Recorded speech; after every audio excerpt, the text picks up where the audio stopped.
Streaming. Alright. We're technically live. I didn't test the audio though, so we're gonna see. I'm sure it's fine. I feel like this particular setup, doing a group of people, is always slightly cursed on my end. So hopefully it's not too bad though. Okay. Hello. Are we audible? I don't have another device to check this on. Hold on, wait, I think I can check. I turned volumes off, but it looks like we're fine. Oh yeah? Okay, yeah, it Kai's seems like hamster is moving a lot though. Oh, what's moving on? What's moving a lot? Kai's hamster, it keeps like popping up, or it kept popping up for a little. That's because her mic is active. You can see the green lighting up on her screen too. Okay. But she's out for dinner, right? Oh, yep. she. Well, she said she'd be back. It's her ghost. Very soon, yeah. Who's talking into her mic? Maybe it's her cat, yeah. All right, well, welcome.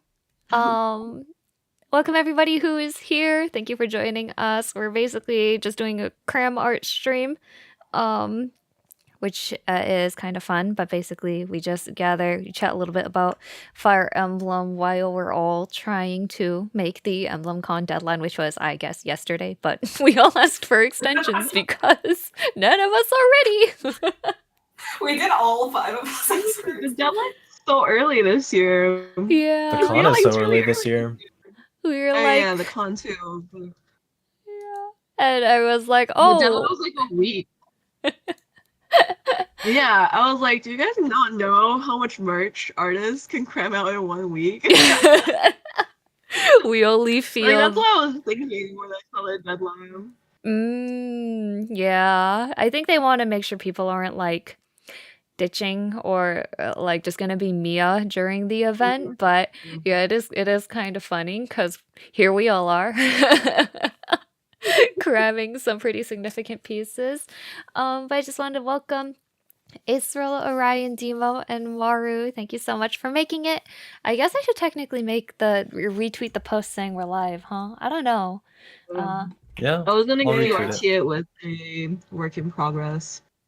Yeah. Okay, sorry, I'm back. I guess that... Oh, hey, welcome back. That's actually just in time. I was thinking that while I go on the social media or whatever and retweet and alert people, if you guys kind of wanted to go around... Why don't we just start with d4ggerfish in the upper left corner there? You can... sure, most people honestly know you guys, but you can go ahead and briefly introduce yourself, maybe talk a little bit about what you're working on, and... why you're looking forward to EmblemCon, or why you're making this for EmblemCon this year. Great. Yeah, okay. I will start. Hi, I'm d4ggerfish, or Al. And this is my 2nd year at EmblemCon. Last year was my 1st, and I think I exclusively had Engage merch, because, yeah. So this year I'm trying to broaden that out a little bit. I'm working on some Tellius charms right now. Tellius is actually my favorite, or Path of Radiance specifically is my favorite Fire Emblem game. So we're trying to do it a little bit of justice here. But yeah, looking forward to chatting with people. It's always a good time. Awesome. Tellius fan. Yeah, we respect that.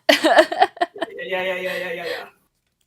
Okay, well, next in the Discord grid is Phi, so why don't you go ahead? Hi guys. I am working on God, this is so niche. A resplendent tiki stand to go with my resplendent tiki print, because it's like one of the only new prints I have this year. So I'm gonna make them a set. But she is so gorgeous in your style. Thank you. Yeah, I realized that I have a lot of tiki art, but I never draw her in her default outfit, because I hate black and pink, or not black and pink, red and pink as the color combo. So even though I like her design, but I just can't get myself to actually draw the default. So fairy skin from Fire Emblem Heroes is like saving my life essentially. But yeah, we'll see if any like Tiki enjoyers will enjoy this as well. Awesome, awesome. All right. Who's the gremlin squatting with the giant axe? That's me. Oh wait, no, that's Alyssa. I'm not gonna lie to you. I don't even know if this is going to be merch, but I just really wanted to finish this while it's fresh in everyone's head. So this is like the most exciting thing I've gotten to work on like this year so far, just because I think it's really funny that this small child is given this axe. But afterwards, I'm going to be working on a Winter Cordelia charm. So that's this. Oh my gosh, your chibi styles are so like clean and vibrant. And I do respect the little child with the axe. Yeah, she's like 4 or something. Isn't she precious? Really? I don't actually know. I think the other kids are like 8, so she has to be like a little younger than like Crom and. It's still kind of crazy they did an entire banner that's just children going to war. I mean, that's the whole series, but still, like they really pushed it this time. Heck yeah. All right, we're gonna skip me for a second because I'm still sending out alerts. I don't have this automated because I'm secretly a grandma anyway. So, Ty, why don't you go over us really quick with is that? Oh my gosh, I don't want to say because it's a blue-haired sword lord. So why don't you just go ahead? You're probably right. It's Crom. So I'm Ty. I am Faye's collaborator, the other half. So I'm working on a Crom charm for EmblemCon because we kind of like realized that we didn't have like Crom and like Lucina and like the really, you know, like the characters that you just have to have, right? And so we were like, okay, let's do that this year. So that's what I'm working on. And then, I'll probably finish this by the time this is over, and then I will work on a Cordelia charm. So what? I know. Whoa. You said you were working on this and you said nothing? To me? So Conrad is surprised because I am not the biggest fan of Cordelia because of her dawdle support, which was the first interaction I ever saw of her. It was a really bad first impression. But, you know, we're doing it. Did you Why learn? is like such a laborious task? Oh boy, No, oh boy. because we were trying to do more, or do like a whole thing with Pegasus riders. Yeah, so we have like a base like horse. And then we have the base for wyvern riders as well, but I don't want to look at wyvern right now. I think that's very fair. And Pegasus, I feel like Pegasus riders always have really, really nice designs. Yeah, Heck for yeah. sure. You guys have a favorite Pegasus rider in the entire franchise? You can only pick one. I'm joking, but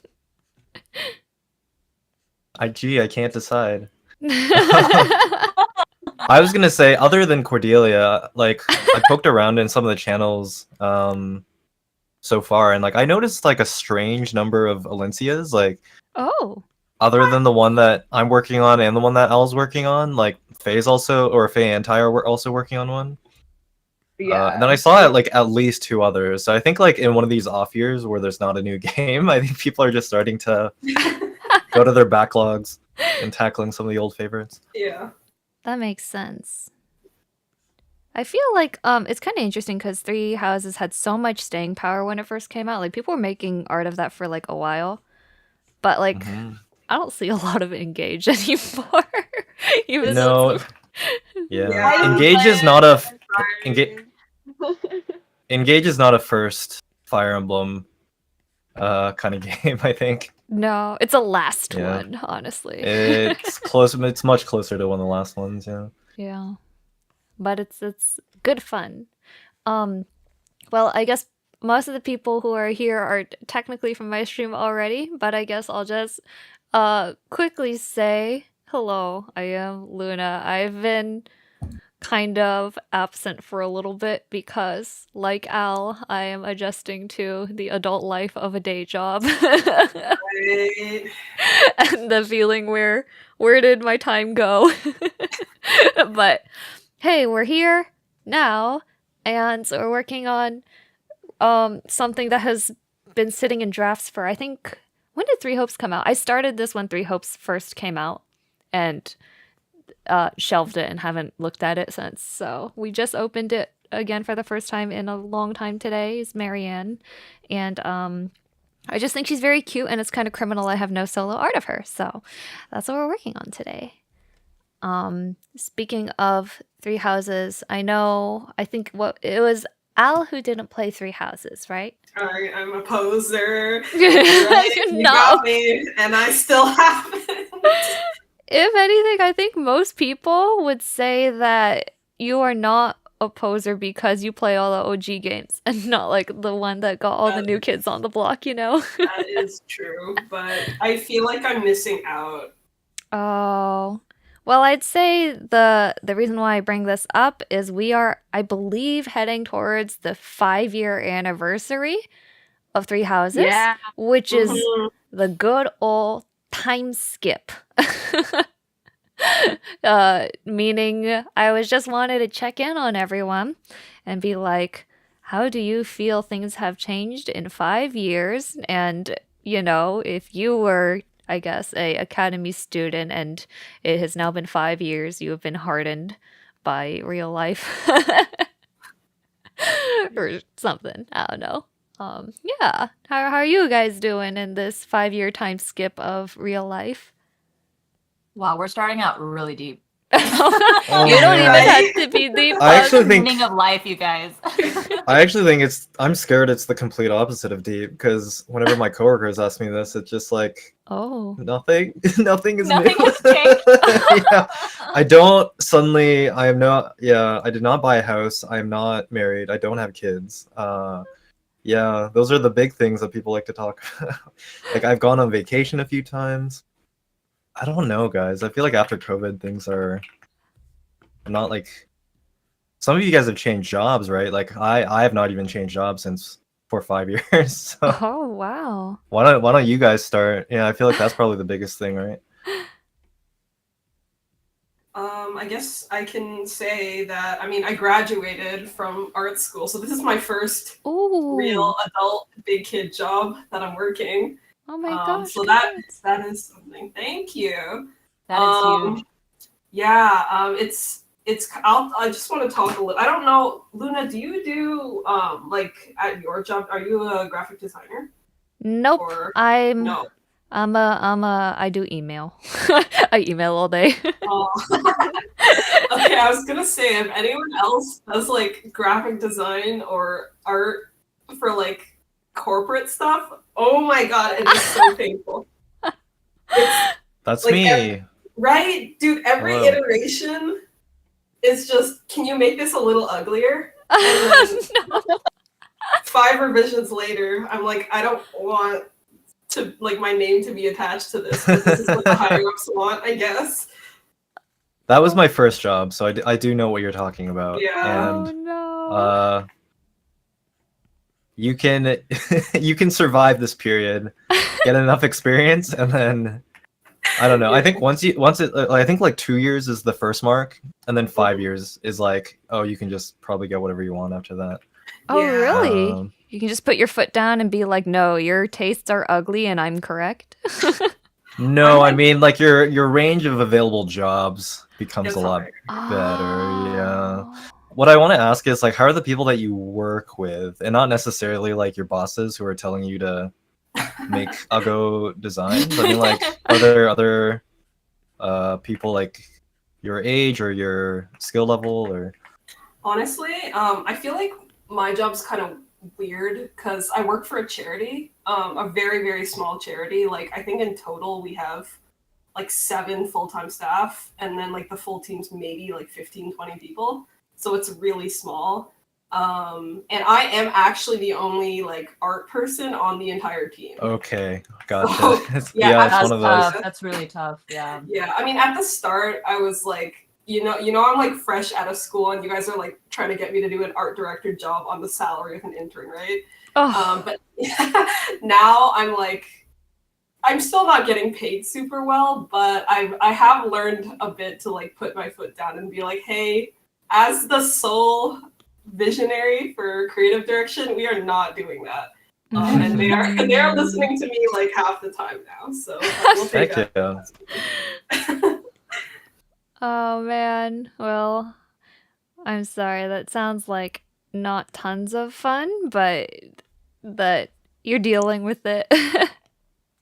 Feeling. It's not. I It's not remember I wasn't doing a graphic design job, but I was kind of like illustrating for a graphic designer at my Oh previous yeah. job. And it wasn't my main like portfolio. But I remember the graphic designer told me that she like deliberately makes like 2 really, really ugly versions and then makes the version that she actually wants to use. And then she always like just resigns herself Yeah. that the boss will choose the really ugly one. Mhm. Why even try, right? If they're just gonna pick the worst Yeah, one. exactly. Just like make all of them ugly. Oh no. The uglier it is, the happier they'll be, right? Like A little bit. I feel like I got a little bit of that from commissions. I'm sure it's not as bad as corporate, but it's like oh, they It's always the- choose the version that you like most don't want to work on, right? yeah. I feel You like know, you give after a few someone else- years of commissions, I just stopped sending anything that I didn't want to work on. Yeah.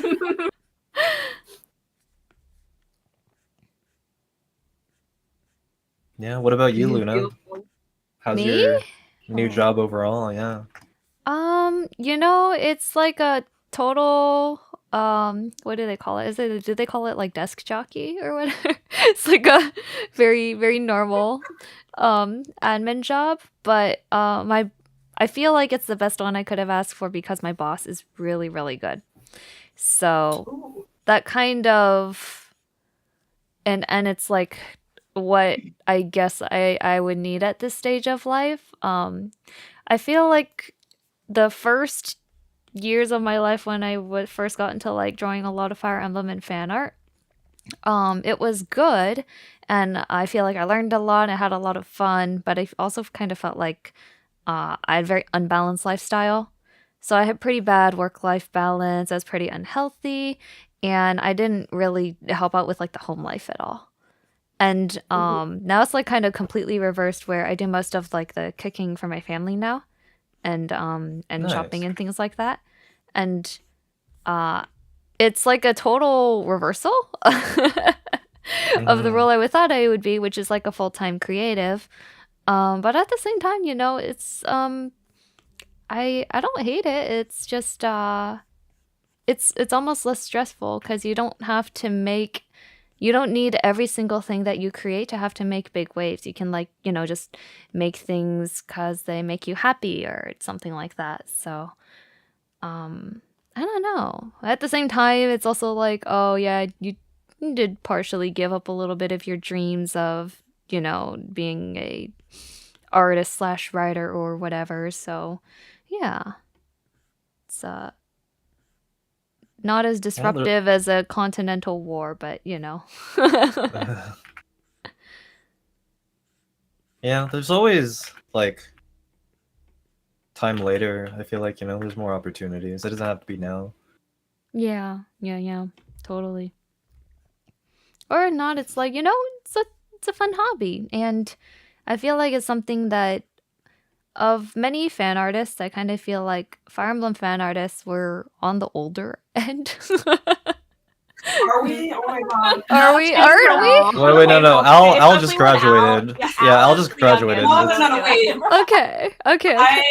I already did 4 years of school before this though, so maybe I am old. I don't know. I don't know. I only Wait, so you say did that 4 years and then 2 years? I did 4 years. Okay, I started as a CS major. I flunked out of that, and then I went into bio, which I did not do well in, and then I went to art school for design. So it was like a whole mess. I think it was like 6 or 7 total years Okay, Oh, still no. young, That still sounds a like the baby. Asian parent pipeline. No, baby. I know. Okay I'm says just missing that, med school. okay says that Says this the panda. EmblemCon is the fifth EmblemCon. So keep that Oh in my mind for gosh. anyone who's been around since the first EmblemCon. Wait, how many Wow. have you Emblem's- been there since the start? So EmblemCon is having its time skip. Yeah. EmblemCon's the same age as Lissa. Oh, God. Now they're allowed to wield an axe. Yeah, yeah, true. kill people. Now they're to get conscripted. Oh no. Oh my gosh. I don't think any of us were the first one, right? I just remember Conrad telling us, being like, "This actually looks really cool. We should all apply next year." I believe I was at the So I- first one. Oh, you were? Oh, you were? Wow. Okay. I believe I was actually an invited guest Ooh. when they're just starting. But Wow. I think OK can fact check me on that because I have a terrible memory. So Oh, hi, okay. Hello. hello. 4 years ago, that does make this the 5th year. Oh. Wow. Yeah, I saw the fancy banner we have in the server. Oh, do we? Yeah, it's got Yeah, a. it's that's 5 animated. years. Oh, I gotta go check now. I saw the icon was animated. Oh, whoa. Look at that banner. Oh, the shield. It's like Warriors. Did anyone play Warriors other than me? The first I- Warriors. The first Did you- Warriors. I bought it because it has Cordelia in it, Of course you did. and then I played it for about an hour. Yeah, I Yeah. think I played it for an hour on like a coworker's. Hello, Switch? Mythicat. Mythicat was also at the first EmblemCon. Whoa. Oh my god. No, so this is kind of a commissioner story. I don't know if Sean's here. Someone just commissioned me for a bridal Lucina, and like I didn't know Lucina had a bridal dress / skin. Okay. So I thought they Oh. wanted me to design one. I sketched it out and everything, and they were like, I think they felt really awkward being like, no, that's not what I want. And it took, so this whole time I just like I literally did not realize that Lucina has like a bridal dress that she's wearing, which is basically what I thought was the same as Cordelia's, but it's apparently, is it Katria? Katria? Yeah. Or someone else was like the blueprint, but I always thought of it as Cordelia's dress. So I like totally misinterpreted what they asked for, and I was just like, oh man. Oh no. You didn't Maybe know I was that fake she had a fan. bridal alt in Warriors, right? No, I did not know. Yeah. Yeah. So I was like, ugh, I feel like I'm just like I'm such a fake fan, but it's whatever. Mhm. Yeah, there's so many titles. There's like what 17 mainline games now? 17, yeah. Like no one So got many. time for all that. Seriously. Although I would love to hear about this alleged FE4 remake, and I sure hope that they have Hidari, honestly, just because I'm biased, but Oh my god, please. Oh my god, yeah. I'm so obsessed with Hidari. Says the person who bought his art course and then only Yeah, I is was gonna say, 15 how's minutes that in, like class 2 months later. 2 months later, I'm 15 minutes in. You guys, it's going great. Violet, the art book. No, he has an art course on Really? Colosso. Like he teaches like character design and concepting. Oh my god! It's like I'm pretty sure it's like 8 hours long or something like that. And I am just past the introduction. Yeah, originally Ty was like, "Do you want to do this course with me?" And I was like, "Sure," but then she can't stream it, so I was like, "All right, you're on your own." Yeah, Colosso has this thing that like blocks you from even being able to open Discord. Like Oh wow! even if I wanted to like type to someone, it like I can't use the software at all. Dang. Oh, wow! Which is like fair, but yeah. It is. I'm yeah. only 15 minutes in. Like, okay, just said that it looks amazing. I'm only 15 minutes in and it already is amazing. The reason why I can't get past it is because he keeps like shooting me in the heart and he's like, yeah, like if you don't do this, like obviously your art's like not gonna come out the way you want it to be. And I'm sitting there like, oh, I don't do that. Like, you know what I mean? It's like so painful. Oh no. It's directed right at you. I know, yeah. It's like all of my shame is like, it's like I'm sitting in a classroom with a teacher and they're like waggling their finger at me. Oh, I'm sure it's meant in a nice way, but yeah, that's always kind of. Oh yeah. He's super nice about it, but it's just my inner shame. Oh yeah.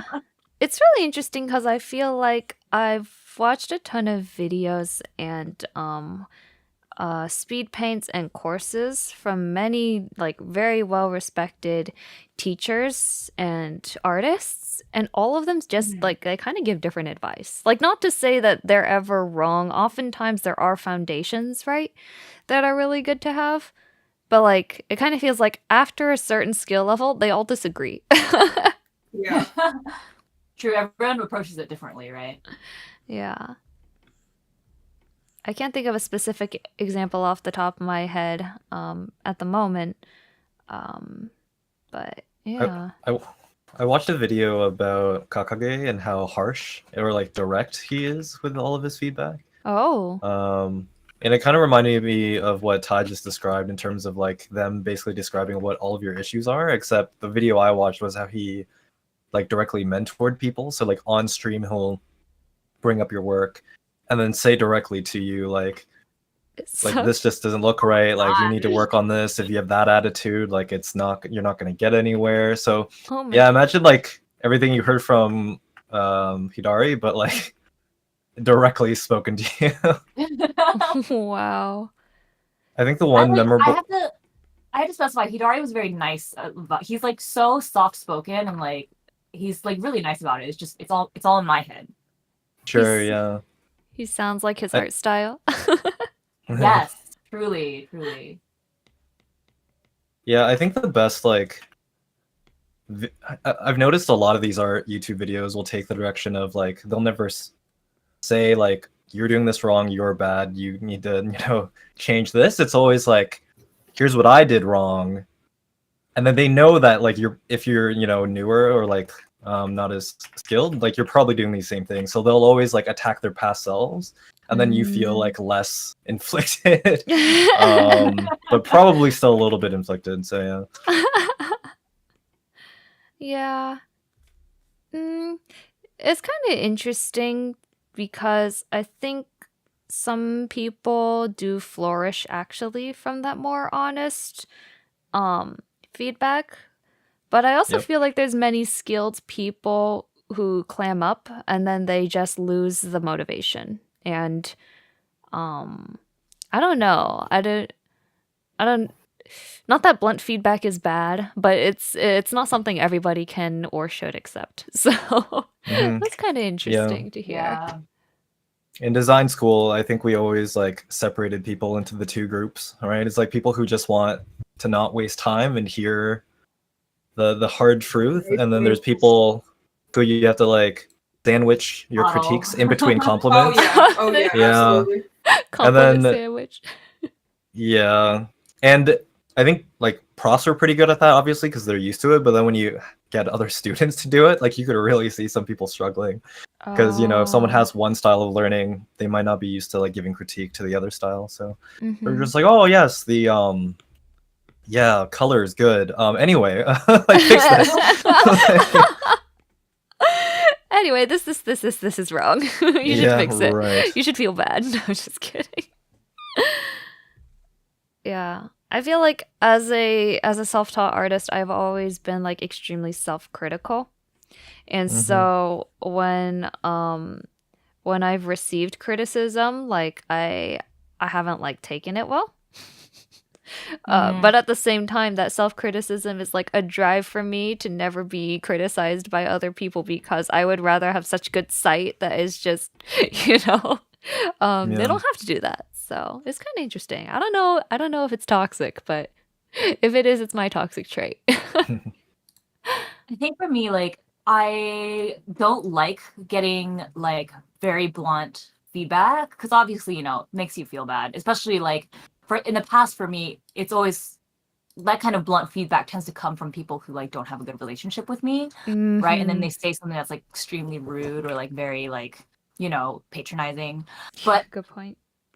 When that happens to me, like, yeah, I feel bad in the moment, but those are the kinds of like rude comments and feedback that like set me on fire. You know what I mean? I'm just like, what did you just say to me? Like, and like, I'm like, just like keeping it to myself, but that's like when I really get like motivated to like fix the problem and just like bury them in the dirt, you know? Like, feel like you can never say this to me again. I will never let you like look down on me ever again. I needs to be. She needs that spite, apparently. I'm fueled by hate. Oh no, really? So funny. I guess everyone, some things are ideal and some things are not. So. Yeah, everyone works differently, right?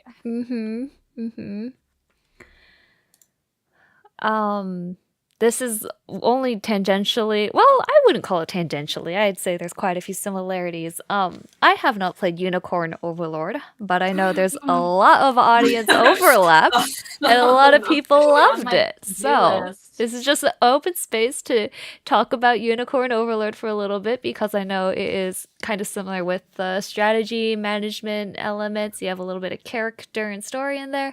How'd you guys feel about it? Did you like it?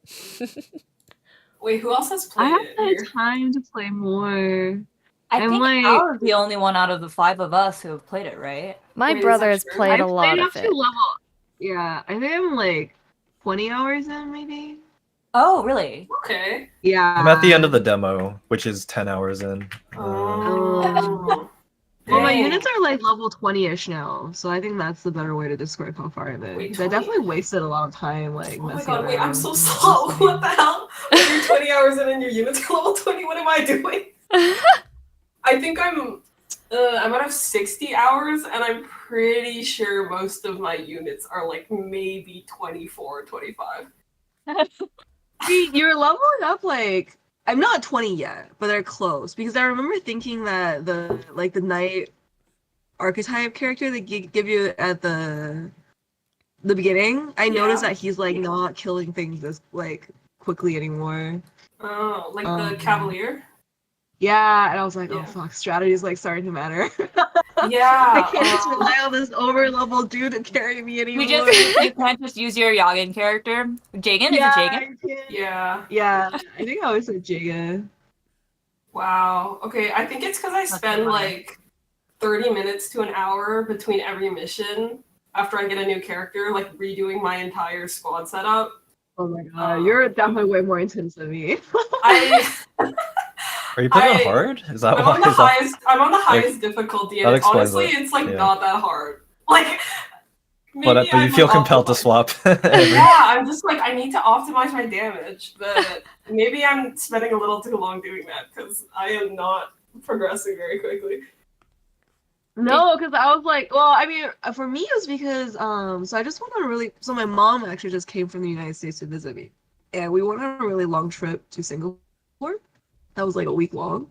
Mhm. So I was like, and then I was like, oh, I knew I was gonna have time to draw. So I was like, fuck, if I want to play Unicorn Overlord, I need to do it now. So I was in a hurry to get through the story. Right, so I didn't really bother, like, I didn't bother resetting my units, especially after I realized that having them fight together didn't matter that much for, Yeah. like, bonding.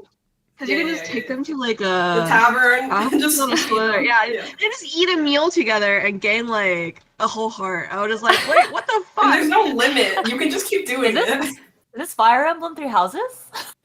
It's like Fire Emblem Bonding? Three Houses, Cafeteria? but no limit on the cafeteria. Like you could just keep sending the same people and like just stuff them Yeah. with quiches until they love each other. Really? Yeah. So I have the game downloaded and I just haven't had time to play it because like I'm a very like a hyper fixator, so I need to have just one thing at a time. So I'm waiting until like I run out of steam on my previous hyperfixation. But I have like no conception of like what Unicorn Overlord is even like because I haven't played the demo. I haven't really watched any of the trailers. Like can someone like sell it to me? Like, I already bought it, but like, you know what I mean? Why did I buy it? I don't even know. I mean, like, my thoughts on it are, personally, I find, like, the actual plot, it's, like, fine. It's serviceable. It's pretty classic medieval fantasy, you know? Like, we have to defeat the evil empire with a capital E.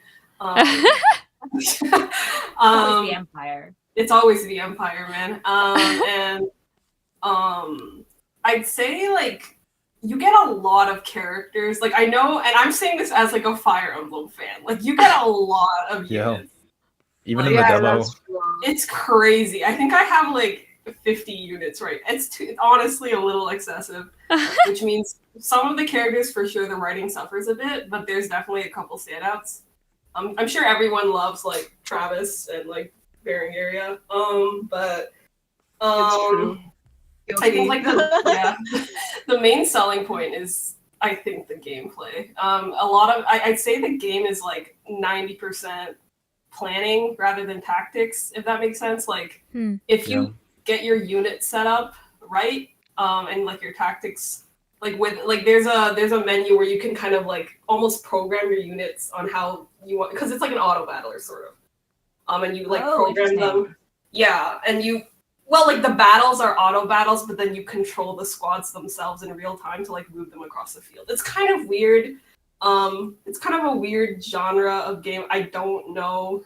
Like, I at least don't know what an equivalent would be. Sounds sort of like grand strategy, like Total War or something. Like team building. The game that's the game that's most directly based on is Ogre Battle 64. Yeah, I've heard of that. I've never played it myself. That's a pretty old game, right? Yeah, it's N64. It's like, but it's like the exact same setup, basically. Yeah, you make like groups of units, and then where you put them on the grid like determines who attacks who, and then who moves first. Yeah. So most of the fun Condor planning. It's not like Fort Condor. I hated that mini game. I don't know if anyone's played 7R, but my god, Fort Condor and the robot one. Oh, I was so pissed every time. I have no idea what you're talking about, but I'm curious. This is a FF7 Rebirth, right? Yeah. Or is it remake? Did you play, Luna? I'm watching my brother play. I don't play. I don't tend to like the card mini games that every Final Fantasy has a token one. No. Card and I love the card mini game. The problem is that there's a mini game that's basically kind of like what Al is describing, where like you have a set list of you have a set team of units and you place them somewhere on the map, and then once you've placed them, they kind of go off and do their own thing. But like, oh my god, I hate that game. But it's not because I hate that mechanism. It's because they're so slow. They're very, very slowly in this game, and you're just like sitting there watching them like snail their way across the field, and you're like, just go already, like. Okay, you can skip battles in this game, so that's pretty nice. I'll say that you can skip for immediate resolve. Yeah. Oh, that's great. Yeah. Isn't that kind of like Clash Royale, actually? Oh. Fort Condor. Yes, exactly. You just move like enemies down lane, or you move allies down lanes and try to block enemies, and you get to them before they get to you. The most thing I know about Unicorn Overlord is all the shared voice actors. Because I was just minding my own business while my brother was playing on the Switch that is like in my kind of in my room a little bit away, and then I hear a voice and I'm immediately like, that's Chris Hackney. Yeah. Oh my gosh, I love how you can like instantly clock him. It's so funny. Yeah, it's like, oh, there he is. So yeah, you recognize a lot of, if you play quite a few anime games, it's definitely easy to pick up a few familiar faces. Cup of Tea Productions. Someone, sorry to interrupt you. Someone in your chat said that they were told that commanding the units in battle is like the Final Fantasy 12 Gambit system. That makes sense to me. Has anyone else played 12?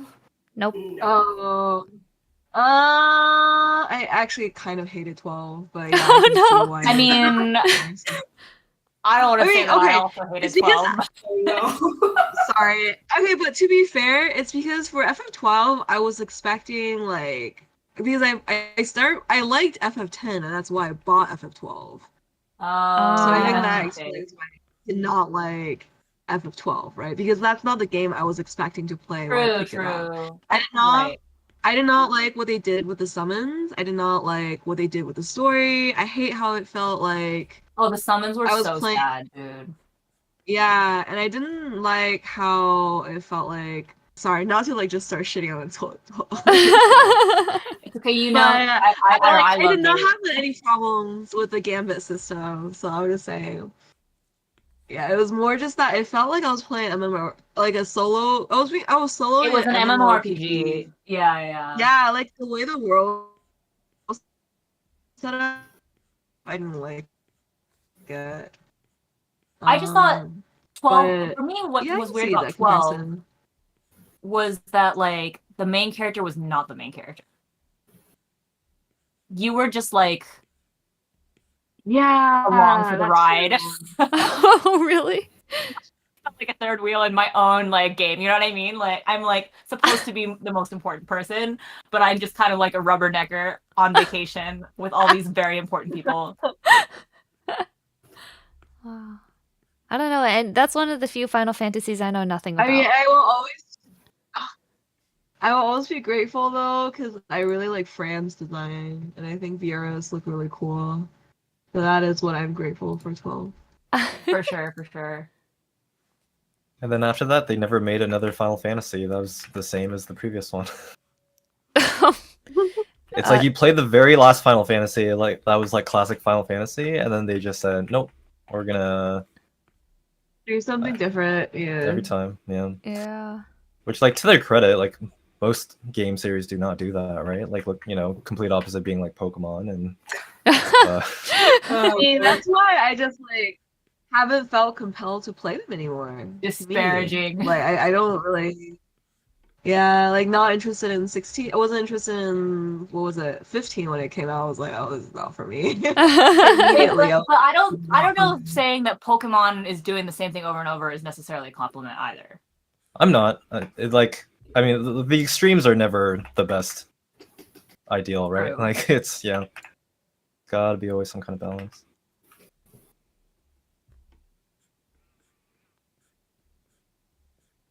It's okay. FF7, despite some issues, saves the franchise, in Yeah. my opinion. It does, But yeah. I will say, I think the thing is, for the Gamma system, you only have like what, four, like a very small amount of characters in 12, right? But in Unicorn Overlord, you're commanding like There's so many. There's so many. Yeah, because one unit can like lead a team of other units, and you like who leads that subunit matters because they have like special abilities that you can use. And then you're controlling like five to six squads with like 4 to 5 characters each. So I have a strong you get feeling far that enough. my hours in Unicorn Overlord are gonna look more like Al's than Faye's. Do you think you'll care? Because the hard part, like the optimizing, it's not just about optimizing like the next map is going to be like this. I'm going to pick, you know, like a lot of bows because there's a lot of flyers. It's like, oh, certain units can support with certain units. So I'm not only going to balance frontline, backline, melee ranged, magical, physical, but then also, okay, this person can support with 4 of the others in the same team. Okay, but this person can only support 2 of the people. So they've got to, and it's just like, even in the first 10 hours of the demo, I was like, I was teaching myself, like, I cannot sustain this. Wow. Yeah, like the character support doesn't matter as much anymore once you unlock like taverns. Yeah. They just So go it's, like, drinking. more Oh, just okay. Yeah, they just Nice. kind of units. eat food with each other. 3 meals and they're Yeah. bonded for life. Oh, that's great. Yeah. That's great. But also not great, because I think that's like some of the stuff that Fire Emblem fans like the best, but you know. Yeah, no, some of the supports Yeah, are kind of weak. strategically making people stand next to each other. No, like reading, like getting payoff for standing next to each other, which is like actual Yeah. interesting dialogue, which Yeah. there is No, you're not a right. ton of. You know, There's some It's like- decent supports in Unicorn. I think the plot picks up a little bit after the second act. I don't know if you guys finished the Desert Lands, but it does pick up a little bit. But yeah, some of the supports, just because there's so many characters, yeah. some Yeah. of the supports are really not great, and then some are really good. But yeah, I mean, I didn't know about the tavern thing at first, so I remember for my first couple of hours, I got really baited because one character introduced another character as his friend.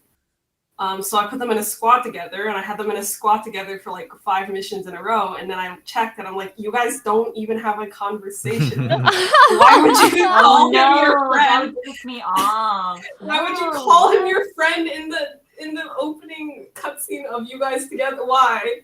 So I got baited. I was a little bit mad. Actually, it's kind of funny. Like maybe it's just a one-sided friendship, you know, like that actually adds some depth. That Okay, actually this is tells you about- something yeah. about the characters. This is about Travis and Clive, you guys. Why did Clive introduce Travis as his friend and then they don't Wait, even yeah, talk to each actually, you know what? I did that too, and they saw it in the support, and they immediately changed their unit. other? Yeah, I'm so mad about it. Yeah, I I'll was like, keep it wait in a mind. minute. This is Fraudulent not what I friends. signed up I for. know, it's sad. Also, this is totally off topic, and sorry to like completely change gears, but I caught a glimpse of your Soren charm, Al, and I love it. Thank you. Here he is. I Oh my love gosh. Soren so much. I named my first email after Soren. I'm not telling you. Really? When I was 12, I had an email and it was named tangentially related to Soren. And it was really embarrassing. Wait. I feel like I know this email because Oh my god. You. What? no, I think it's like it's his weapon, right? No, I No, use that okay. now. You gave No, her okay, a panic so attack. You have an email that is like Oh, my email right now is you fell like the bow. I made that when I was I thought so. Ew. Oh my god, I'm embarrassing. It's okay. Once again, you're just proving your status as a veteran Fire Emblem fan. I'm an Yeah, oldie. again. Yeah. I think most of you guys are like, are most of you guys like OG fans? No, you are more OG than I am by far. I Really? promise you, I haven't even played Soren's games. Okay, those are like old though. I honestly, at this point, I know we're getting a little old now. I feel like Oh, don't say that to me. Don't you dare say that to me. As the youngest person in the stream. Am I the youngest person? I don't I want to like think reveal I- everyone's ages. I am You are- 24. I think you I are- turned 24. so- You are what? Oh, that hurt. Whoa, A after like sweet 6-7 summer years. child. Yeah. Wait, am I really the youngest by like a long shot? Oh, by I a think lot. so. I Oh think my so. god. We're all Dang. boomers. Wait, Okay, wait, sorry. How did you go through so many years of school and Sorry to my yeah, grandparents. was I doing something wrong in college? No, Actually, you know what? I- Oh, man. I started early and it was a mistake. But Oh. No, yeah, in that case I even more like respect you for being able to play the Radiant Dawn games because like Conrad like set it up for me like on his GameCube, like, and I could not. Yeah. We sat her graphics down, and we the looked at her, and we were like, animation. okay, go. Are you having fun yet? Tell us how fun this is. Was it Validate just, my memories. was it just like it's kind of dated looking? Is that It's what- so dated, yeah. Yeah. Especially because like once you start playing like more modern Fire Emblem Oh, games, for like, sure. the pace is so much faster, right? And like Yeah. I could not justify sitting there and like waiting like 10 seconds for Ike to freaking move like 3 squares. Like, No, you're absolutely dude, right. And I think Radiant hoof Dawn it, was like even worse because you couldn't skip enemy phase, and there were some enemy phases that just had 70 units. And you So just hit- God. It was honestly horrendous, but you know, back in the day, it was like new and novel for me. With the story and The the story was- supports It was so good. I mean, were Ugh, bangers. Yeah. we all had so were, much they more were. time back then too. that's true. I was gonna say though, I feel like even people who have played Awakening now, It's Yeah. like a pretty old game now. It's Over true. 10 I'll years. say that. It's over 10 years old. Like, that's crazy. I still need to play it. Oh, wait, you You haven't played gotta. Awakening? Nope. Wait, did I we go over this already? That you haven't played Awakening? yeah, I think I like mentioned it, but it's still pretty shocking to most people because I started with a release of Fire Emblem in the West, which was 7, and then played There you 8. go. Played See, nine. that's closer to OG, isn't Yeah, it? that's OG. Ew, Wait, oldie. which one's 7? But that's funny because I haven't I think 7. Any game that you start with kind of is partially your favorite, even though the supports they had no substance. The story it altered between really vanilla and normal and on absolute meth. But the GBA pixel art is so good, man. It is. So I feel like I'll always love the designs of 7. And then I played 8, which I remember 7 nothing is- about. It's a blank in my memory. I just know Green Day, Erica right? from are cute, so they are really Oh. nice looking. So Yeah. 8 actually might be even more vanilla, to be honest. is it? I remember 9 and 10 for having really strong supports and a really good story that I unfortunately don't remember because it was too long ago and my memory sucks. So I would actually love to replay that. And then I actually stopped when they did Awakening. I don't know why. Oh, it's probably because the years leading up to Awakening were very, very dire for Yeah, us. it was really. Luna was like, yeah, this fandom's dead.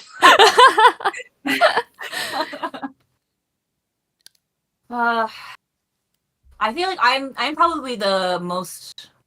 Am I like the newest Fire Emblem fan here? So, because you What was started your with first Heroes, with right? Heroes, yeah. What? Heroes? Wait, so what was your first console game? So I started with Heroes, and the reason why is because a friend wanted to do a sort of a role play with me based on Fire Emblem's world, and she was like, all you need to do is play Fire Emblem Heroes for 3 hours and you'll know everything you need to know. Such a weird prerequisite. That was such an understatement though. Okay, so I started playing this game and I was rolling, because you're there back then. I guess even still now, I haven't really played mobile games, but you keep re-rolling, right, for a 5-star unit, a good 5-star unit. Which, why did I do that when I was really only supposed to play it for 3 hours? But I did it. And I kept re-rolling, and I got Hawkeye for my first 5-star. And I was like, who the heck is this? I was like, I don't know if I really like this. And so, but I was like, that's enough. I'm going to keep going. And then I rolled Lucina as my next 5-star. And so Lucina and Robin and Longku were my main units in Heroes. So that's why ultimately I was just at the time, I think Faith was the newest game. And then Awakening was before it. So I was asking my Twitter feed, I was like, okay, most of the characters that I know and like from Heroes are from Awakening, but Faith is the newest one. Which one should I play? And everyone was like, Awakening. They were like, play Faith. So You were right. Awakening was my first real one. Oh, okay. You're still that's still 10 years old. Yeah, but I was a solid 3 or 4 years too late. It's never too So late to be funny. indoctrinated. Yeah. Yeah, and then I don't know, As the one who has yet to be indoctrinated. I just fell into this black hole of Fire Emblem after playing freaking Heroes. I thought it was really funny because I was excited when I found out Tai was into Fire Emblem, and then she told me she got into Heroes, and I think my mind just broke for a second. And I was like, what? What do you mean you got into it for Heroes? The gacha. Yeah, I had no idea who anyone was. I was just like, oh, Lucina's great. She's got great art. She's got good 5-star, good abilities. And then I needed a mage. There was Robin. And then, yeah, I don't know. It was It was a different era of heroes. Before Back the when Hector and Takumi PhD were, like, dissertations. everyone's favorite unit. Hey, oh my god! See, you need to like know algebra and stuff for fates for heroes now. Or Conrad could probably speak more to it, but I was like, what? It is not very new player friendly. That is all I can say. Yeah. It's more so now. It's like less than knowing the actual description in math. It's more so like just remembering. Okay, Robin can kill Ike. Ike can kill this. Ike cannot kill that. Yeah, so it's really just remembering matchups more than individual like x plus y equals z. Y is the number of units. Y, x is the distance moved. Like, it's kind of insane. But like the reason I think it's like that is just because Heroes when it came out was like the simplest Fire Emblem game because it's on mobile. Mm-hmm. But then if you're gonna make a game run for like it's on its 8th year now, which is really impressive for a gacha game, like you kind of do have to add more depth, but then you have this existing system to build around. So the only place they could add depth is like in these skill descriptions. Like there's not like more complicated maps, there's not like entirely new. Well, actually no, there are actually some new mechanics which actually they do keep it fresh. But again, it's like one more thing for people to learn when they jump into the game. So I find it really fun, but even I have spent like months like keeping track of like what's what. Oh my gosh, it's kind of interesting because I recently started playing has anyone played the Octopath gacha? Oh, there's an Octopath? That I is played always it. the reaction, and I find it Yeah. really funny because nobody knows about this game. Their Twitter Mhm. account has only 11,000 followers. They have less followers than I Yeah. do. And I'm like, That is so funny. I swear this game is one patch away from deactivation, but it is Yeah. so fun. And It's by Square Enix, right? it is by Square Enix. And That's probably why. the funny thing is they're like it's really fun, but you clearly can tell when they made this game, they already made the choice. We're just going to completely ignore casual players because casuals are not going to play this game. So they just made Octopath the ordinary RPG into a tablet or like a phone game. And they have like all the same complicated gearing systems and like team building and ways of making your character stronger. So I feel like they actually have like a different problem than Fire Emblem Heroes, which is that it's a really good game that has a lot of like growth potential, but it is so hard for them to attract an audience because nobody knows about it and nobody plays it. It's actually a pretty similar problem to Fire Emblem Heroes. Oh, really? In that like Octopath kind of already has a that's not true. Okay, so Fire Emblem has a really casual audience. Like most people are there to ship their favorite characters and get an S support with whoever they want to marry, right? Like that's kind of the deal. All right. Fire Emblem Heroes, every time there's been like a big major update, it's like Uh-huh. here's this new competitive mode, here's this new competitive mode, Oh my here's a God. real-time competitive mode where you and the other live player take turns moving your pieces like chess. Oh, that's cool. Oh, I love that mode though. Which is like an insane barrier of entry because like nobody's I used to hate doing it. that in this series.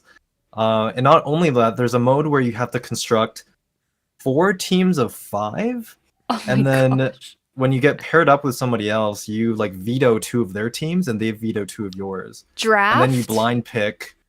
That's Yeah, kinda so it's like, so it's kind of lit if you're competitive and super into it. If you are not into that, which is most people, you simply do not play the mode.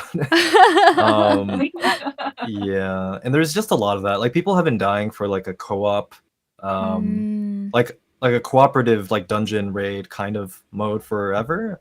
But it just hasn't shown up yet. Maybe eventually, but I think a lot of people just want to play with their friends or have a reason to like use their old units and not feel like they're being power crept. So, yeah, it's a tough sell for anyone who's not competitive. I see. Huh. Well, maybe the same problem. Octopath might run into the same problem. But yes, if anybody likes Octopath, even though this is not an Octopath stream, I'd just be like, it's generally a lot of fun. So, and I guess the story's pretty basic, and yet it's still really fun. So, I don't know. And the Just art style is really- nice. It is. It's really Fairness cool. is just really like not good about keeping up Promoting. with their mobile games. I know. Just, like, I Yeah. was gonna play Ever Crisis, but then I was just like, oh, do I though? Nah. Nah. So I remember a year ago I was trying to sell Luna on Honkai Star Rail. Oh my gosh, it was you? I don't know if that's where it started, but I was playing it at the time because it was it was like a month old by then. Mm. And then you were not playing Genshin at the time either, and I think you've gotten back into both, right? Oh, we don't talk about that. Oh, okay. I'm sorry. I No, I'm didn't mean to step on a. No. It's I've long since, like, as one of like the launch patch Genshin players, I've long since come to the conclusion now that it is a game best enjoyed very casually and just for the story.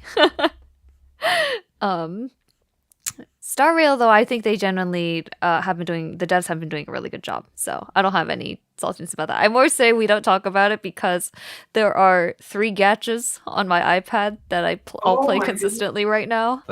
That's why I brought it up. Yeah. Yeah. Wait, Well, which one? Relevant to your interests.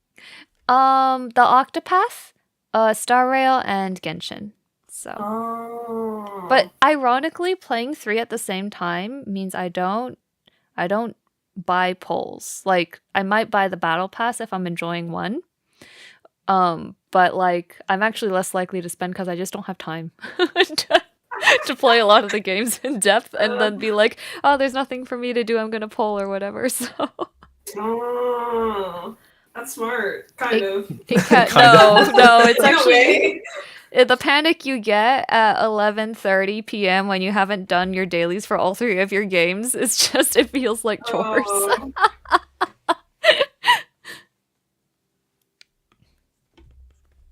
Yeah, I felt that too, which is like FEH is the only gacha I'm playing now. I see. Same. Hey, you were was there anything in particular that made you decide to drop Star Rail, or was it more like you wanted to focus on heroes and that's what you were enjoying most? It's exactly what you just said. It's just it feels like a chore and just keeping up. Like the story updates are really nice, the cutscenes, the production values are beautiful, but to get there you've got to wait, like a 1.5 month period. Yeah. And in between you're just kind of like some of the content's good, but very often it feels like filler. Yeah, so it was basically that. Because on a week-to-week basis, you're kind of doing dailies, and then you're doing More dailies. the what's it called? Not the Abyss, but Simulated the end game. universe. Yeah, so that kind of stuff. Yeah. Yeah, but in Fire Emblem Heroes, I really enjoyed the weekly content more. So, Oh. but again, that's not most people, so I'm not going to recommend it. Yeah. That totally makes sense. Yeah.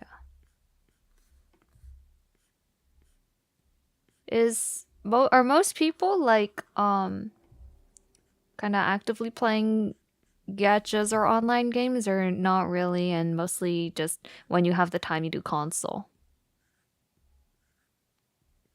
Mainly console for sure. Same. Yeah. I already spend so much time on my phone, like black holing myself into Instagram and like YouTube Shorts. Like I try not to give myself more reasons to be on my phone. And like I know that like reading like AO3 like doesn't count, but it's still like it feels like I'm on my phone, right? And so like It I'm is, on my yeah. phone on AO3 like a lot. So I just that's my gotcha game now, right? That's a really productive one though, because like I think people underestimate just how much like you can learn, even in just terms of vocabulary and creative writing, from AO3.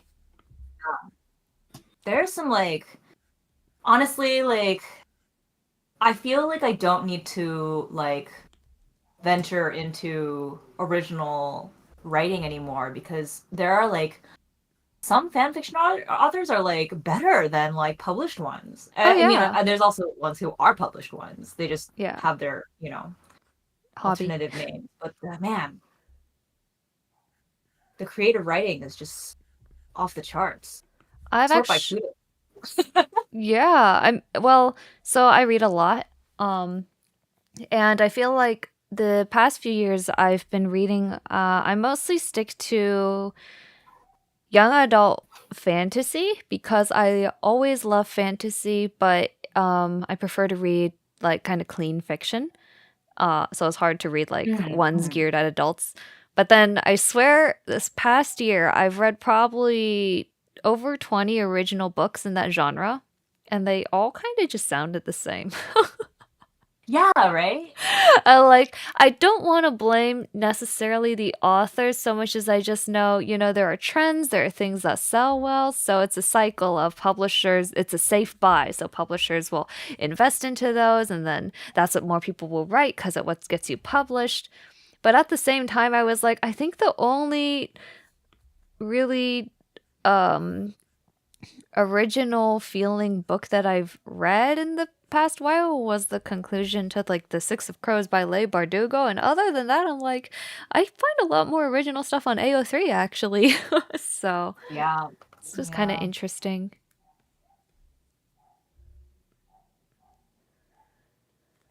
How many book readers do we have in the call? Wrong audience, I guess. I know. I read books. I feel like I'm maybe the worst reader personally. Oh really? Compared to Al, we can throw down. We can find out. All right, let's throw down. When's the last time you actually read a book? Well, Am I winning hold on. already? Can you remember yours? Because I don't know if I can remember mine. I also College? can't wait. Starting at college. No, starting at high school actually, because college was about. Yeah, research papers I have to read, but I don't know. I don't think that counts. Oh, I was gonna say it was about like not doing the readings, but getting the information That's also true. in other ways. Yeah. I feel Oh like my the gosh. last book I read was a high school, one of those books you had to read, and it was it something in the Rye? Catcher in the Rye? It might have Catcher been in the something. Rye. Is that what it's called? Yeah. It was probably like grade 11, honestly, like a published book. I'm pretty sure that's Right. Yeah, and That's to be the clear, last time you we're read not counting manga, obviously. yeah, of Yeah. course not. Yeah. The last time you Well, read a book was in 11th grade? I possibly. Got it. Yeah. And I think most of us can admit that reading like is absolutely good for you, but in terms of actually doing it, yeah, very different. You read a lot of like visual novels though. That's like a lot of reading. Yeah, visual novels I- are actually pretty similar to normal books, honestly. Oh, so we, Paper books. okay, so maybe I am educated, huh? You are educated. Isn't Oh. Baldur's Gate like a bajillion novels, basically? Kind of. Oh, I did play Disco Elysium. I feel like that almost counts as reading. I'm pretty sure. If any of you are familiar with that game. Dude, I'm so happy that Al, like, I think you're like the first Fire Emblem fan Uh-huh. that doesn't specifically play Fire Emblem in anime games. I'm so like I'm actually really like pleasantly surprised. Really? Is that true? Yeah. I guess that's, yeah, like when I talk about like other games I play, like even Baldur's Gate, I know a couple of other Fire Emblem fans that have played Baldur's Gate, but like Dragon's Dogma, there's Yeah. no Yeah, one yeah, on the no one else gets Yeah. Okay, sorry. Maybe I should reply to some of your Dragon's Dogma tweets then. didn't I haven't know started playing yet, but I very Okay. much want to. Yeah. It has a lot of issues, but the gameplay's very good. That's why I'm waiting. Is please make it like just 30 frames. That's all I want. Yeah.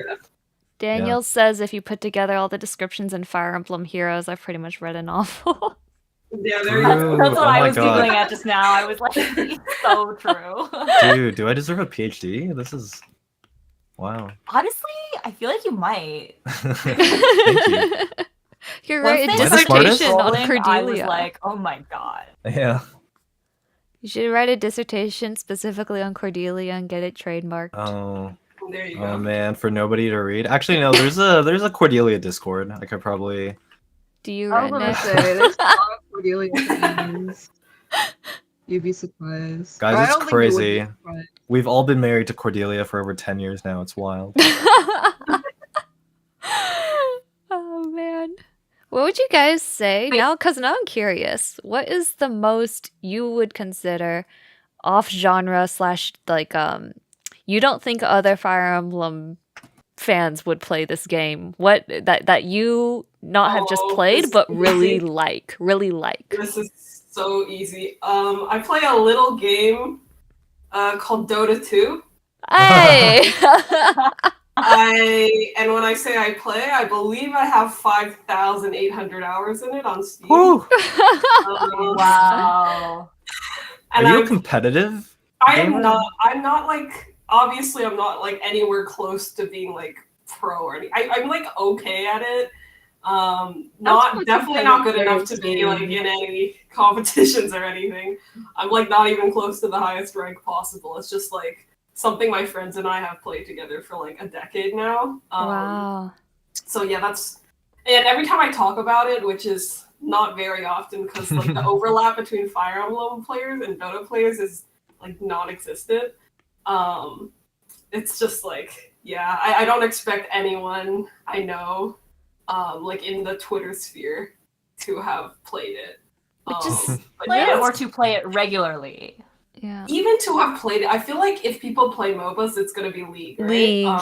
Yeah, Yeah. that's a lot more. You know, I know a couple of like League players, but Dota players, most Dota players are like, you know, I think I played like 5 Matt. minutes of a Dota game before my friend was like, move over. Yeah, no, it's I would not recommend Dota to anybody. He was like, I can't keep watching this. Like, get out of the seat, get out of the chair. I'm gonna fix this. Yeah. But I heard that Dota has like a much more like, at least this was back when I was in university, which was during the Twilight years. I heard that Dota has like a much more toxic community. I would say yes. I mean, I usually play with my friends, so I don't usually so I usually don't hear much of it, but there's a lot of like, I don't know if League has this or not, but like in Dota there is like push to talk, and in the few games where we haven't been, I mean, I never use voice, obviously, being like female, especially in that, it's just like I wouldn't, I just don't bother. But people are very quick to anger over anything. It's kind of like appalling how, like, I just want to meet these people in person. Like, how can you get this mad 5 minutes into a game? And anyways, I'd say it's pretty bad. It's probably the most toxic community I'm not really a part of, but like that I am aware of. Interesting. Online gamers. It usually comes down to the simple fact that they don't have anything bigger to worry about, like health insurance or taxes. So once they get hit with a few of those, I think games will stop, you know. Yeah. Making people to that level of angry, at least. I think it like brings out the worst in people, honestly. Like even I get annoyed at my friends sometimes in Dota, but then I'm like, man, how was I that mad over a game? And then like 20 minutes later, I'm like, that was silly. So yeah, I would not recommend MOBAs to anybody. Safer. Oh no. Maybe that's just because I dodged the Three Houses discourse, but Oh. As we all flashback. I don't remember this, but maybe it's better if I don't.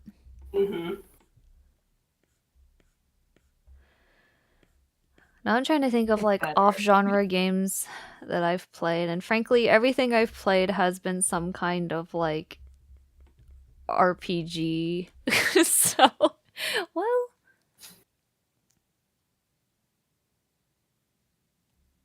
yeah, I don't know. I can't think of anything. How about the rest of you? I just think of niche games. Oh, They got me into TFT. that's true. But I feel like that's still like a strategy game, right? So it's like not. I don't think it's like that unusual to like it. Is it? It is a strategy game, but the overlap is definitely very, very low in terms of audience. I got way more into TFT than I anticipated, though. I was gonna say because I just wanted someone to play it with me because they released like a duo mode. So I was like, you know what? I'll just teach Kai how to play. And then like, I think he played like quadruple the amount of games I did for that like season. Oh wow. Because you can look up game records. It's public because like you know how like all league games and of course TFT, the results are like stored on websites. And I was looking at something and then I was kind of joking. I was like, "Oh, how many games have you played?" He's like, "Don't look at my profile." So I didn't until like the very end of the season when he was like finally relented, and I was like, "Holy shit, you super got into this." No. How many Yeah. games did you play? Do you remember? I think it don't was, like- remember. I bet, yeah. One user called 'Cause I me a think bad name, and I became like Tai. Like, how dare you? I will find you again, and I will crush you. And then I climbed the ranks. Fueled by hate. Yeah. So Conrad actually got to like the second highest rank possible. Wait, did you get Wow. master? Master? No. Yeah. In the first season, I eventually got challenger. Oh my gosh, you yeah, did? Okay. Woo! So this is how intense he got into it. And I was like, I felt kind of bad because I knew he wasn't like drawing anymore. He was just playing TFT. Yeah, it's not But- healthy. Also, would not recommend. I totally See- feel you. There's a lot of console games, especially last year and this year, but at least those console games end. End. You know what I mean? Like, Yeah. Yeah. Oh my god. Yeah. I'm currently doing it honor mode in Baldur's Gate with my brother. We're just like, oh, these take so much time. I mean, it's fun, but Baldur's Gate is like surprisingly. I mean, like obviously it's extremely popular, but you know, Mhm. like, I think like before it got so popular, I don't think I would have guessed that so many, not just Fire Emblem players, but like just people in general like Equal, that much. yeah. Yeah, a lot of people complain about how much they don't like turn-based combat and stuff, and especially a game like Baldur's Gate, which I feel to like the general gaming population is like kind of inaccessible unless you're familiar with the genre. Mhm. I'm pretty surprised it got as big as it did, and I'm happy it did because it's a great game. It's just Yeah. I didn't expect it to blow up the way it did either. I think it was the sexy bear. Yeah, I mean, honestly, the House and Bears sex scene like sold a lot Yeah. of copies. Yeah, feels like every game needs a bit of that, you know, in their advertising now. No way. That's how you succeed. That can't have been I what saw sold it. someone say that's like not even like most shocking sex scene in the game or something. Like someone's tweeting the. That's a meme, right? In no way. Um, What, the bear? No, No, the fact that that's Oh. what sold all the copies. no, Oh no, like it gave it a big bit. push. But, Yeah. Yeah, a lot of people's radars shifted Yeah. after that. People are so weird sometimes. I I mean, know. whatever, it's their money, their life, you know, but I still find that so funny.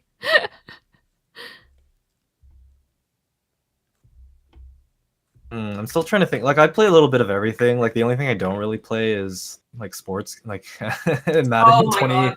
2K 24, you know, whatever. FIFA. Like among Fire Emblem fans, I would be shocked. Well, Yeah, at least within our kind of like Twitter space.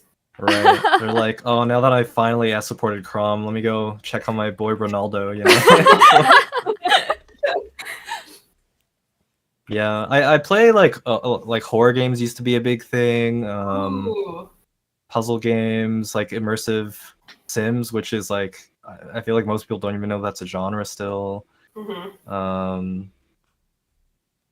So like RPGs used to be my favorite genre until I got to the age where like it did kind of feel like a lot of them were the same and a lot of them was like that turn-based. Mm-hmm. And honestly, a lot of them just don't have great endings. so now my favorite genre is just like Souls games, like Oh. yeah, Elden Ring, Dark Souls, Bloodborne, and Elden Ring made it really popular now, so I can actually talk about it with people, which is nice.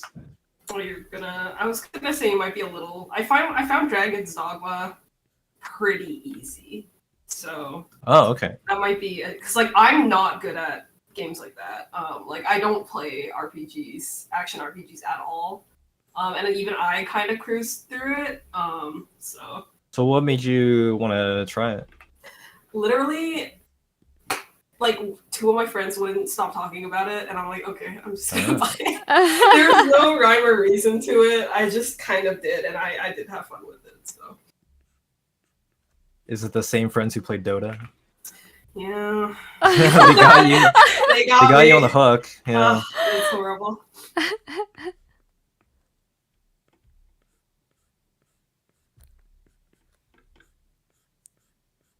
Luna, do you ever feel like curious about other genres that you like, or are you like?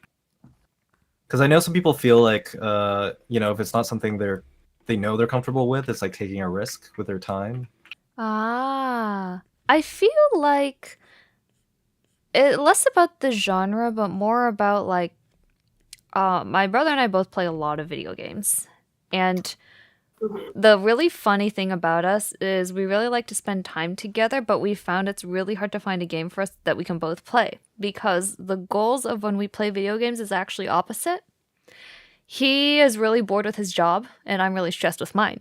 So when he plays games, he plays to be stimulated. And when I play games, I play to relax.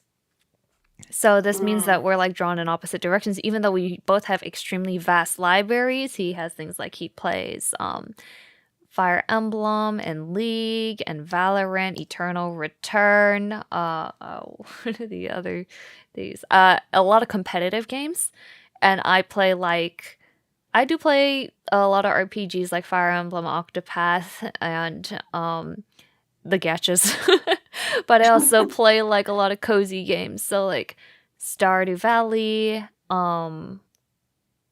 I think Baldur's Gate I also find relaxing because it's turn-based. And I don't know, it's kind of a vibe game too. Were you about to say Unpacking? Yeah, I was gonna say things like Unpacking, but I haven't actually played Unpacking, which is why I hesitated. But it is the kind of game I would play. So,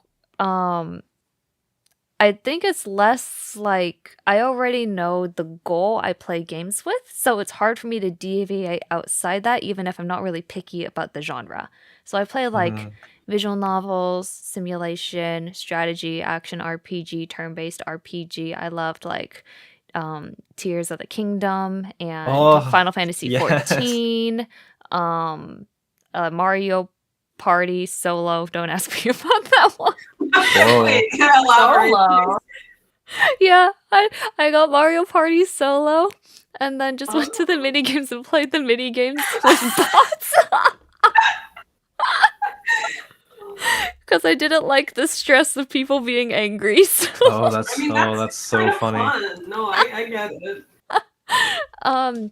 RimWorld, I play like I have so many hours in RimWorld. You play RimWorld too? Yeah, I have. Is that a relaxing game? It looks insane to me. So there are people who play like nightmare difficulty and stuff. I play a fairly high difficulty, but not like challenge runs. And mostly what I really like to do is make themed runs. So like I had a run where like I'm gonna name and trait all these characters after like Star Rail characters. And like I have a Star Rail company, and then I get to see what random ass couple gets married or whatever, you know?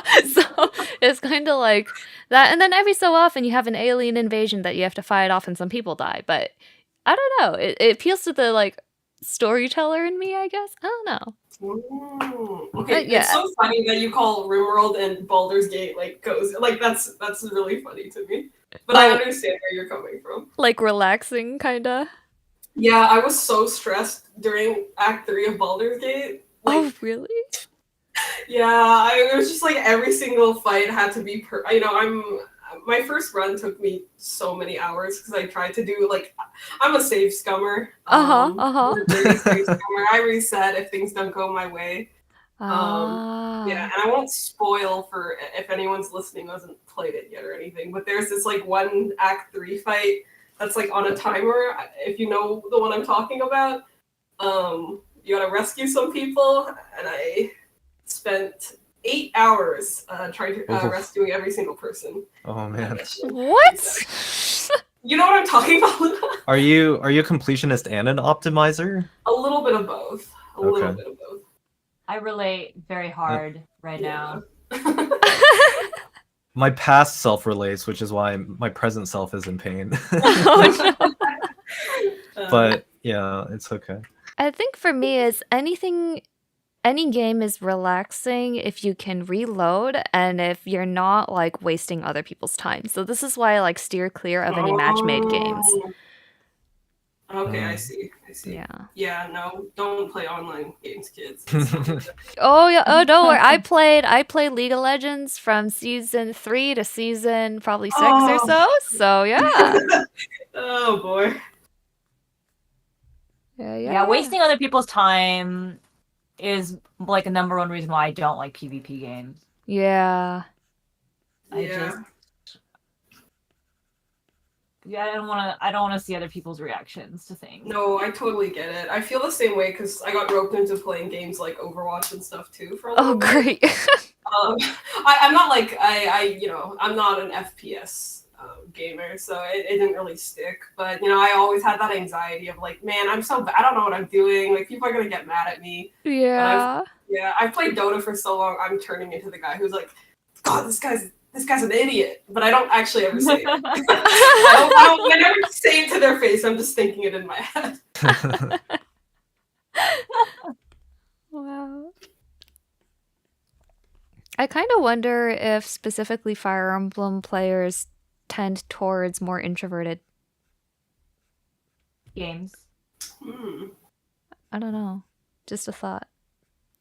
Random thought. Also, hi, Inspire. Anyways, I was just like, I think earlier I said that I liked the PvP mode in Heroes, and I think it was Faye who was it you, Faye, who was surprised to hear that? Yeah. I hate it. I'm surprised that you hate it because I know that Faye is someone who really likes PvP. Maybe that's why. Faye likes PvP, but she hates the PvP in Heroes. I hate PvP, but I love the PvP in Heroes. For me, the reason why I like the PvP in Heroes is because it's so short that I don't feel like I'm wasting anyone's time. And even if I am wasting someone's time, me losing can only be a good thing for them. Oh no! You know what I mean? Okay, so maybe this is why, because I am too competitive, and I feel like if I'm gonna play it, I have to win. But then to win at Heroes PvP, there's a certain degree of like, I think like baseline knowledge that you need to have about like at least like the meta units, right? So it's like there's like a lot of studying involved. You want to be good at it, which I hate because I don't want to spend time studying for like this like non-important game mode. How So dare that's why you? I hate it. How dare you? All the game modes are important. What? See? No. I'm kidding. Just Like if you kidding. don't, so this is why I'm like getting worn out by Heroes again. It's because I think that because there's just like it requires like if you want to it requires a lot of information and upkeep, in my opinion. And it's like I was like barely getting used to catching up with like all this stuff, but now they've been releasing a lot of like new stuff constantly. So it's really hard to keep up with. I don't know, But keep for in mind, me- Faye also plays at least 3 gacha games, just like Luna. So Oh, we can play this is hard to Faye. keep up with. yeah. the chronic addicts. So you yeah, play if I drop, Honkai, Genshin, and Heroes right now, right? no, I don't play Genshin. I dropped GBF? Genshin before like, a long time ago. But I played Oh, GBF. Grand Blue Fantasy. That's right. Oh, okay. For granted. Wow. But no, see, hold on. So Enspire mentioned like that, like you start to see the same teams over and over again in the live PvP in Heroes, and that's actually something that I love because Yes. I love seeing people have the same teams over and over again, and then just demolishing them. Like so much satisfaction out of destroying. Like, because I don't really play anymore because like I just haven't really kept up, and I just don't have time. But when I was really into the live PvP, everybody had Hegemon Edelgard back then, and I was like, I am going to destroy you. Yeah. Like, as soon as I saw her, I would celebrate because I was just like, this idiot. Yeah. You Like imagine if you absolute fool. played. Yeah, imagine if you played chess and like every player you played had like 20 new different units that you had to memorize, right? Like like a meta is boring because like in Fire Emblem you want to just play with your favorites. Like I want my Soren and Ike ship to always be relevant in this competitive game mode, which is why again, like the non-competitive players will dislike this game mode more. But the competitive players are just like, oh yeah, if there's going to be more Hegemon Idol cards, I got to bring this unit to kill them. But then because they know that I'm going to bring that unit, they're going to bring this unit instead. And because I know, and it just keeps going. Which is like the fun of a meta, I guess. But yeah, metas are not for variety, unfortunately. It sounds a lot actually like professional Pokemon tournaments. Yeah. That's Oh my god. I was thinking that earlier. I was just like, this is literally just Pokemon tournaments where people are memorizing move sets. Oh, And true. just being like, because my ex was like, he showed me him like a round of him playing like Pokemon tournament, and he was just like, okay, because they have these Pokemon on their team, this is the first move that they're going to use, and I'm going to counter with this move.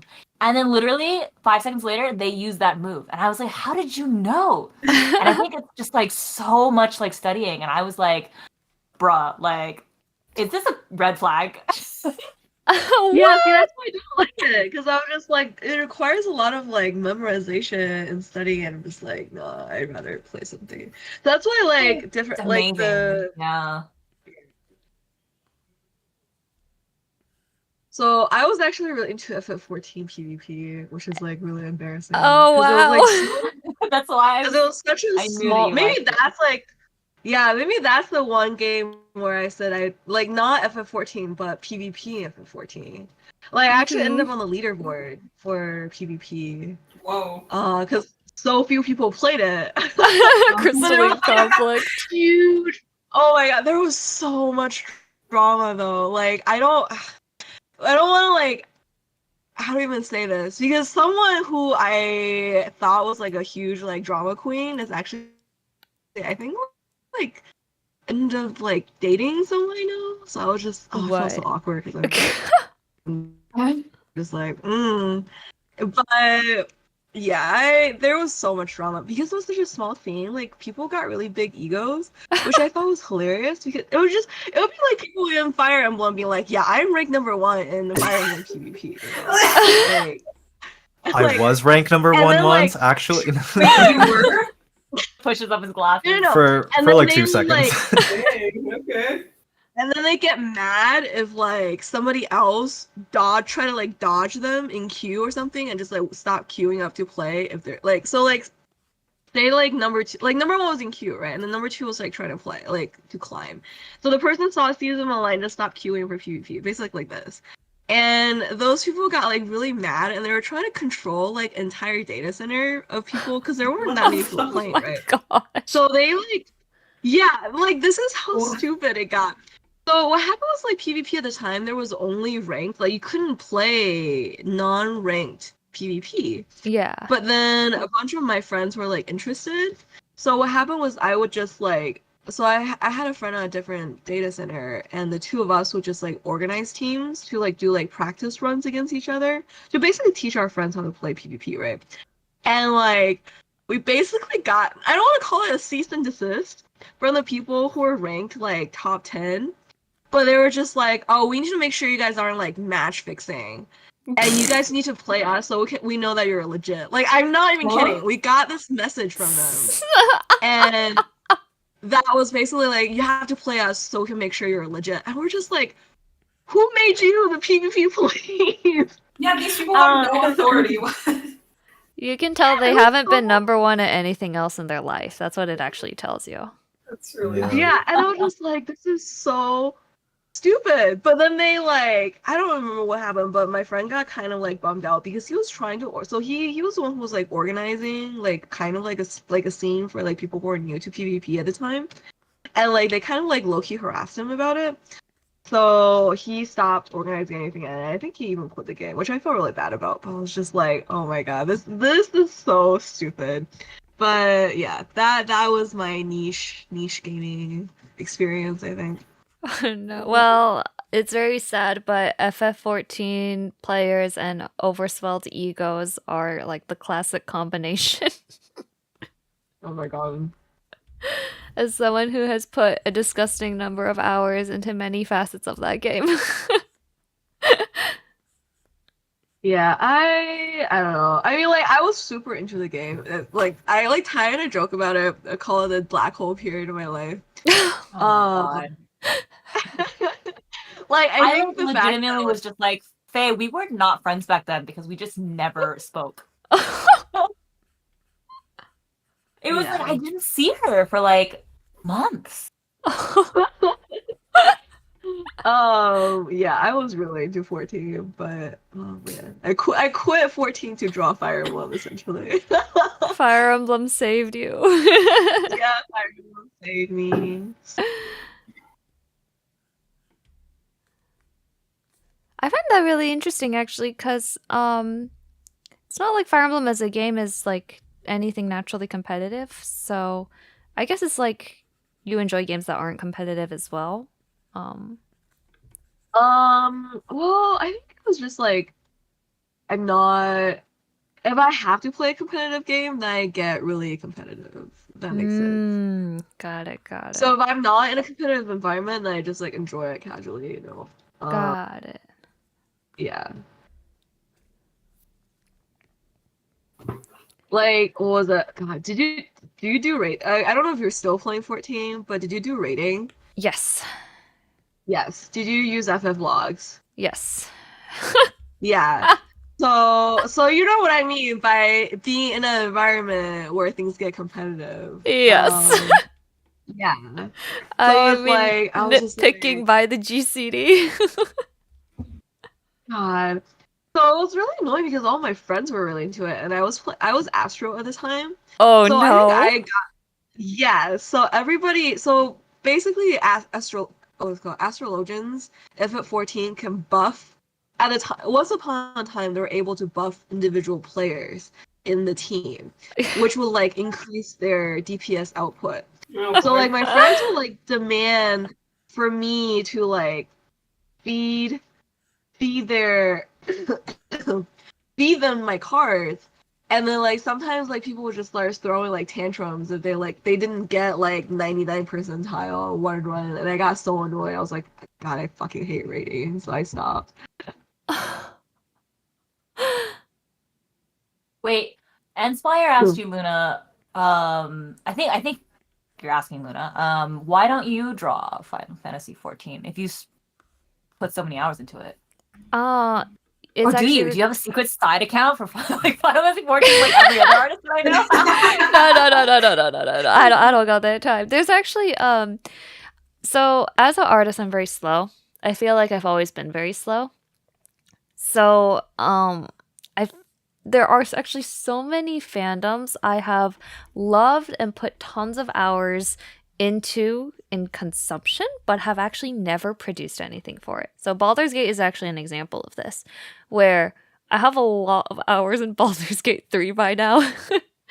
But I have never made and probably will never make anything for it. And Octopath is also a game I've been like dying to make a Octopath 2 charms for a while. Oh, and I just someone in the chat is about to have a meltdown over that. Star is like a huge fan of Octopath. I played the demo. I played one part of the demo. But I didn't get past the demo. It's not for everyone. Oh, he didn't even hear it. Oh my god, no, poor guy. Oh, really? Is there no audio? Wait, have I been griefing? What happened? I can hear. Okay. We can hear you. He Okay. goes, wait, what? Okay, I audio's think it's fine. just on San's end. Yeah. Okay. Whew, I was like, man, imagine if we were just muted this entire time Wow. and people were just They were pretending. just guessing what Yeah, we they were just saying. guessing. They're like, wow, Yeah. these are interesting screens going on. Stan literally missed like the best moment of his life. He like went to a con, he came back and he was like, look at all this Octopath stuff that I got, and he pulls out like 3 charms out of his bag. So hyped, and I was just like Kermit nodding at him like, oh, cool story, bro. Yeah, I have wanted to make Octopath 2 specifically stuff for so long. Yes, but that's the one that he liked. Yeah, it's just I don't know. For FF14 is actually a different reason. Is that I couldn't like. I feel like the community style is is hard to so translate. big. Yeah, so the style is Oh. difficult, but I also feel like the community is so big. I'm like, I actually feel like I have nothing to contribute. That is a huge thing for me like too. Kai, with how some Kai fandoms. feels, yeah, about a lot of stuff. Yeah, It's like if Like, I don't One need to Piece. cook, I'm not gonna cook. yeah. One Piece, like even when I'm like really, really obsessed with it, like I just don't feel a need to cook because I am at a freaking 5-star buffet. Like whether I don't need to bring my like homemade like, you know, Tupperware meal. I'm happy to like have professional cooks like, you know, just serve it to me on a platter. Like but another thing for me with Final Fantasy 14, I mean I haven't played it, so I have no desire to draw it, but like damn, those designs. I got commissioned for it like once, and the person asked me to do an Aura and a Mihote, or is that? I think those are the names.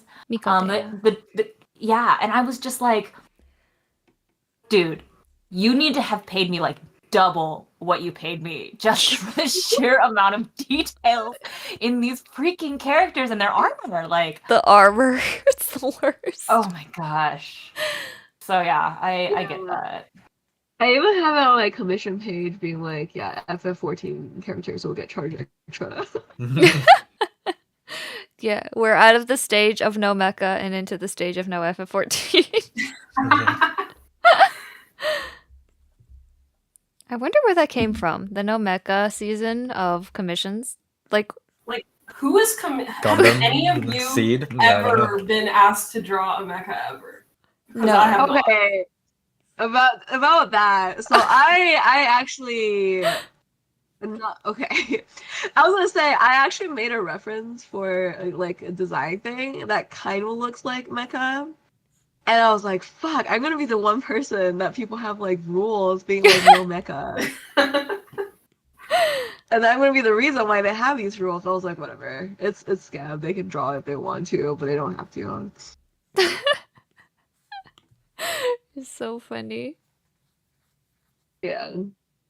And I've been waiting for this artist to like open forever. It'll never happen, maybe. They're gonna blacklist me and be like, this person asked me to draw like that.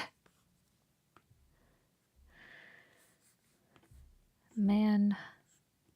So Drew Brothers said, just do it because you love it. Contribution is about appreciation rather than just worrying about having to do it and feeling like you'll fit in. For me, it's not so much like feeling like I'll fit in or like feeling like I like need to contribute because I love it. For me, when I'm contributing fan art, it's usually because it's something that I want other people to like.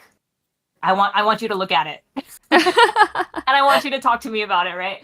But if it's something that's like so popular that it's already like I can find that content on my own without having to like basically put up a huge like LED like billboard sign saying like, you know, like for me it was like when Three Houses came out, like Dimitri and Felix were not like super big at the very beginning, and so like I had to put up like a giant billboard being like, come talk to me about Dimilix, right? But then like, you know, like a year later it was like a huge fandom and community by then, and I was just like, okay, I'm good. Your job is done. My job is done, yes. Now I will eat all of the things that you guys came to bring after seeing my billboard. I guess It's it's like kind of propaganda for me. yeah. I guess that's how kind of like what turned out for me and Felix and Annette, where Oh yeah, Felonette. yeah, They needed a bit of a kickstart as well. Everything was Sylvain. It was Sylvix back then. it was I that was was the like, era. I don't give me more. And I think it kind of sounds like for us, or I don't know if this is true for you. You could feel free to let me know. But for me, the barrier to draw something is actually pretty high. So if I don't Oh my have to, God, I same. won't. I know, yeah. I hate drawing. I feel like all the I don't want us to claim credit, but I feel like 90% of the drawing that Ty has made in like the last 6 months is because I'm like dragging her to do something with him. Literally like crying every time I pull out my tablet. I'm like, Because I was like, Ty, you should make a print. Ty, you should draw this charm.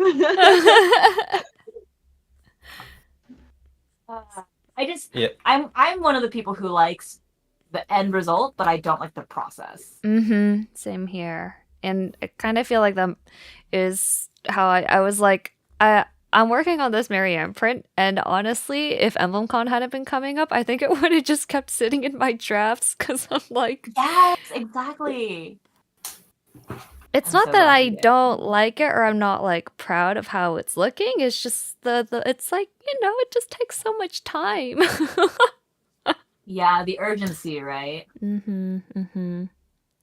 need a deadline or spite. You're truly correct. Yeah. One or the other. We're sorry, Kai, were you gonna say something? Oh yeah, I was gonna ask. I mean, I kind of just got my answer, but Al and Luna, have you guys been, or how much have you guys been drawing when it's like not con season, EmblemCon? Because for me, it was like basically 0, right? Like, I've drawn like for the past 2 weeks, like more than I've drawn in the last 6 months. So yeah. I think. And like Luna, for you, I know it's your job. And then for Al, like I don't know. Like for me, it's just like I'd rather just be happy, like, or it's just like less stressed, basically, right? Like, Yeah, no, I know, I totally get it. I mean, I also have like a full-time job, so I have not been like without a deadline looming over my head. It's so hard for me to force myself to draw unless I'm like my fixation on the media lasts for like a month or two and I have like no more, like I already played it, I've already like done everything I can. I'm like, now I just have to draw it, I guess, so other people will talk to me about it. Yeah, I've definitely drawn more in the past like week or two, not including Dragon's Dogma week, than I have in a while. So it's not great, but I'm like thankful for these deadlines because it does force me to actually do stuff. yeah. Thanks, EmblemCon. Yeah. Yeah, shit, seriously. Well, I gotta go wake my grandma up for lunch, so I'll be right back. All right. Yeah, for me, it's like basically when EmblemCon rolls around, I like dust off the old tablet, and then I'm basically like on like low art mode until the lead up to AX, right? And then at the lead up to AX, I'm like gotta do more, and then I just give up after AX. Oh, that's real. Yeah. There's something about having that need or having a like event to look forward to. It and the positive side, it's kind of like you get to unveil to an audience, right? As opposed to normally just like, and an oh, audience well, like, that like really cares about it. That's the key, right? Because like we produced like Fire Emblem stuff for Anime Expo, and like nobody blinked an eye, and we were like so sad. We were like, oh my god. But with EmblemCon, it's like people get like really hyped about like the stuff that you're producing. So that's why like it really creates that motivation, right? Because you're like, there's someone out there that really wants this charm, or like this print, Yeah. Yeah. Or there was, I think I went to one convention last year where just because it kind of fit with the palette of my booth, I had the Priscilla and Raven print from 7. on like my print stand, and I was like, no one is gonna know where this is from, let alone like buy it. And then I just see Yeah. one person from like across the hall see it and then make a beeline for the table and go, I could never guess. And then they look and they see Lapis from Engage and Celica from Shadows of Valencia, and they're like, how does this exist? It's so like niche. Is Fire Emblem considered niche now? Yeah. The older ones, though, right? No. I think as long as you were not Three Houses, I think you might have always been a little bit niche. But Oh my god. but Heroes coming out was like a big boost It because like hurts. a lot of people like Tai were just, oh look, a new gacha game, I'll play that. You know. Oh. Yeah, like the only reason, so like I've never played the Radiant games, right? But the reason why I like Ike and I like Soren is because of Heroes, and like I've sort of seen their dynamic with Heroes more so now that you know they were in Engage, right? But like yeah, I feel like for some characters, like I like them a lot more because I met them in Heroes than I would have if I had met them in their games. Like Takumi, if I had met him in Fates, man, he's difficult, but we you're love it. such a whiny like little Yeah. piss baby, like. But in Heroes, you know, he was like the meta back then, right? He was like everybody wanted him, and so I was like, damn, this guy's cool. and then This guy's cool. He's so like, cool. There's 4 of him in every single was fight. I was like sobbing every single time I like heard him open his mouth. I was like, "You're so cool to me." Yeah, there's a few like standout examples of that. Like, would anyone know Reinhardt if he didn't have small hands? You know. It wasn't like a Who? fantastic Sorry. unit, right? Am I who? Reinhardt. Yeah. Wait, are you joking or do you not know who Reinhardt is? I know Reinhardt from Overwatch. Oh, sure. Reinhardt is a slick black hair man with very small hands. Oh. I've actually never seen this guy in my life. Yeah, he's from Leaf's game. Oh my Yeah. god, he does have small hands. Yeah, but then they fixed it. The same artist got to draw him again, and they fixed him. That's Oh. no. What a redemption that was story, his right? appeal. That was his appeal, though. I know. Now he has nothing. Now he has no I know. distinctive Yeah, features. actually, when they came out with this new unit, I was like, "Oh, you're kind of boring, actually." People became emotional. Yeah, Wait, he no, gets his actually, the normal reason sized why- hands. The Yeah, he reason gets his why I normal brought sized up, hands. like, Oh, you go. not You go. You go. knowing- I will go. The reason why I brought up like meeting characters outside of their game is because of Soren, and I think Anthony in the chat said I can't bring myself to like Soren. I think Soren would have been hard to like if I had played it Radiant Dawn. Really? But he's very easy to like in Engage.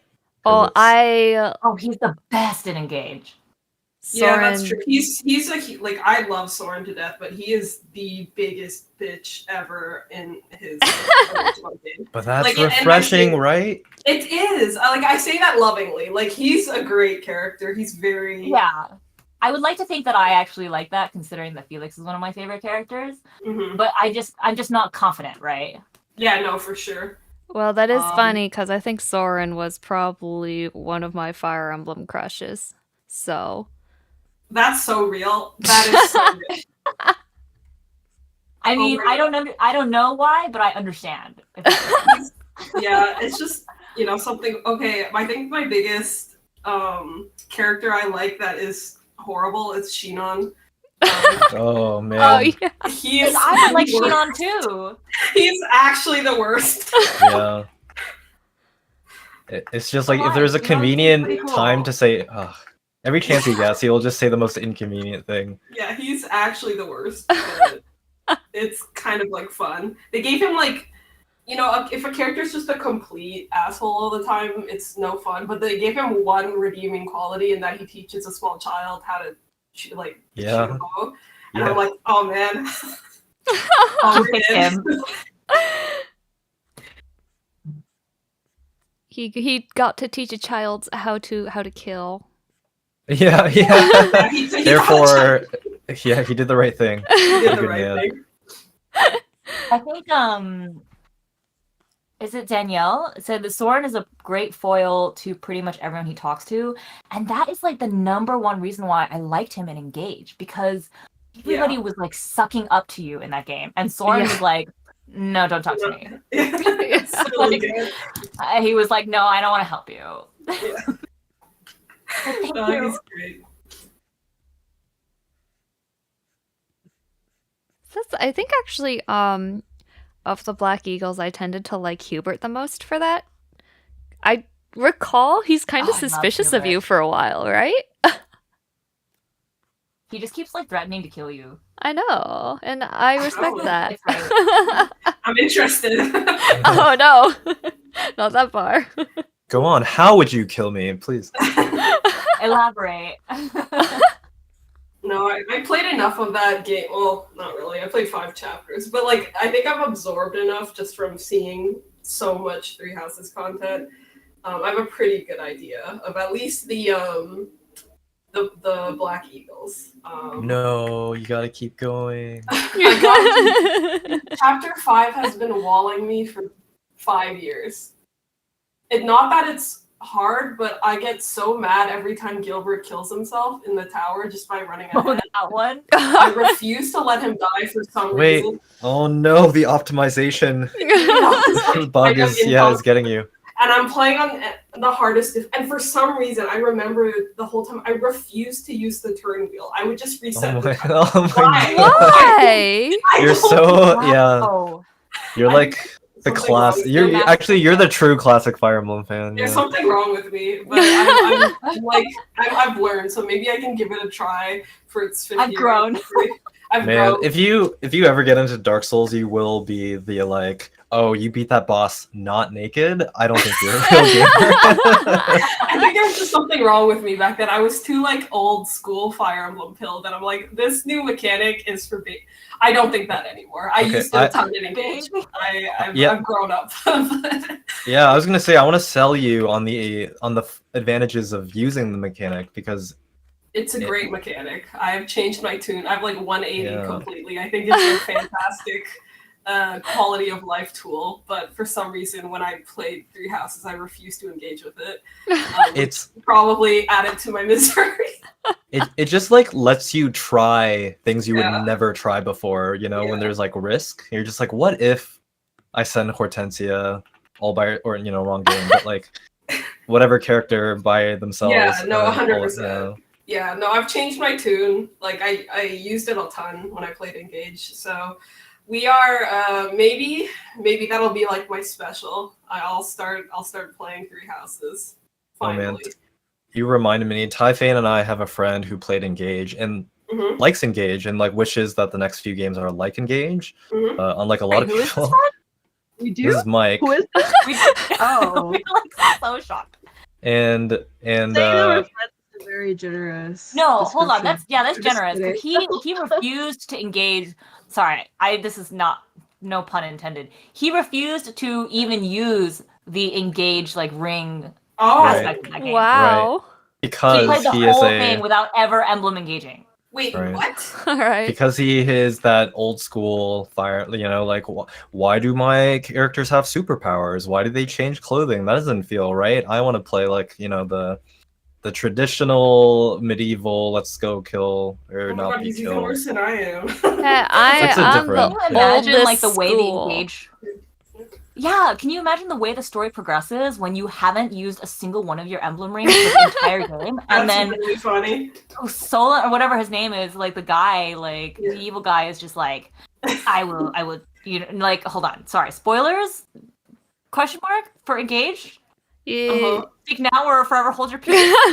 I Oh, it's okay. honestly, it's That is it's a green. game you can just spoil. Honestly, it didn't invent this, and it didn't reinvent the wheel. So Yeah. Okay, basically, like at some point, like you no longer have access to some of your rings, and the guy was like, our friend was like, cool. Huge story beat, and he was just like, okay, you know what I mean? Like, Yeah. is it when they take the rings? Was he like, oh no? Anyway, yeah, he was like, oh, I didn't even know that I had that ring, or like, you know what I mean? Like, That's crazy. But which he's like on a different level with like all the rules that he has. It's not even just like that he didn't use the rings. Like Conrad, he has like he like won't use axe units. They're not elegant. He doesn't like Okay. non-elegant characters because they are beneath his status. Oh, Right. He likes Pegasus riders because they they dart around the sky and elegantly weave through the enemy forces. But also just because like axes miss all the time and he hates that. That's more valid. Yeah. Wow, He's certainly a But hey. character. yeah. Play how you want to play, but it is true. as long it would have been worse if he was like, this game sucks. No, I refuse to use emblems. It's like, no, he likes the game, Yeah, but I true. refuse to use emblems, That's right? Like that. really crazy to me that he enjoyed the game and then refused to interact with like maybe the main mechanic of it. That's really funny. Yeah, like there's so much fun in the emblems, right? Yeah. I think it's And funny. it really 'cause- changes like the entire like quality of the maps, right? Like Mhm. Yeah, like some of the maps are like more fun because of the emblems. And there were just some maps where you like had to catch that one thief that was on the other side of the map, and like if you didn't have Celica warping, like that is, oh gosh. Yeah. Yeah. Did he play on hard or? He played on normal, I think. Yeah. Okay. So I was like, okay. hard mode without emblems sounds horrendous. Awful. I already struggled so much, like on my first playthrough, because I played on hard, like doing it normally. It was like, dang, this is pretty tough, but no emblems. Oof. Hard, I felt like had a really weird difficulty curve because the first few missions was like agony in an LA traffic jam, and then after like a certain point in the story, I'm like, I just roll over everything with any one of my units. It's Really? probably because you built your units properly. I feel like.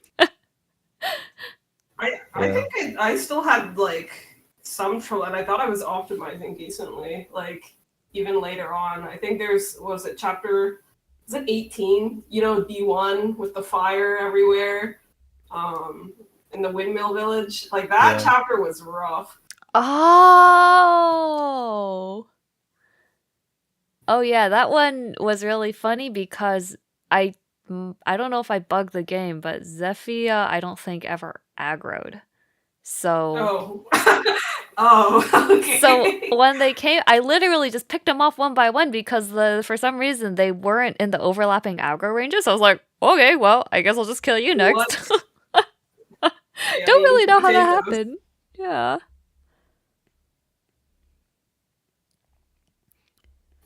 I actually feel like the most challenging. Oh wait, no, maybe that was maddening, or maybe it wasn't. I don't remember. But the most consistently challenging maps were actually not the story. It was the Ring Awakening ones. Yeah. Oh my Like gosh. I hated Lynn's map. Yeah. Killed me. When the freaking thieves like come out all like in a huge mass at the end, that was the first time I have ever had to spend like 5 turns purely retreating, like just running away. Oh Nightmare. Oh my gosh, I was like, yes, this is a brilliant idea. Let's fight the Mongolian horse archers on the open plains. What could go wrong? Those were also my favorite maps though, because of the nostalgia. Again, It's for true, like old it's fans. Yeah.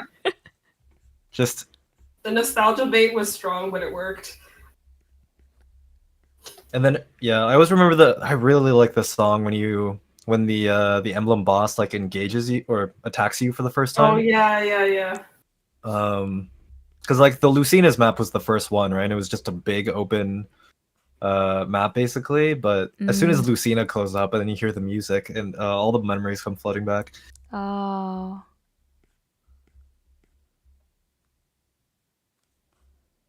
And then you go to Ike's map and he's like, on the fortress they had to defend and you like remember exactly what that's from. Yeah. Anyway. Oh man. They got me real good when I realized in those maps, like the generic units they put beside like the emblem are meant to like mirror the units you have from that game. Like Ike had a fake Soren with him. Yeah. And like everyone, I was like, oh my god. The I don't know. I just remember thinking, wait, the Dawn Brigade wasn't anywhere near that strong when I played them. No, not the Dawn Brigade. They're fraud. Yo, did I get a bunch of sandbaggers? How come these guys are so strong? You guys, Inspire is saying that does sound nice. Makes me want to play Engage. ... And I'm like, I love Engage. I'm an Engage chill. It's so fun. You just can't take it like too seriously. Just don't expect good story, and you're gonna have a great time. It's so fun. yeah, I think it's the designs that, like, if you can just like blind yourself, you'll be okay. Just That's how I had to do. I feel like you know how there's blue light glasses? Just play with like red and blue light glasses, and then just block out a You leer. can't see anything. only green. Just block out a leer's hair, and you're probably good. No, I honestly like Alira's like got a questionable design, but I have to say that it is not the most questionable design. I agree. Yeah. I also agree. I I don't. will- You have to jog my memory. Andrea's hair. Hortensia's is not. I don't. Yeah. Anyways. I see. Okay, I'm torn because I like Hortensia as a character. Like her voice actress in Japanese, I think did a really good job. But like, damn girl, you gotta get a new fit. Yeah, her fit is. I don't think it works super well. She's great though. I think a lot of the character designs. I don't want to say they've grown on me, but dude. Okay, everyone knows I love Pandreo. Pandreo's Yes. probably my favorite character. He's so ugly. He is so ugly. Oh my god, he's the ugliest favorite I've ever had in my life. He's so ugly. I love him so bad, but he's hideous. So funny. Like, Oh my he's such a good character. I think he's really well written. His voice actor's great. Shout out Rico. But oh my god, his hair is hideous. His clothes are hideous. It's just all bad. And yeah. Yeah, but the fact that you got over it and made him your favorite is. Yeah, it I says a appreciate lot. that. Yeah, It yeah. says a lot about him. Yeah. And that's another thing about like some of the characters that have the worst designs, like their characters themselves are like kind of okay. Once you insert them into the story, they start interacting with people, like still maybe not the best. But like for example, Alir, like I cannot stand the way Alir looks. But I would have to say that Alir is definitely one of my favorite main characters in Fire Emblem in a while. They're just like I hate the way other people treat Alir because it's so annoying. But it makes But I sense. love the way Alir reacts to it. 'Cause Yeah. I played male Alir, so I automatically say he. But he's just like so like, dude, leave me alone. Yeah. Like, you know what I mean? He's like, come on, like I'm just a dude, and I just want to be a dude. Mhm. Like my everyone's God. like, my God, it's you. You know the first cutscene or like one of the first cutscenes where like you wake up and you get attacked by the zombies, and then Vander's like, "Of course, I will stand and fight, my lord." And Alir's like, "No, I want to fucking get out of here, man." I'm like, you're so funny. It's so real. Yeah. It's just so refreshing after Byleth, right? Because like I like Byleth, but not as my main character. Like I loved Byleth and Hopes. But in Three Houses, I was like, God, you're so boring. Like,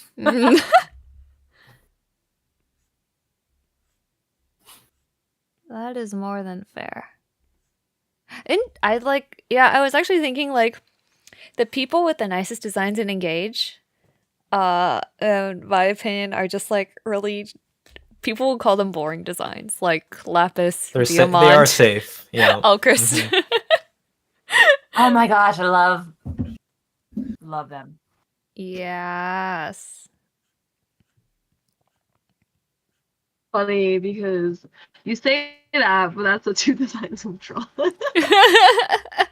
Because No, I was just saying that Luna was saying that they're the most boring designs for Diamond and Elchrist. But I was like, oh, that's Yeah. the two designs we do. That's And why I'm pretty I love sure them. that's what Tai said when she was convincing me to make merch for them, was that these two are probably like the most normal looking dudes. I was like, really? I was looking at Elchrist and I was like, he does not look normal. Okay, but all right. No. I did not say Alchrist was normal looking. I Right. recognize that he is not normal looking. Diamant is normal looking. Another thing though that the thing about Engage is that like some of them look relatively normal, like relatively normal from the waist up or like the shoulders up. And that's really like all you really see of them in the game. And then like certain characters, like when I went to go make merchandise of them, like Alchrist or Fogato, I was like, what are you wearing on your legs and your feet? Like, who let you out of the house? They went to a Zoom call and then they forgot about the rest of the outfit. Yeah, so true. So yeah, it's literally a what are those moment. Like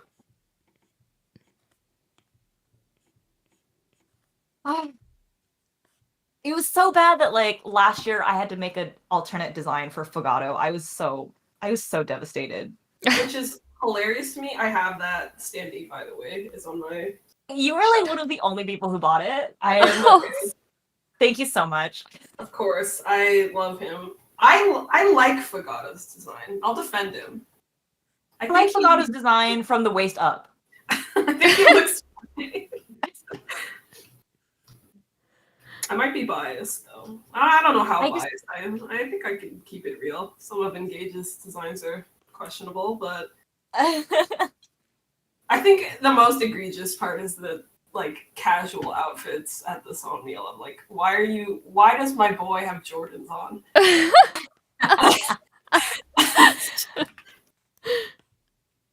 They're making it easy for the cosplayers. I guess so, Oh. yeah. There you go. Big brain. Thanks, Mika Picasso. Thank you so much. Well, I don't know if she designed those, I guess, but yeah. The Pokemon trainer outfits. Yeah. Yeah.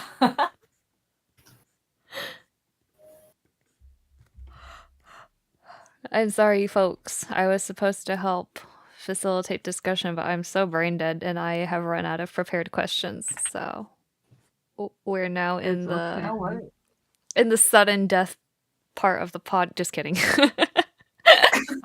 And now we actually start drawing.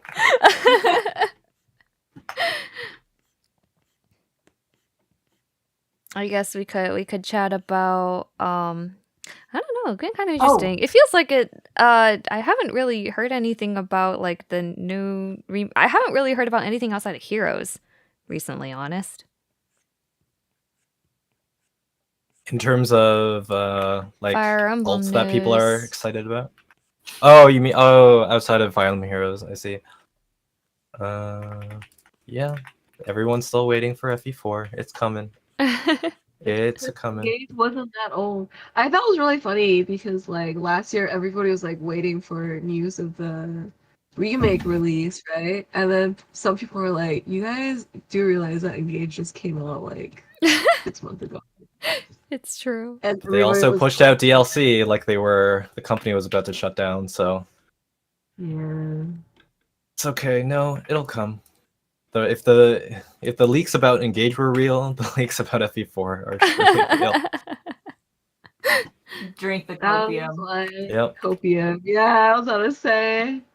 But also, it's not like I don't have 50 games I need to play, so. Oh my god. So real. All good. San and Enspire both asked whether whether anyone's seen Engage cosplayers in person. And actually we saw a few at KotsCon. There was a this was the cosplay that surprised me the most at KotsCon. We saw a really good Nil. Oh. The DLC of Engage. Like it was a very good cosplay. Every single detail, and it's not like a simple costume, Mm-hmm. It's very impressed. I thought we also saw a Celine. Ooh, really? Her dress seems crazy hard to do. Her dress, I don't know if her dress was that big, like as big as it actually would be, considering you probably couldn't walk around in a convention with a dress that big. Yeah. Oh no. Or a wig that big, but I feel like I saw a girl with the flower crown. Ooh. And there was another engaged character, but I can't remember who. Oh, I think we saw an Alir, right? There should have been at least one, yeah. Yeah, there wasn't too many engaged cosplays because I remember like we saw them get together for the photo shoot at the fountain. I think there was only like 5 or 6. Oh wow. What's crazy is just seeing like people would rather dress up as like Tina from FE5 because she came out in Heroes, and like I feel like most people in chat probably don't even know who Tina is, but yeah, there were just some characters like that. Just like, you know, there was like more than one Ishtar. Yeah, I don't know, which like kind of makes me. I feel like people who would cosplay those very old characters probably liked Engage anyway. So It's true. It's just Engage's designs are difficult. I wouldn't want to cosplay as anyone in Engage, probably. Put me in. I don't even remember the name of the little boy, little doctor lad. Jean? Yeah, Jean. Jean His outfit Valjean. seems neutral enough. You know, Anna, very neutral outfit, inoffensive, True. very safe, True. That is pretty true. good. If you had to I think be in a daily. Oh. Sorry, I was just gonna say I think the day-to-day outfits would be easier to cosplay. I was just gonna say since Conrad started it is if he had to be in a Fire Emblem cosplay, what would you pick? I think we talked about this like a while ago. I mean, sorry, not us, but I was just like we were like joking about all cosplay for AX or something. Not cosplay, no cosplay. This is like every day of your life. Like There was that one year where we all wanted to dress up as Long Ku. all Like, all of us. All 8 of us, yeah, as like in Long Ku cosplays. Because our table was called the Long Crew. Because there were 2 tables side by side, so it was very long. Playing the joke. Oh man. We had I remember like literally looking into how much Long Ku cosplays cost back then.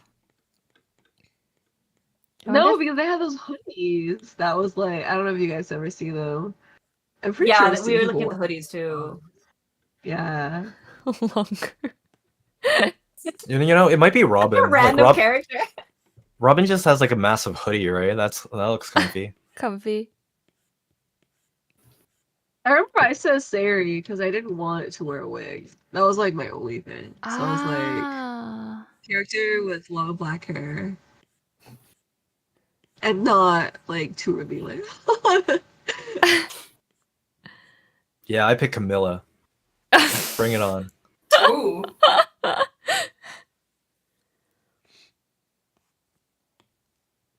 Mike is here. Oh my god. The legend. Everybody knows him now. We were putting respect on your name. Oh. Oh, this is no Emblem Engage. Man. No Emblem Engage and no axe units. That's valid though. I've never liked Axis. Oh, kindred spirits. Yeah. Everyone's an axe hater, man. No, the problem is that like in the days where Wyvern Riders were only axes, you then were forced to go that route. But I do remember that. I see what you mean now that you put it that way. Because like if I do have an axe unit, I generally make them into a Wyvern Rider. But like, because what are the other options? It's like basically like armored units. Or I guess now you could make a hero, but then you're basically kind of using swords anyway. yeah, it's hero. Well, I think it was especially in Valencia, axes were just bad swords. Yeah, that's still kind of the case, I'll be honest. Yes, FE7 they did miss all the time. I hated axes in FE7 and oh well, wait, maybe Hero did axes in FE7 too. I don't remember anymore. I don't remember whether I made Raven use a sword or an axe. If he's only axes, I straight up don't remember. So He was a mercenary, so sword first, and then could use axes as a hero. yeah. But also, might have just been biased because back then I had no brain cells. I was too young. So I was just like, oh, but Sword Master looks so cool. Let's just make everybody into a Sword Master. I don't know. I did that in Shadows of Militia, kind of, but I wasn't young. I was just like, oh, I'm just gonna make everybody a Dread Knight. Oh, but Dread Knight was busted. It's literally just I know, exactly. literally turn everybody into a Dread Knight. Everybody a Dread Knight. All the boys get to become Dread Knights. And Yes. you get Except for Python, who can be a Bow Knight. Because Bow Knights were super busted in that game. bows felt like a gacha roll every time. Because I think didn't they do it like really inaccurate? But you had like crazy range on bows. Yeah, I guess that's right. Yeah, you had like 4 squares of range, but like I Yeah. guess the accuracy did go Like, down. 25% hit chance. But that's what Milla's turn wheel is for.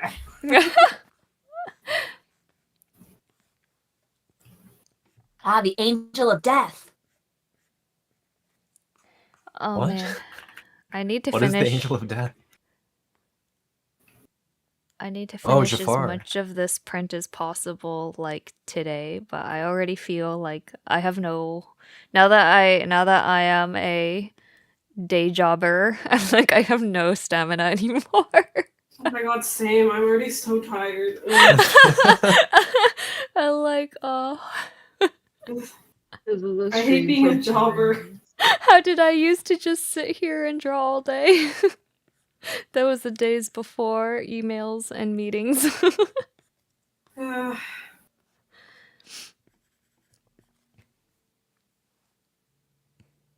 Has EmblemCon stress affected anyone's sleep schedule at all? oh boy.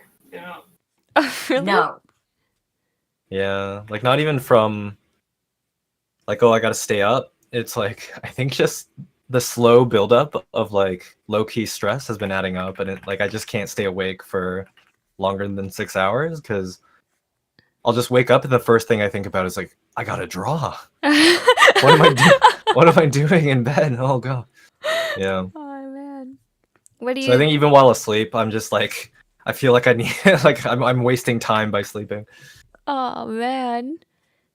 Are you like having big plans? Because I can see you have a lot of chibis in the works. So is that like That's the sad thing, Luna, is like you said you're slow. Like we should have a competition to see who's slower because like I do not have that much new stuff. oh And Mhm. yeah, it's like it takes everything I have to get what I do have coming out. So mm, kind of how it feels.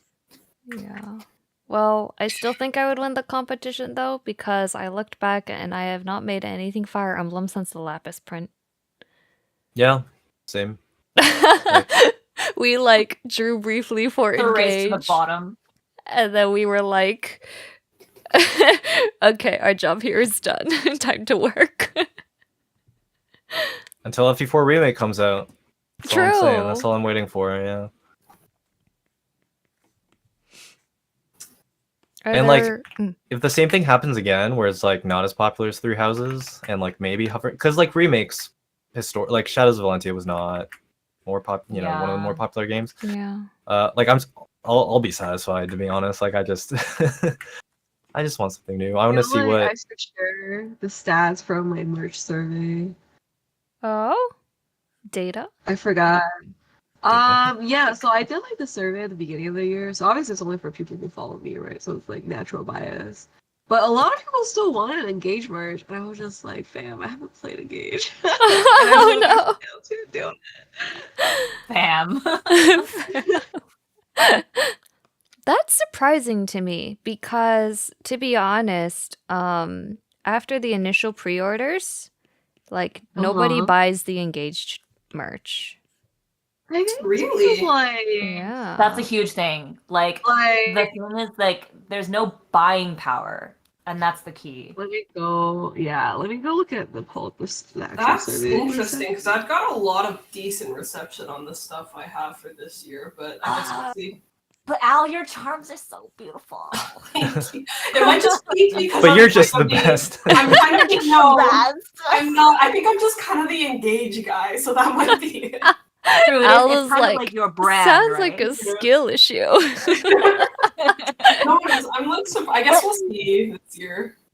At the same time, though, you kind of had a selection of characters that weren't necessarily as readily available as like maybe some other artists did. Like, I feel like I only saw like 2 or 3 Pendreos like total. Really? Or okay, like yeah, I'll say like surprisingly, my I think second or third highest selling charm out of the 20 was Gris.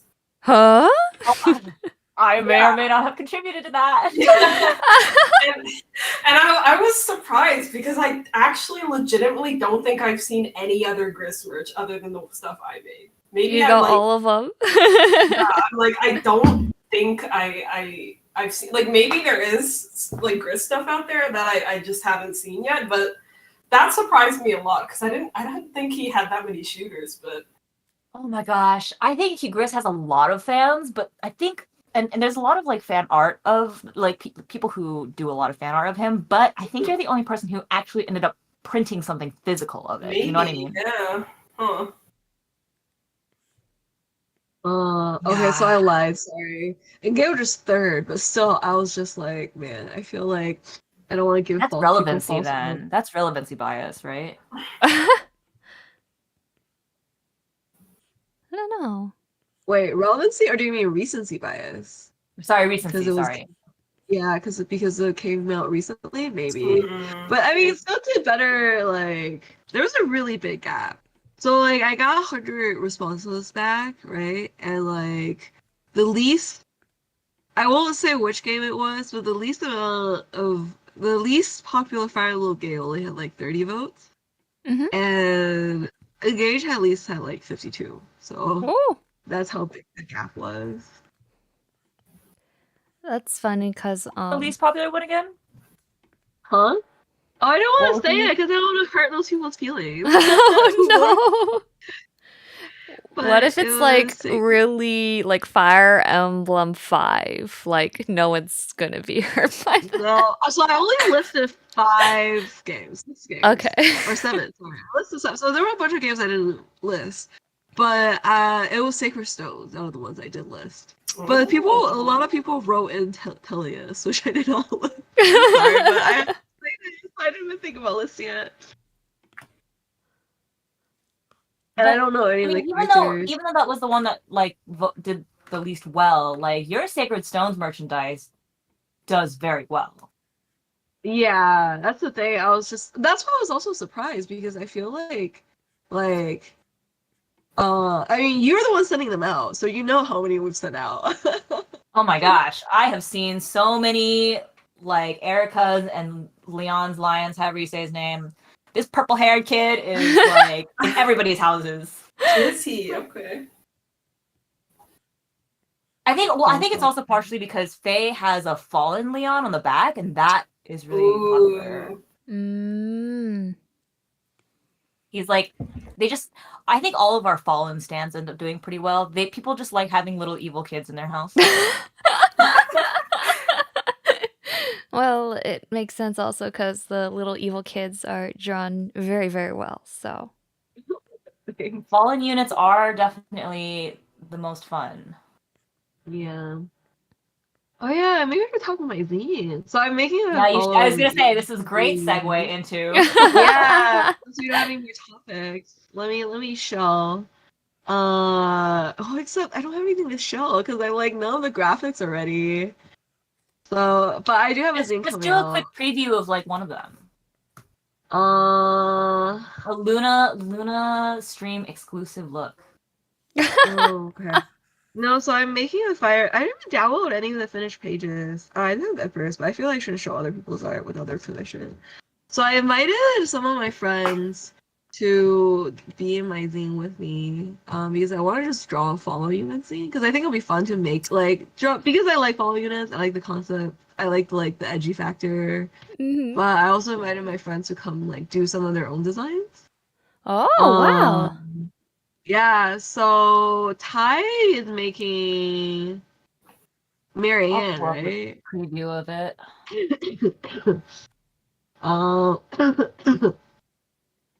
And then I'll Conrad show like the already. sketch of the outfit. Yeah, I don't know if Conrad wants to talk about his. I think it's cute. I think Conrad should show his because it's really cute. Is it Oh, sure. Cordelia? No. I'm not. I'm actually drawing Cordelia Villa. Oh. Yeah. Woo, Let me sheesh. show my Anna spread. That's gorgeous. I love it. Whoa. So I This one am is doing a Garthin Marianne. So like she's evil, so obviously she has to have a boob window and a leg slit. Of course. Of course. But yeah, no, so her outfit's like inspired by like the Agarthan designs and then obviously her original design. And then yeah, she's basically got just like goth girlfriend. Girlfriend.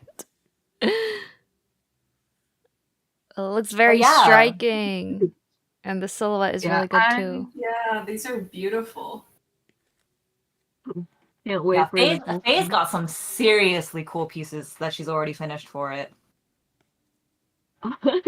Not that many though. A bunch of them are still sketches. I So love this is a Ninian. spread I did Ninian looks so good. Yeah, I guess I'll call Ninian in a second. Those are the only two that I've like finished. So this is the full page for Anna that I did. Just because I thought it'd be fun to do some like different like killer Anna designs. Mm-hmm. Yeah. So I was like just like Anna going the full like killer Full killing capitalist. families. Yeah, full capitalist. Ah, that's awesome. Yeah. And I drew, so this is, the top was the Three Houses assassin outfit, Mhm. but I did one that's like original based off of the blood moon skins from League actually. And then so it's more like a demon like demon hunter theme Mhm. kind of. She has like a bow mask. And then this last one's actually an outfit based on Jafar's assassin outfit because she's not in that game. Yeah, so that's my Anna spread, and then I'll pull out Ninian. This is my Ninian page. Oh, that is so cool. It's very classical. Wow. Yeah. That's stunning. Oh, beautiful. I think it should be the cover, but Oh. It's part of me definitely realized- high enough quality to be the cover. But it's also like if it's a zine about like Fallen, that just looks like a really Yeah. beautiful Ninian. true. It needs more purple clouds, right? Or like Wow. edgy. I'm just like, Yeah. dang, that belongs in like a chapel.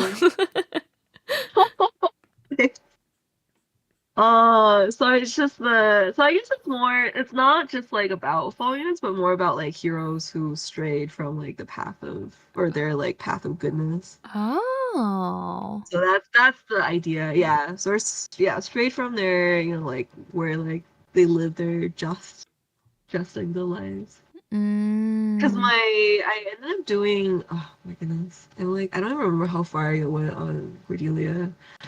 I think I haven't pulled out Cordelia in a while because I don't want to draw a horse. At first I was like, I want to be ambitious and draw her freaking Pegasus.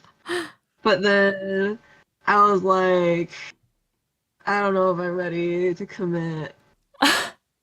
Yeah, that's like I was originally gonna do Ferdinand for this zine, and then I was like, nah, man, I don't want to draw a horse and armor. Like, I don't like him that much. I love Ferdinand, but not that much. Your sketch looks so good though. A tragedy. This was Maybe a true you should skill issue. Oh. You should just let me put a sketch in. People can imagine the horse with their mind. Yeah, just imagination. Yeah, Ty started painting Ferdinand, so I said I would started finish two it paintings for before. Ferdinand. Yeah, I so I just, gotta work on that eventually man, too. horses, dude. What made you decide to put in the, the very significant amount of work to make your own book? Just because I wanted to. Oh wow. It's Yeah, too much because I was strength. like, no, I just like I felt like it was like a like if not now when kind of thing, right? Mm. Yeah, just wanted to. That's why I was like, oh, I feel like it'd be fun too. So that's why I invited a couple of my friends, being like, oh, if everybody else joins, maybe it'll feel more fun. Yeah, totally. Yeah. I kind of wonder if zines will like go more towards that direction, honestly, with like a lot of the scandals that have been coming out. Uh-huh. Where initially they used to be more of like a private, just among friends affair anyway. So Yeah. Yeah, I think they're more. A lot of them are like way more businessy now, which is like. I'm gonna say this. Okay, so I'm gonna stop drawing, and I really hope there's nobody involved in that scene here. I will not badmouth, but I will just state my experience as. So this is my first like for-profit scene that I joined. One of the mods invited me, so this is the first time I joined one that's not made by a friend. So the only other for-profit thing I've done was by my friend needed like someone to come like pinch hit for her basically. So I was like, yeah, like sure, I'll come. So I was like, you know what? Maybe I will explore the zine scene as it exists and see how I feel about it. And like, it is like a whole affair now. Like every zine has like a whole team of mods, right? Because they it's have like true. the social media mod, the graphics mod, the art mod, and like Shipping mod. yeah, and I was just like sure, like I get it. Like if you want to make sure this is a good production, like that's why you split up the like responsibilities, right? So like nobody gets overwhelmed. But well, yeah, I was gonna say, dude, I was just gonna copy paste the sword from Lucina, by the way, for Yeah. Chrome. I mean, Okay, you. sorry, I was yeah, I just wanted to I- make sure that you were drawing the sword. no. It's just because I need the lines to fill in the colors. Okay. But yeah, so like for this scene, I was invited to apply, I guess, which I thought was kind of weird. But I was like, well, it's for Honkai Star Rail, so I was like, oh, maybe it'll be fun. So I did join and I applied and I got in, and then I applied as a page artist for once because I was like, oh, I'm always merch artist, like I should try something different. And everybody, so like you have to write in your pitches. So everybody had to submit 3 pitches, which one of which would get approved of to move forward with, right? And it was Yep. like a really official thing. But then one of the mods asked me to do a page and like a postcard based on the pitches I submitted. And I was like, well, Wow. I guess I did say like I would draw these things, so like sure, why not? But then what happened was like the timeline is that it started in I think like December, late December-ish. And we were supposed to submit oh shit, sorry. No. Just a phone call. Spoiler. Yeah, spoiler. Basically, like we were supposed to submit work in progresses and get them approved by the art mode. But okay, sorry, I gotta make a phone call. Fuck. All right, be right back. That's guess how you run a sitcom, and not sitcom, but There was somebody from the zine in the chat, oh no. now she's getting threatened. and That's now what the phone she's call getting was from. swatted. No. I guess so. To continue off this story, like I've only done for-profit zines, and wow, I don't think I've ever had a good experience. Like it could just be that I'm like really unlucky with the zines, but it's just like because there's so many people involved, it always ends in drama of some kind. Like even if it's behind the scenes and you don't know that it's happening, like it's usually there. And then so the way that it's affected the previous scenes that I've been in is like, there was like drama, and so now like the layout mod like refuses to put everything together into a PDF, or Oh, like that's the terrible. shipping mod like refuses to ship, or like Okay. you know, like it's just like so much like stuff going on.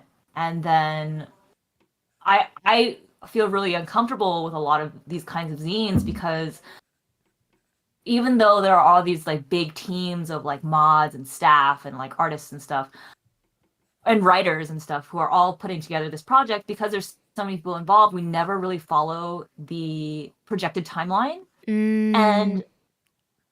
And everyone seems to be like okay with this, and I like Mm. super am not okay with it, because Mhm. oftentimes the person who is suffering the most from this delayed deadline is the customer, Yes. who were like holding on to their money for months. Yeah. And it's just like the worst thing was the Felix zine that I was part of. I have no shame in calling this out.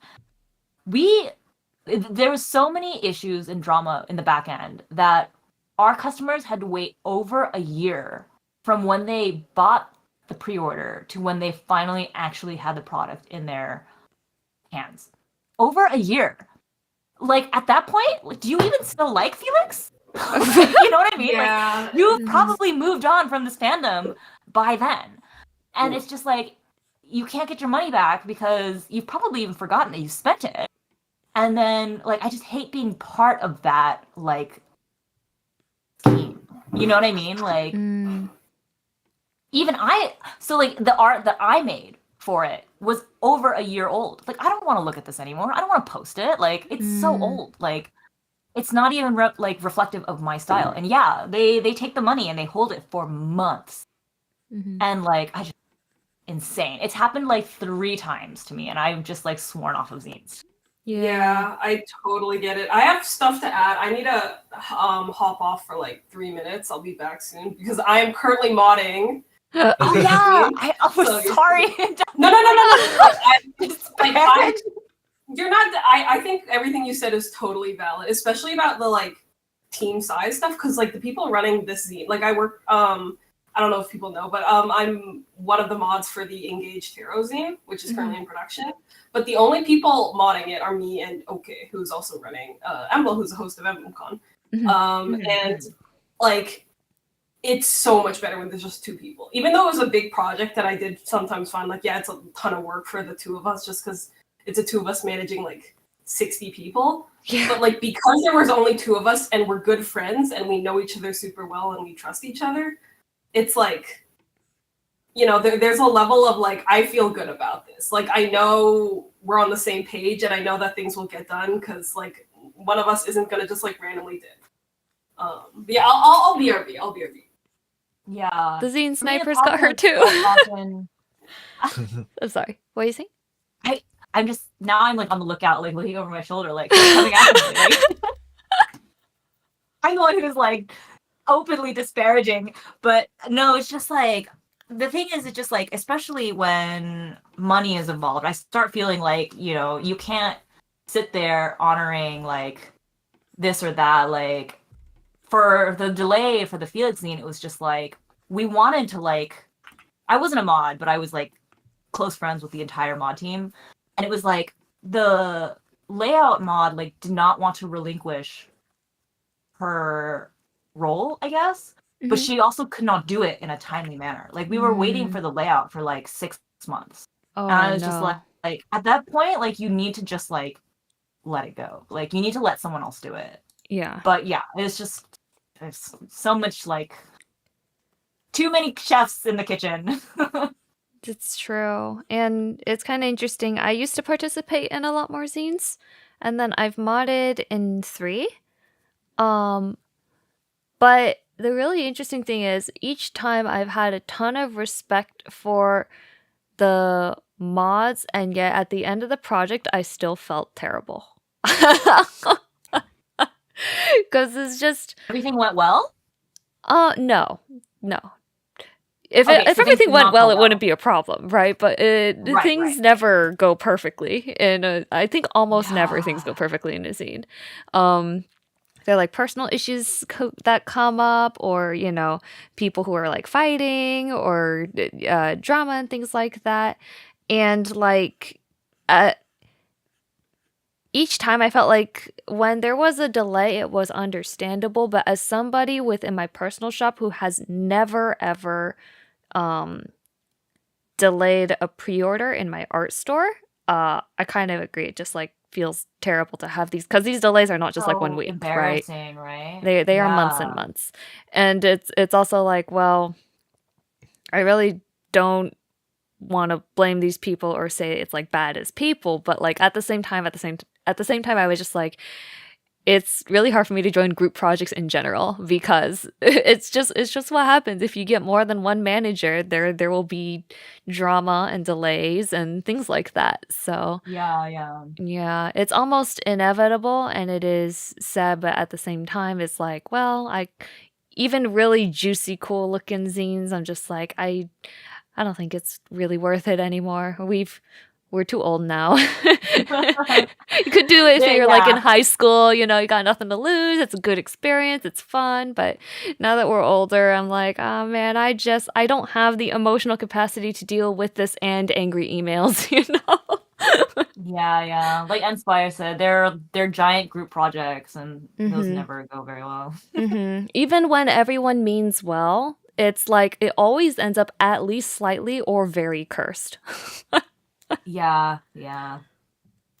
As I don't know, I think another thing is just that zine culture has been like steadily like amping up Corporatized. its game. almost. Yeah, corporatized, but also just like I feel like every zine feels the need to like be as good as XYZ zine, if that makes any Mm, sense. So like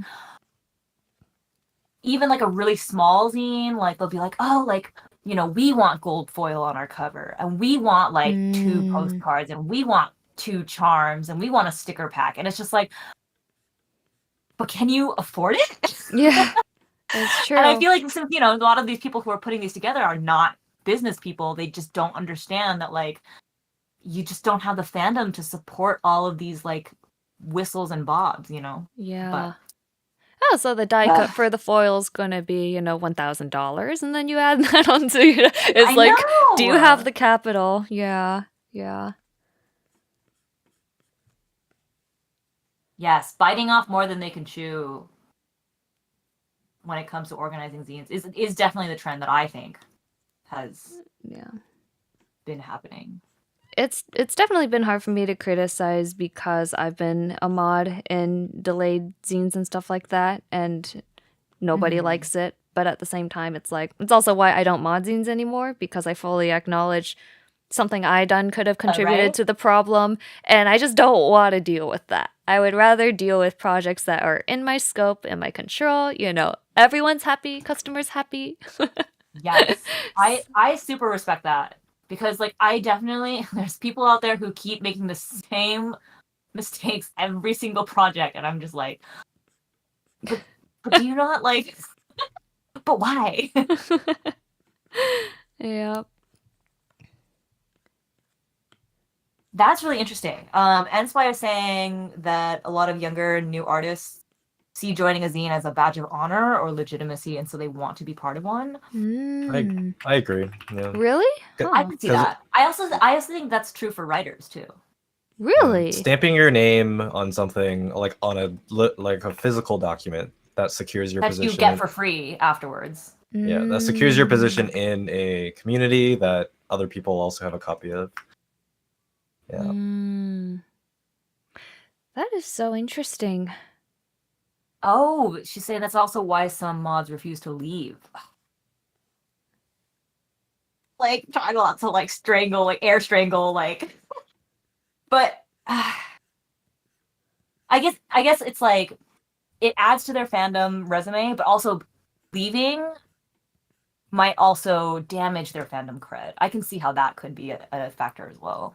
Yeah. It really is kind of corporate in that way, actually.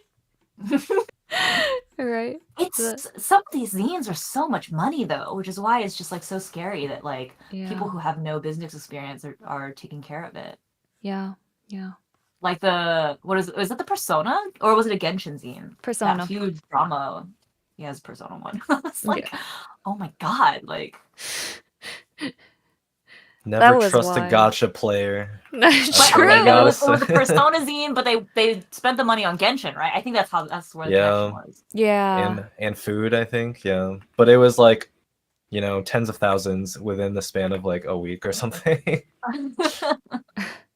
Like that's Only actually 25K? kind of Renali's saying impressive. 25K. Yeah.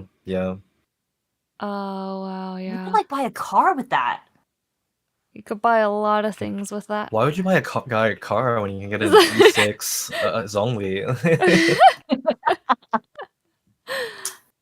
Hello. Oh my god, did Fi leave? Oh, she did. Oh, Faye? She must have disconnected. Yeah. Foreign internet. Yeah. Oh wait, all the icons are off now. But like, I just held them there because in case she comes back. She wrote in Discord that she's got to run. Oh no. Oh. Oh no. For the no. luncheon, the birthday luncheon. Yeah, I think so. All right. Well, it was great having her here. If she comes back and listens sure. to this, it was great having you here, Faye. Hope you have a good lunch and happy birthday to your maybe grandma ? Maybe not. Were you guys still talking about zine stuff? Yes, so now is the perfect moment for you to come back and give us the inside look. My As a insider mod. mod look at being a mod. Don't worry. I don't know if I think someone said they were like slightly worried about like offending me. It's like this is my first time modding. And like I've been scared and kind of put off by it because of all the controversy and the people running off and stuff. And what I found was that like when I see mod teams that have like more than like 5 or 6 people, I get a little worried. And then sometimes I see that the same finance mod or whatever, like I don't know how, like honestly I don't really know how these mod teams come together sometimes. I don't know if there's like applications or whatever, but like how can someone run like 10 zines at They once? can't. Like, Oh my right? god, that's such It's a pet peeve of crazy. mine. Like when I see like this finance mod has like run off and stopped responding to messages, and then I found out it's affecting like 8 different zines. I'm like, how did that happen, right? Like, yeah. how is this person involved in 8 different zines at once? That's crazy to me. But yeah, that's like an insane amount of money for this finance mod to be handling too. It's like one zine's already a couple $1,000s usually, but 8, like you're handling like that's like someone's yearly salary, more than that sometimes even. Yeah, you're crazy. also like a full-time job at that point with how many Yeah. portfolios you've got to juggle. I mean, it sounds harsh for me to say you can't, but it in terms of managing, multiple zines at the same time, but generally you really can't. It's so much Yeah, work it's a and one attention project just thing. doing one. And like even somebody who means the best, who tries to pick on more, I feel like it'll just suffer because business finances are so complicated. That's why businesses hire entire divisions. So it's crazy that like I'm kind of just looking at some comments in chat. Yeah, I'm currently modding a zine with the Engaged Tarot. I think I already said that, but yeah, it's just me and them. So like again, small team I feel like is better because like especially if you're friends already, because it means there's like a layer of trust there. And also neither of us are doing anything else. Like we're not modding any other zines, or like we put our full attention into the one. So it's everything's going smoothly and stuff. But yeah, I have no idea how these like big zine teams come together sometimes. I thought most mod teams were groups of friends that all trusted each other. Yeah, I thought so too. No, These no, seem no. to be more like a collection of strangers. Majority of them are actually applications, and the applications are judged based on previous portfolio, which is why you often have people who have extensive fandom experience. Yeah. However, if the background check is not extensive enough and they accept people based on name and social link following, rather than checking that the projects are all complete, then that's where it can get like kind of dicey. Yeah, it's scary. And yeah, zines are like really, I mean, they're big undertakings. Like They it's a lot of really money you're is. going to be handling. A lot of the times it can get into like five figures with the amount of cash you have to manage. And you have Yeah. to trust someone. Yeah. Like the finance person is like the biggest one. If you know all the bad stuff that's been happening is usually because of finance mod or a shipping mod just like vanishes off the face of the planet, and it's concerning. Yeah. Like I imagine most of these mods it's kind of like a volunteer thing for fun, a hobby, but it's not. You No, can't even some yeah, of them get paid now. they do. Yeah, Really? and it's a huge thing. Like it's a What huge the, what the hell? thing that they get a cut of the zine for being a mod. And I think there were some zines that I feel like Faye might be able to say more about this because I think I was talking to her about it. There are some mods who get like a higher percentage of it actually. Huh. Yeah, like the for-profit ones especially, like the mods get a cut of it. And that's like the difference, I think, right? Is that like in the past, it was purely a passion project for mods, which I think makes sense, right? Because unless the mod is like contributing as an artist, in which case they get paid, right? Because they're an artist. Yeah. But a lot of the times for these projects, it's like you're not even producing any of the contents of this. You know what I mean? Like the people who are making you the money are the artists and the writers. Like, why are you getting a bigger cut? I both do and But don't I do agree think it's a thing. with that because there is definitely way more hours that even a mod who never makes anything for the zine puts in compared to an artist, as someone who has done both. True. But Yeah. I would more take the position it should be equal or lesser than an artist, probably Yeah. not more. Yeah. I definitely agree. Equal or lesser, but definitely not more. Because that's where I start to draw the line of like, you have put this project together, but the people who are making you the money like are getting less than you. Like, Yeah. that's what I think is sus. Yeah, of course. Renali says, I've seen some that do it based on hours spent. Oh, that's crazy. Yeah, you can't track that though, That right? is the trust That's system. goofy. Oh, at last, being slow is gonna pay off. Like I've never understood people who, I mean, like even at work, because I do freelance design work. Yes. Like part of my day job, and it's like I charged hourly for a little bit that I'm like, hey, why am I doing this? Why am I being punished for being quicker and at my job? Yeah. Like that should not be the case, right? So I now work on a project basis, so it's just like, hey, I'm gonna give you a quote on how much this thing is gonna cost, and that's it. And if I do it faster, that's better for me. But like if I charge it hourly, then it's like, does a client really want to pay you more because you're slower? Like, right? I think anyone who has freelanced is against hourly pay. It's a little silly. Like I got paid hourly on a contract basis at this current job before I got hired full time, and I just inflated all my hours because like, yeah, hey, if you're gonna make me do a task, and you're gonna pay me hourly, like I don't want to get punished for being quick, so I'm gonna take my sweet time doing it. Well, what it is actually an obsolete payment model from, if you think about like, I'm going to throw out a random decade, even though this is probably incorrect. But like, let's say like the 40s, going and operating like a telephone connector, right? Yeah, you are literally at your desk and working from, let's say, 9 to 4, 9 to 5. You sit down at a desk and you work and you are on call while the telephones are ringing until you're done and you clock out. But this doesn't work for things that are skill-intensive labor and project-based because you're incentivized to be bad at your job, which doesn't make any sense to me. Exactly, yeah. Hourly is a flawed model. Exactly. Every single freelancer thinks hourly sucks, even the ones who are slow. Yeah.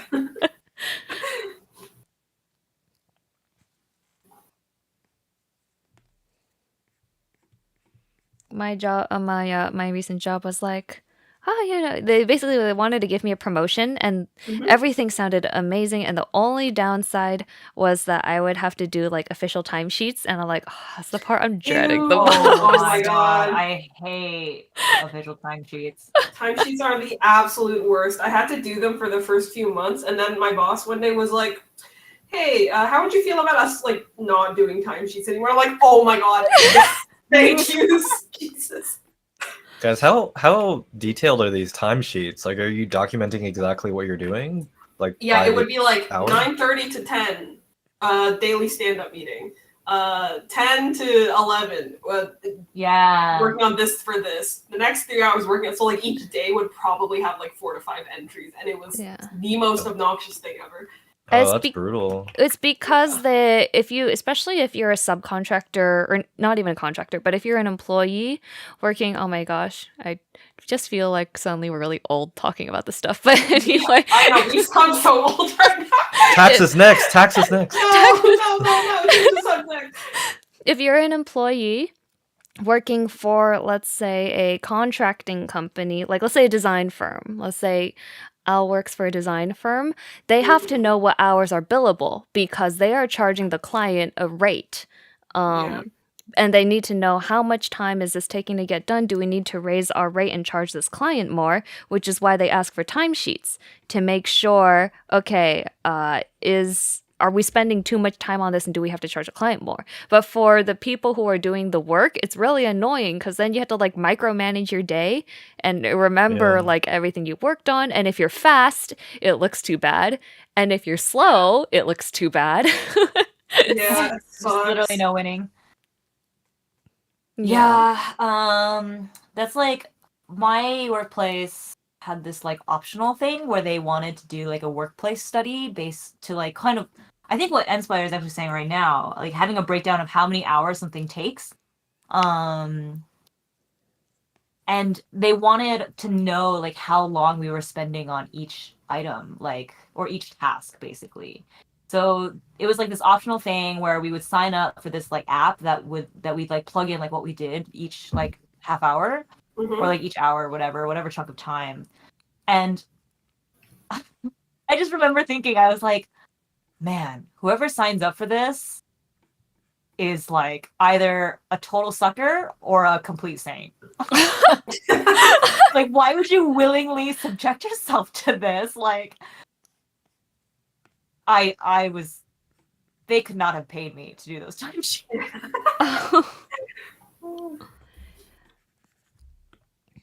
Yeah, it's kind of rough. Like, we have timesheets, but it's literally like, how many hours did you work today? Oh, wow. Yeah, then for us, it's with just like like, plug in 8 hours and you're just like safe. Yeah, no proof required. Because otherwise, it's going to be a lot of like. I can do it like any time of the day. I can even do it like the next day. Yeah. Some people like were not doing it until like the day before they were due, and like obviously our contracting company was like, "You can't do that." Yeah, it's just do it if you want to get paid, but otherwise, like whatever. Oh man, the first company in my day job foray, the first company I worked for was like kind of a black company. They were like, you have to be accurate by the minute. Like, start and stop your timer. You can't change your records after the day. So you had to like have this live timer running. What the hell? We have some particular managers that are like that. I think like one of my coworkers went to go to the washroom and then crossed the manager in the hallway, and they basically said like, can you let me know when you're using oh my gosh. when you're gonna leave your desk, basically, even for things like that. Yeah, that was and my and then he quit, so Good. that's what happens. So did I lasted 3 weeks at that job. Oh damn. Man, that's rough. Yeah, but it made for a very good story, and it also made for a very good experience on what I found valuable. Yeah, true. Teaches you what is and isn't acceptable.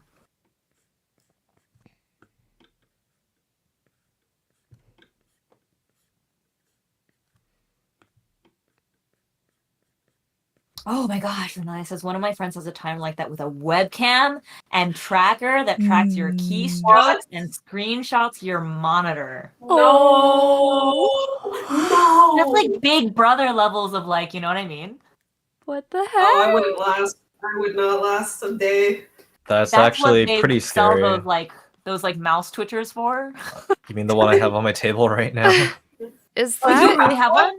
The problem is that like if they're screenshotting your computer, Yeah. They can tell, yeah. That's yeah, so messed up.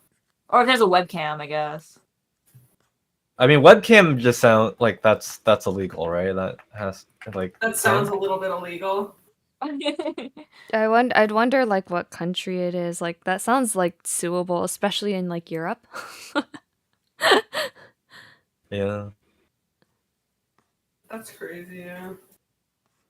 I mean, my company... Toronto, Canada. What? No way! I'm from Toronto, Canada. That's a I'm joke, pretty sure right? that's illegal. That's a joke. Oh That's- yeah. That's a jest, surely. That can't be right. That's actually insane. I mean, I guess if someone is truly desperate enough for a job, maybe like they won't Jesus. contest something that Like, I guess. clearly illegal. I mean, I guess like now that I'm hearing these horror stories, I have it really good. I company find is it so funny small. that like so many people here are from Toronto. Yeah, I was just like, I'm from there's Toronto, horror yeah. stories in Toronto. Yeah, like my company is so small that I use my own machine for work. Like they can't even afford to give me my machine. But That's good, actually. That's Yeah, really that's good. actually we're not preferable. tracking anything. They don't care at all. Like I can take a nap in the middle of the day and they wouldn't really notice. And it would be totally fine. And I have a lot of excuses for stuff. Sometimes I'll just say like, oh, my computer isn't turning on and I can't join this meeting. Usually I'm not lying. Okay. But when EmblemCon is coming up, I might be using. Yeah, I didn't say like, oh, I need 2 days off for like EmblemCon. I'm just gonna, we'll fudge. Oh yeah. Oh yeah. Heck yeah. Yeah, I'm gonna be a little busy these two. Oh, I'm having some computer problems, so I might be a little bit Oh, my internet is on the fritz. I don't know what's going on. If you need oh, any my Alincia is on my internet. Yeah. my Adobe suite just isn't working right now. I can't open InDesign. I'm sorry. Meanwhile, I'm on Discord. Well, I will say this, Al, there's a reason why I quit after 3 weeks, and there's a reason why that person quit their job too. So I wouldn't go around using that as the example of why your company is gold standard. That's true. Yeah. It's more just the fact that it was so bad we couldn't last. Yeah. I think my company's all right. I don't think they're stellar, but I don't think they're bad for sure. I think my company is like really, really chill. Or I should say my position is really, really chill. But it's because we have like issued laptops and they can track like when we turn it on, and some days I may like not turn it on. Some days I just don't have anything to do, and so I just don't turn it on. And it was so funny because like I kind of knew that they were capable of tracking it, but I knew that like my boss was not technologically advanced enough to track it himself. So I was like, okay, so the only people who are tracking me are like the IT team. Surely they have way too many computers to be able to track and like actually keep on top of it, right? Because like my organization is like the complete opposite of yours, where it's like humongous, right? Yeah. Like thousands of people. And then there was one day when I had like an issue with IT and I had to like ask them to like remote into my computer to like check. And then I remember the guy who like I'm like kind of good friends with. He was like, oh yeah, so I see that like you turned your computer on at 3 p.m. today. Caught in 4K. Let's like not talk about that. And he just like he did not care. Obviously this guy's not paid enough to like keep track of my hours, but I was just so embarrassed. I was like that's so funny. I was sick this morning. Like, you know what I mean? Just like don't look at my other days. Just I was like, I'm sorry, Ryan, don't tell. And he was like, what? Tell what? I feel like I'm really lucky with my current company because, like, not only do they not care? Well, I mean, a lot of it might actually be direct supervisor, because my current boss will let me work. What part of it is that I'm contract part-time, so if they wanted to enforce it more, they probably couldn't. Oh yeah, part-time. But even so, and I'm like, wow, like as long as I get all the stuff on my to-do list done, she is totally fine with me doing literally whatever. Yeah. That's the best. And it's a nonprofit, and they're not technologically illiterate. They still have okay tech, but most of the people there are not they're not like geeks or technological enthusiasts. So I just use my own machine, even though they got me a work laptop, because I'm like, this thing is so annoying. Every time I try to work on it, it has 7 different updates to run, and it takes like an hour to boot up. I'm just gonna go use my computer. Our machines don't allow you to install custom driver, like drivers not approved by the company. So like I just can't even use like a tablet with Oh my pressure gosh. sensitivity, or Really? yeah, because like So then do you just transfer it over from your actual laptop, or you just suffer? oh I suffer, yeah. Like if I have Oh. to edit a photo so that it like covers a greater background, like I just do it with a mouse. And I've gotten weirdly good at it. Like sometimes, if I've unplugged my tablet already and I see like a quick fix I need on a drawing, I'll just draw with my mouse, and it's like, Wow. yeah, this still hurts, but it's I make money from doing it like this, so I guess I'm used to it. Oh man. Wow. I'm a little curious on would you guys say that art is basically full hobby for you at this point, or is it like slight side gig? You kind of like the extra money, or I mean, we is it more? technically all have a side gig with this, right? Yeah, Sorry to well, we interrupt are you, all but- tabling at EmblemCon, but I just more meant like your personal opinion, or like how you approach it, rather than what it technically is on your bill statement, if that makes any sense. If someone asks me, I'll say it's my hobby, because I think like how you label yourself often like determines how people look at you as well. Oh. In terms of like, I mean, most often it's just skill level. I feel like in more professional, even in some certain groups in the artist alley, when people kind of view like people very much gauge interest in a person based on not just on fandom, which is like what I prefer, but often based on skills. So I try to steer away from that as far as I can. I think I feel the same. Like, at this point, my day job doesn't make me a ton of money, and I do supplement a decent amount of it with, like... I mean, I opened my shop for 1 month last year, and honestly, that was not an insignificant amount of the income I earned last year. But that plus, like, commissions and stuff, like, it definitely makes up a part of my income.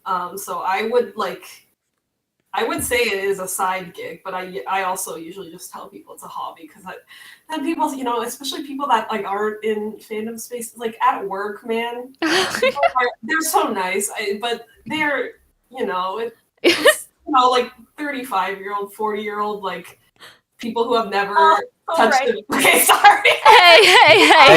No, don't say it. Hey, I am not 30. I am not 35. I am not 40. Do not do. See, Ty's the one who gave it away there. Ty, you're supposed to say silent. Okay? I'm sorry. Well, to be fair, I am actually not 35, and so therefore... Yeah, I'm actually I am 58. Definitely. I'm sorry, yeah, but, they're people that have, like, the only video games they've ever heard of are, like, Minecraft. They're normies, yeah. They're very normie, and... Sometimes they ask about my my illustration and stuff. Like, oh, can we follow? Can we see it? I'm like, No, absolutely, don't say it. No. Yeah. Yeah, it's hard to answer that question. Sometimes it's like, no, it's not really. Or like, if you really care enough, you got to prepare that alt account. Oh yes, I do art. Here are all of my sketches of fruit and and mussels and architecture. That's all I do. Yeah, I have when people ask to see my art and I know they're not one of us, if you will, I have like a special portfolio prepared for that. That is I have so like funny. 8 pieces that are like I allow normal people to see. And I'm like, here, and they're like, "Well, can I follow you?" I'm like, "No." Yeah, it's like letting someone into your room, dude. No way. Yeah. True. Oh. It's kind of Wow. And like we don't even draw not safe for work, right? Like imagine being someone who Right? Oh. Yeah. I could like I absolutely just no. Like even this is too much for me, and when people ask, I'm like, no, I'm embarrassed. Oh man, I'm not gonna go into like too much in the details, but like one of my friends went to a wedding recently, and like someone they haven't seen in 10 years basically revealed their power level, like right there at the wedding table. And my friends were like asking, right? Because they were like, "Oh, you know, you do art. We want to see art." Basically, they were doing the exact same thing that your coworkers were doing, Yeah. but they thought they could handle it, right? Because they're also artist alley people. Yeah.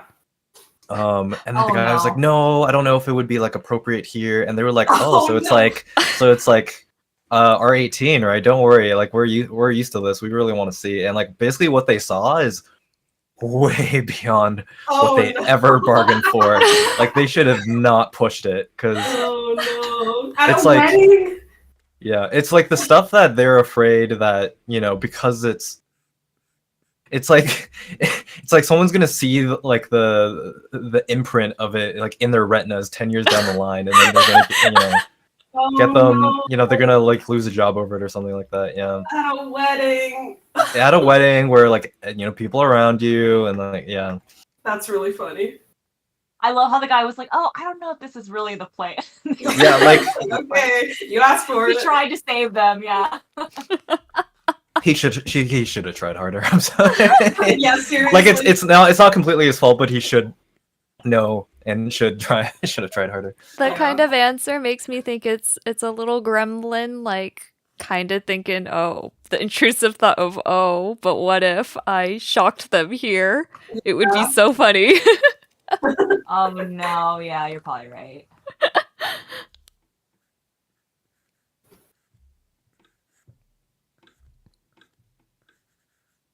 What was the original question again? How much we think of it as like our hobby versus like profession? Yeah. I'm like, since I hate drawing to begin with, like True. So Preach. She never gets tired of saying it. Yeah. it's just like my constant state of being, right? I hate drawing. And then like the thing for me though is like the reason why I still collab with Faye and like stuff like that is because I ironically like the ship fulfillment part of this small business thing. Like I love packing orders. Huh? Which I think is kind That's of what I said. That is exactly what I said. Yeah. I love packing orders. It's like and another thing that I really like doing is I like organizing stock. Like oh my god. I really like sitting there and staring at these like piles and piles of like charms and stands and like prints and trying to like come up with like the best way to organize them so that like it increases the efficiency of Like I get it, but I also feel like I'm at a confessional right now. So yeah, that's why I still suffer with doing it. And then, you know, like I do really like seeing like people's reactions to the merchandise. Like I what really sticks out to me is like last year when I was doing the Soren and the Ike charms, like in the midst of EmblemCon, like I was like actively like in our shop chat, like with people who were like, I'm waiting for Ike and Soren, you know what I mean? Yeah. So like that kind of like reception is like so fun to me, and it's like makes drawing super fun. So like Ike and Soren are like some of my favorite charms of mine because of that interaction that I had with the fans. But like, man, like if my coworkers ask me like, oh, are you like a professional artist? Like, no. Hell no. And like I've gotten roped into like having to draw for my day job because I like let people know too much. Yeah, I've And had to I'm, do like, very much- storyboards, Yeah.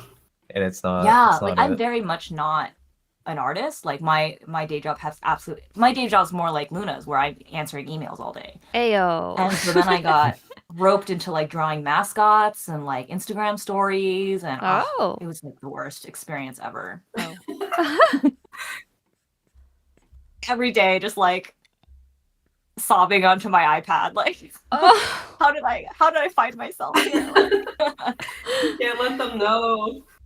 Yeah, you become the office artist. Do you understand? You become the office artist, and they don't pay you for it. Yes. This is so true. I got hired to be a graphic designer, and now I'm drawing everything for this company as well. And I'm like, can you guys increase I'm doing motion graphics, I'm drawing, I'm doing your graphics. I did merch using Vograce for my company, guys. Whoa. Oh my gosh. That's what I had to make stickers for my company. And I had to use my sticker. Oh my gosh.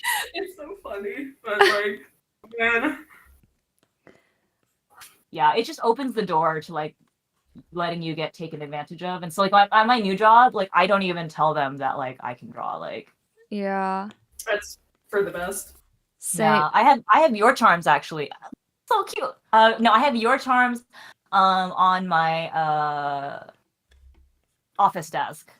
And I'm always just like, yeah, my friend drew these. Oh, who? Your engaged charms. Oh, me. Oh my god.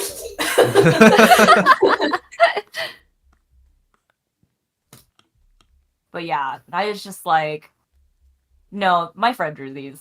It's not me. Yeah. I have nothing to do with any of this stuff. Like, yeah, I have like all my fandom merch and stuff I have from everybody in like one corner of my room, and I moved recently, but one of the things I made sure to do was put it not behind me, so it didn't show up in the Zoom background, because God forbid any of my coworkers ask me to like show and tell.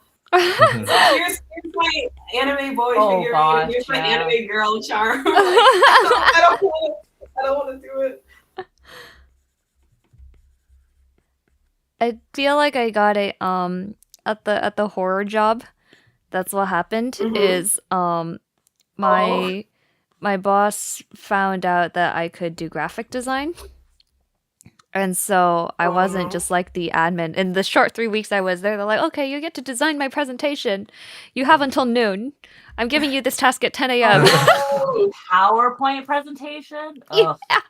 Like so a 10-slide PowerPoint presentation. I'm like, are you serious? And then I still got blamed for things that I didn't do during those hours I was working on the presentation. They're like, why wasn't this done? I was like, it's almost like you had me do the PowerPoint presentation. So that's when I decided to leave.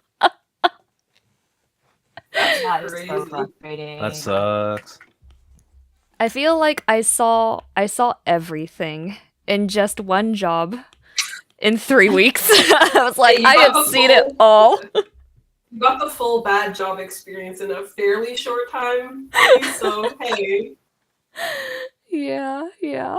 But it was also kind of funny, not gonna lie. I mean, it made me so much more grateful. Yeah. It really puts things into perspective, right? Mm-hmm. My previous job as well is kind of like, I spent 4 years there, so but oh no. But like, you know, you kind of learn like, oh, like that was actually not okay. Like, mm-hmm. It helps when you have a lot of other people in your exact position, like way more, you know. Just be able to like talk to someone who's like, hey, that wasn't okay, right? And he's like, yeah, you know, I'm actually pretty upset too. Let's not tolerate this. Yeah. Yeah.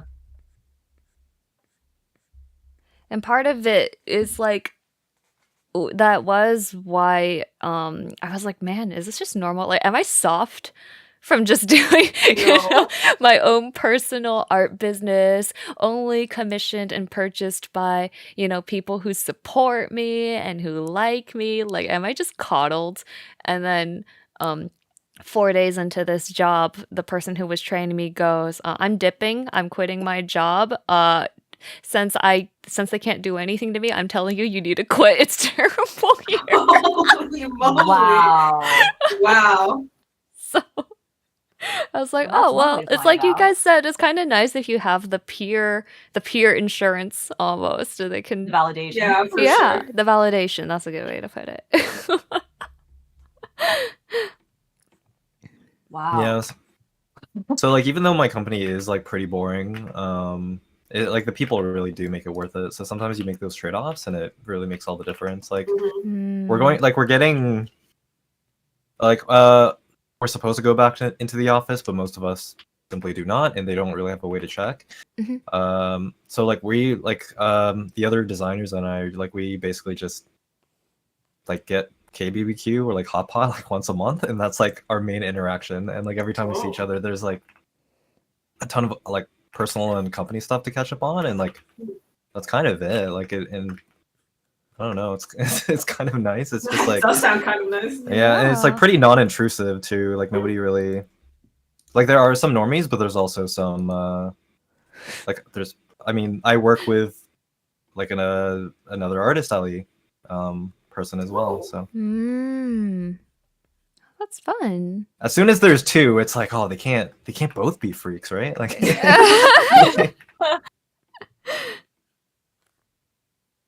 That's great though.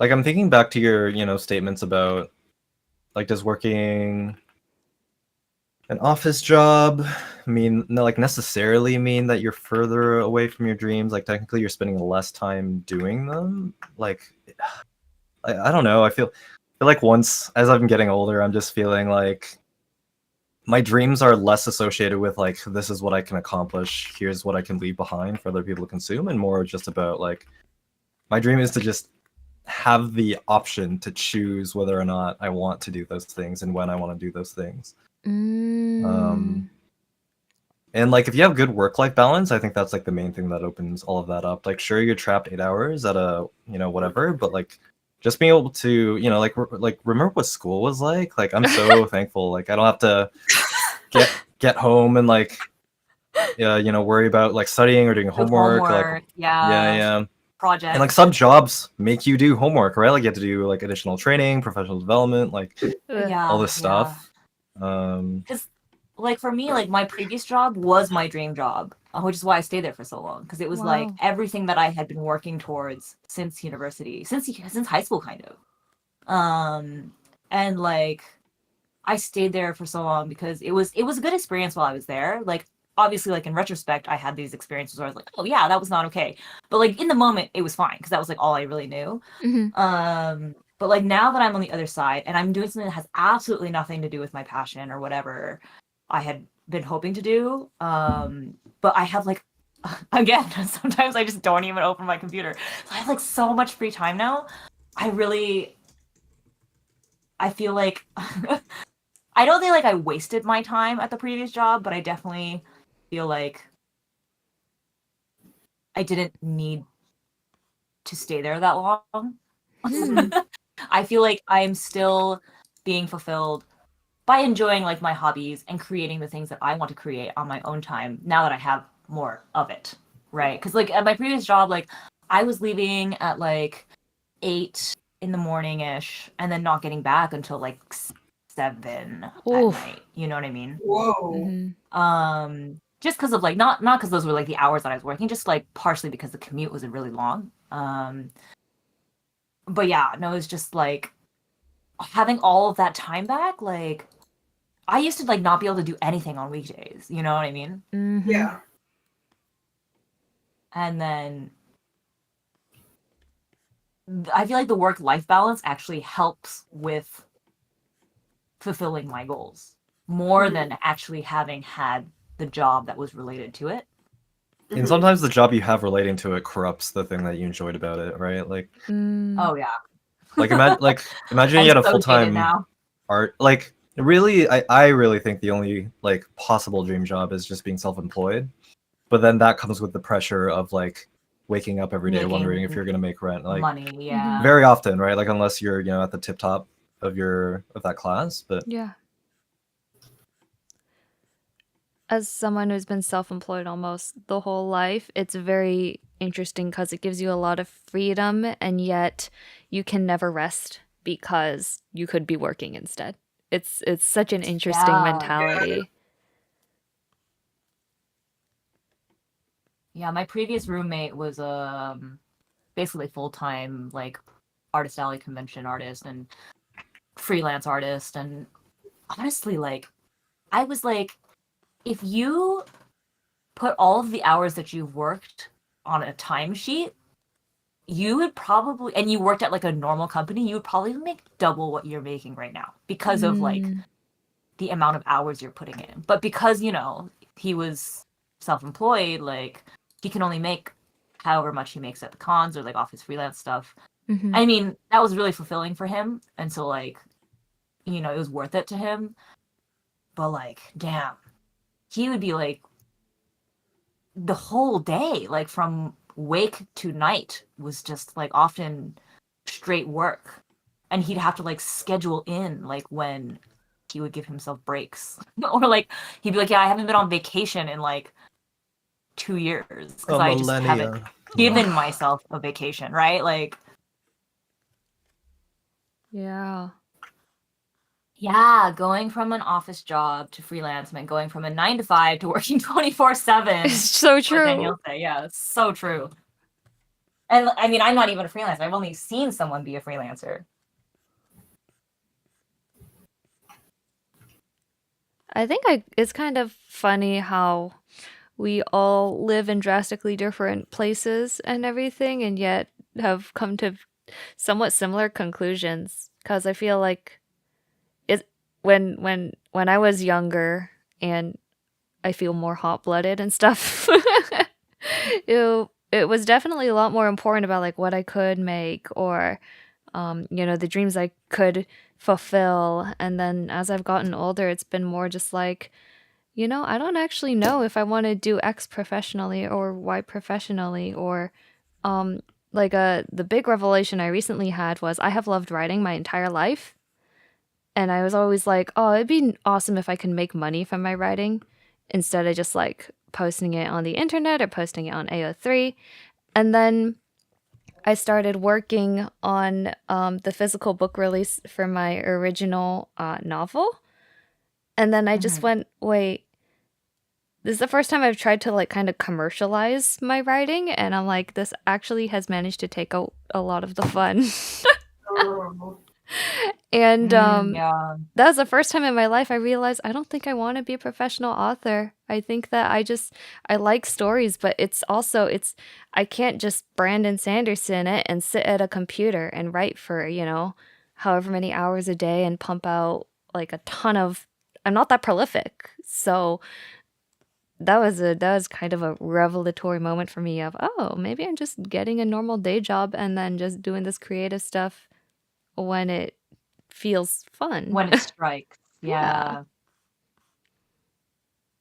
It's like the pyramid, right? Survival and shelter comes before like creative endeavors, and if you don't have to worry about those things first, then most likely you'll be a lot more creative.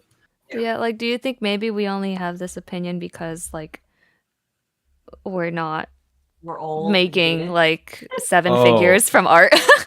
Trust, like if you Oh. yeah, like it's going to be so much more true as you actually feel getting old, because it's like, what is more important, like drawing or like being able to breathe, you know, like on a regular, like, you know, like you used to be able to, like, some things just take very clear priority, and sometimes drawing too much like takes away from those other things. So for what Luna was saying about like if we were making like oodles of money off of our art, I think the key distinction would be, are you making oodles of art off of what you like to draw or what you have to draw, right?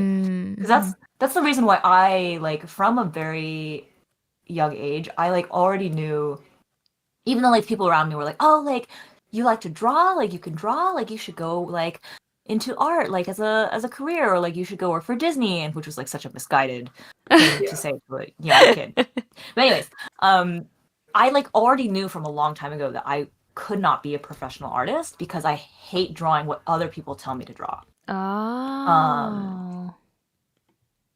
like as soon as someone tells me to draw something, I like immediately my brain doesn't want to do it anymore. Like, even if it's like something that I was so passionate about like 2 seconds ago, if someone goes like you have to draw it, that's the moment where I like stop wanting to do it at all. And so I was like, no way. Yeah, that's why I said like the dream job has to be self-employment where you make all the calls, right? Otherwise, Yeah. But like so like for some artists like someone Chan, like do you think that like making that much, like yeah, you're making a ton of money, but would you feel fulfilled making that type of art? I think that's when you make the transition to like not from the art, no, but like I'm pretty fulfilled by my private yacht, you know, like it depends on where you place your values, I think.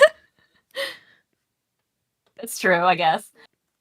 But yeah, I mean, because there's some artists who make a ton of money drawing the things that they want to draw as well. So I feel like, you know, the cases vary. Hmm.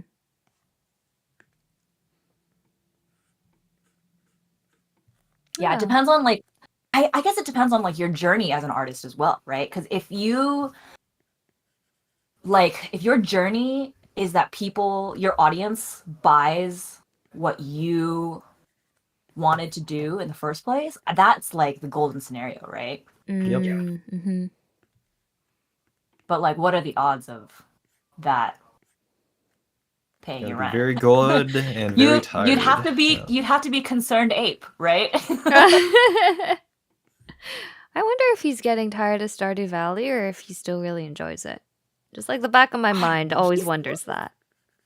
He's such a nice guy that I can't tell. I feel like he must still enjoy it if he's still putting out patches that have like the kind of brevity of like you can drink mayonnaise now. You know what I mean? Like if I actually hated this game, I would not think to give people the ability to drink mayonnaise. Yeah. Not only that, but it's a one-time purchase. So you're not even motivated by like DLC purchases.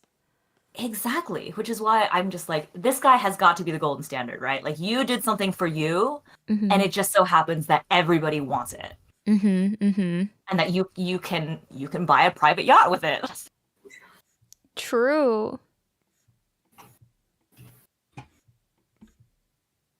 Buy a private yacht. And no, and Fire, I agree that I respect Chan for getting her coin. I super respect it.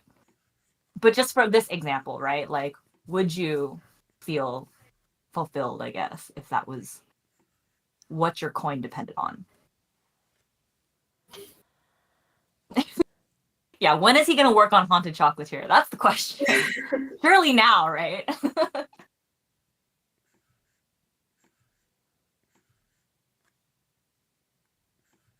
I have like, Luna, are you going to play Haunted Chocolatier when it comes out? I have no idea what that is other than it Concerned Ape is making it. So I think it's very similar to Stardew in like terms of like aesthetics. Okay. But I think it plays more like a business simulator. Ooh.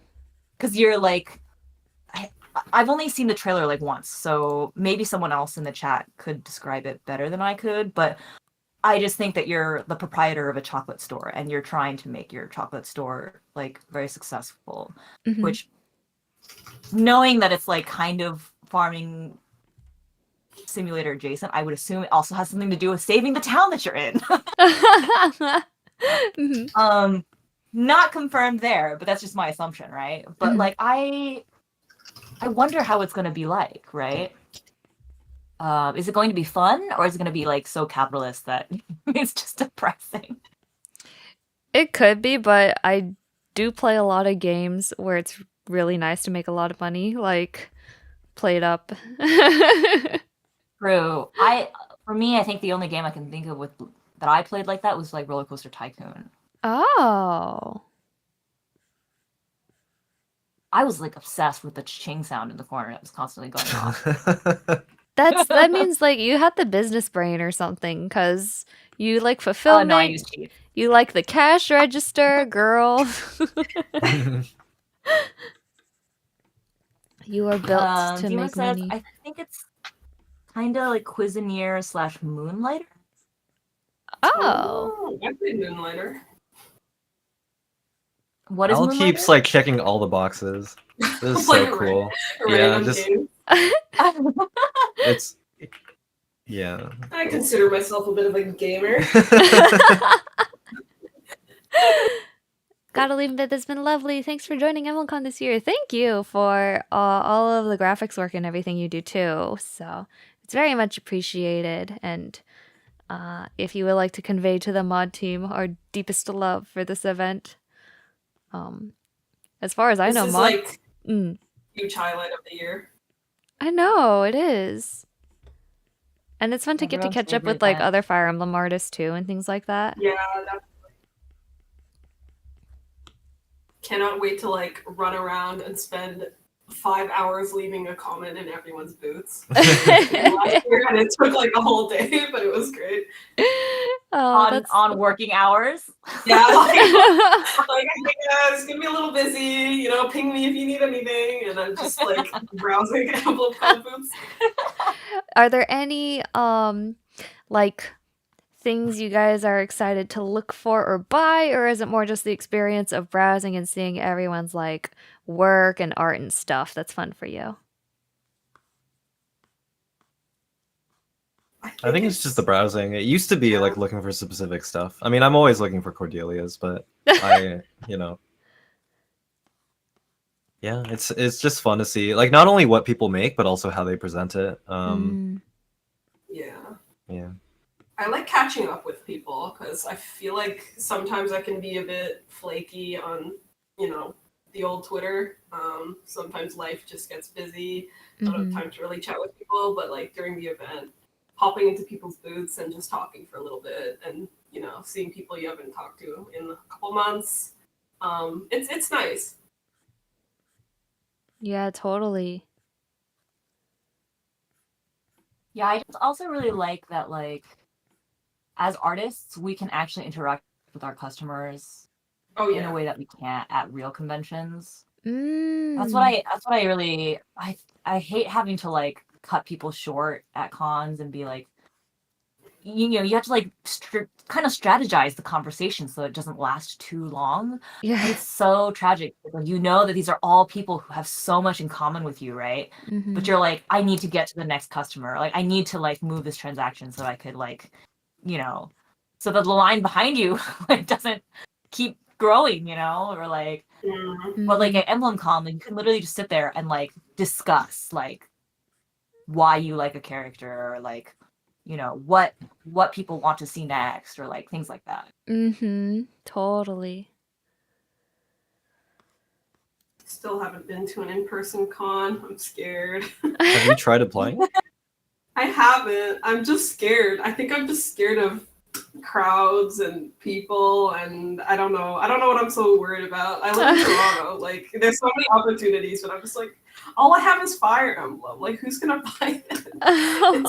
It's niche, I guess. So it's like, I don't know. Maybe once I do some non-Fire Emblem stuff, I'll think about it. But I guess I'm just like anxious. It's hard for me to say because it's like I don't know if I can like a few years ago Fire Emblem was absolutely the opposite of niche. Yeah. And even now it's like, is it niche or have I just been here before too many times? So it's like I can't even, just based on AX, it's like. How often do you see it at cons? I think everyone still has like a lot of the Three Houses stuff. Lying around. Engage is like, I think it's phasing out after this. The rarest year. Dang, man. I know that when I went to my convention so I've only been to I think 3 conventions in my life. So every one of the sites has been completely new. And the last one I went to, I made a lot, but it was actually Star Rail.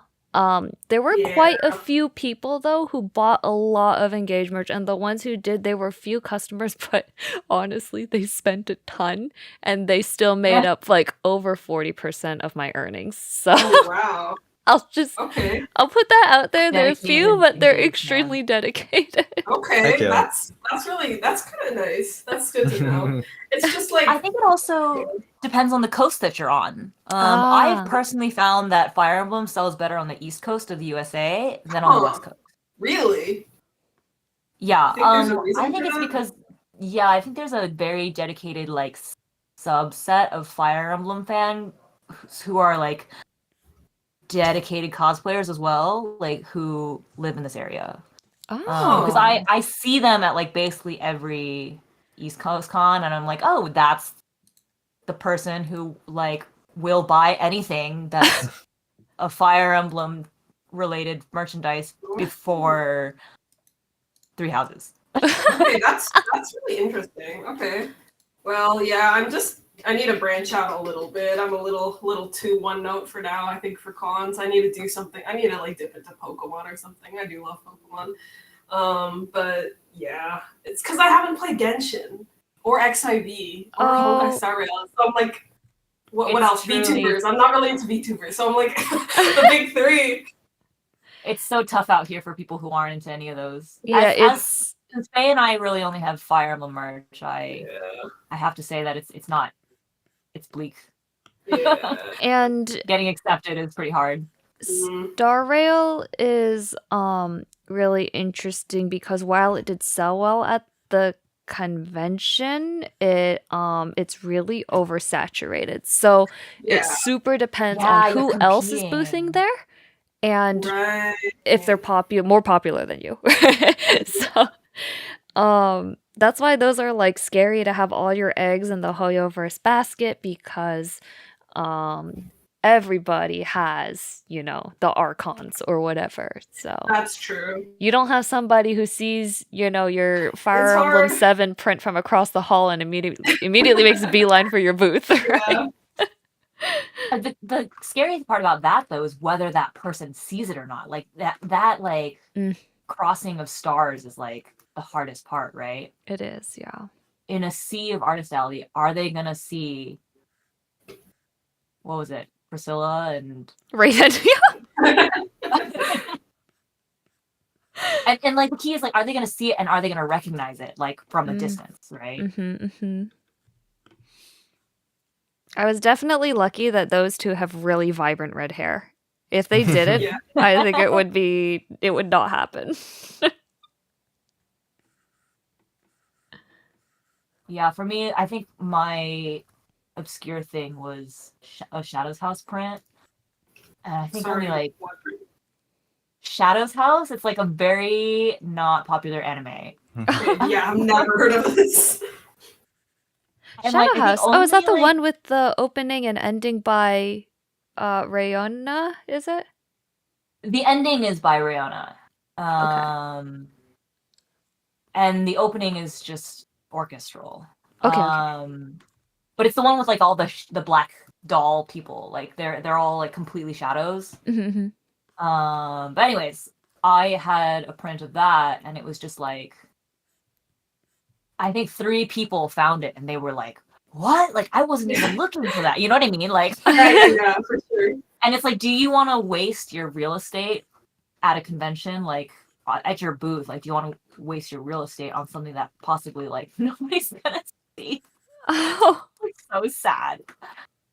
But it's a consideration, right? Yeah, for sure.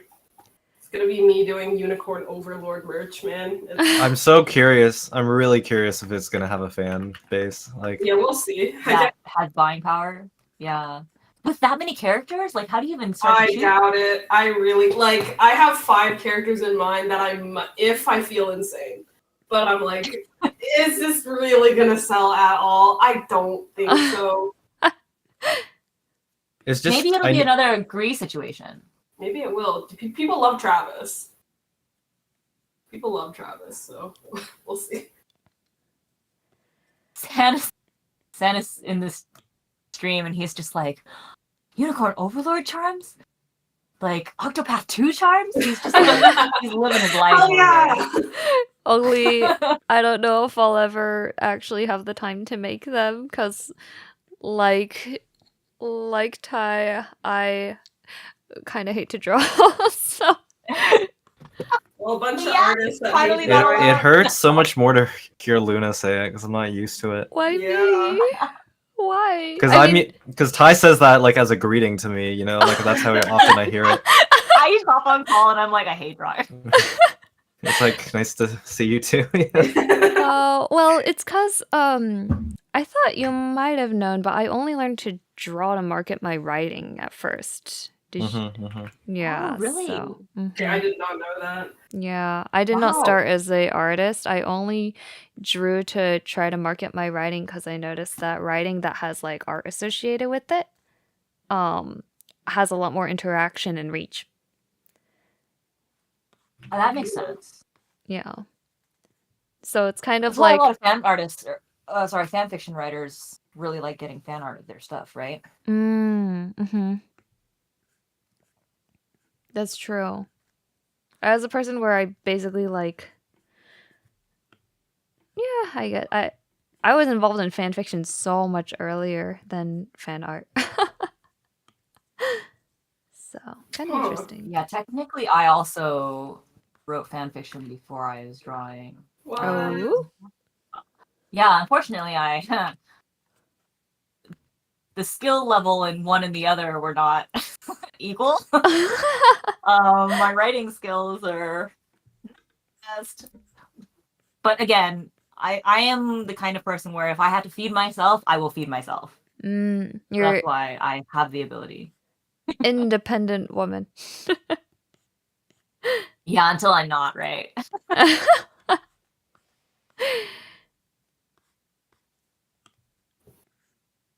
The thing about writing that's like so satisfying for me is that like you can get so much more done in telling a story in so much shorter amount of time.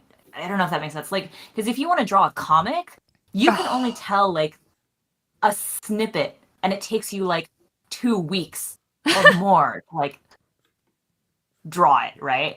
But like that same snippet, like I could draw like, or I could write like 5 chapters worth of content in the same amount of time it takes me to like do the sketch.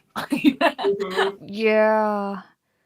I kind of felt that with my original stuff where I'm like, man, I know for a fact this would have a lot more reach if I made it a webtoon because I'm pretty proud of the designs. Like the designs are very aesthetically pleasing, but it's like it would just take so long. It would take so long just to make one page, let alone like chapters and chapters.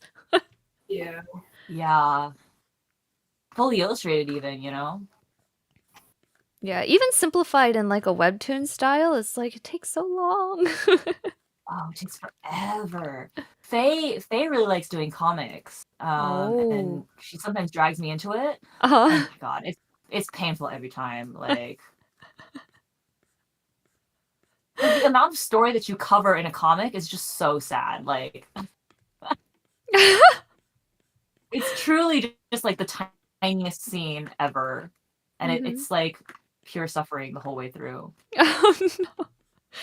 It's like one dialogue line for the epic reveal of the double spread, but it takes you 3 weeks. Exactly. Oh my gosh. Or there isn't even a dialogue line, right? That's like the saddest part. Is when it's just like, look at this beautiful scene where nobody's saying anything.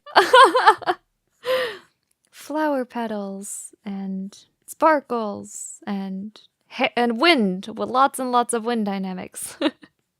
Yeah.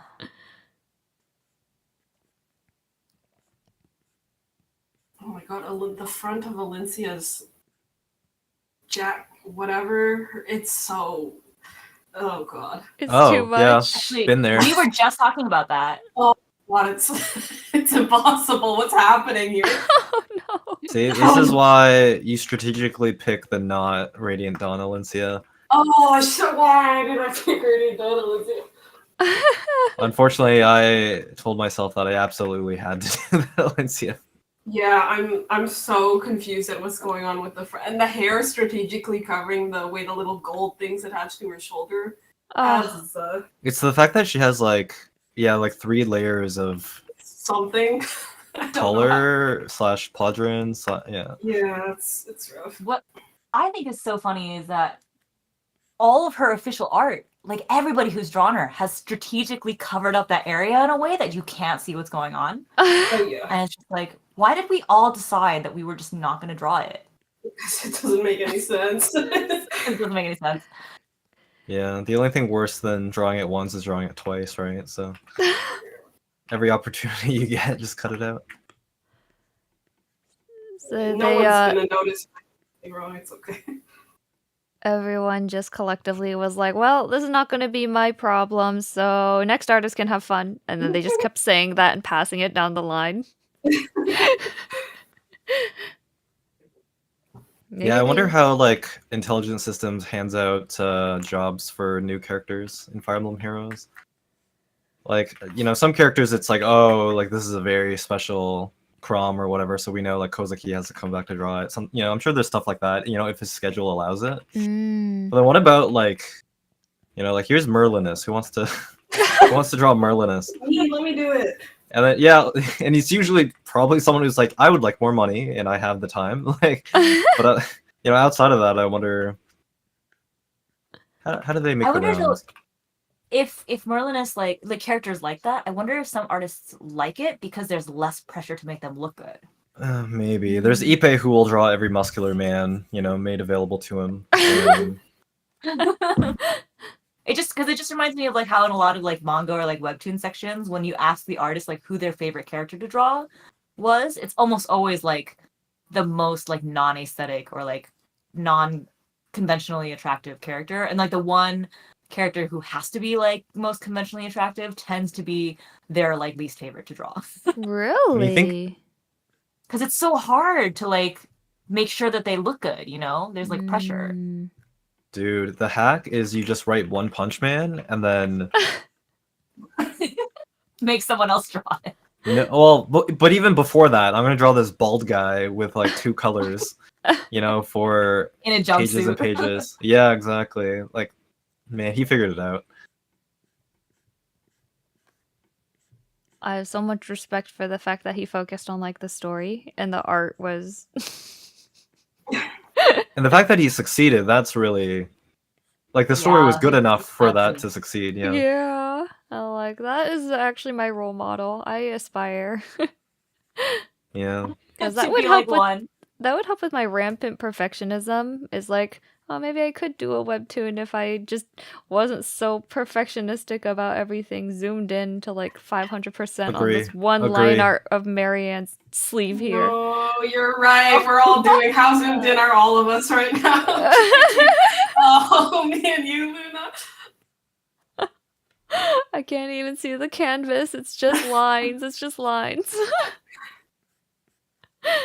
Hey, I don't know if this is a good or a bad thing. I don't have that problem in the sense that I'm only drawing really zoomed up right now because we're on stream. I tend to draw everything at 100%. Really? Yeah, if I can't see the It's- full thing, I don't know what I'm drawing. Oh my god. I wish that were me. There's a balance. It's either like, you know, I can see the bigger picture and therefore what's most important is what I focus on. Like, that's great. But then there's also like, yeah, I don't, you know, whatever. Like, it's imperfect. There's things everywhere. Nothing's important. Let's just keep going. You know, it can be both. I Well, heard actually, technically, Mm, I'm ahead. currently at 100%, and I typically draw at 50%. Damn. I I have to really, be able to really see the wish- whole thing.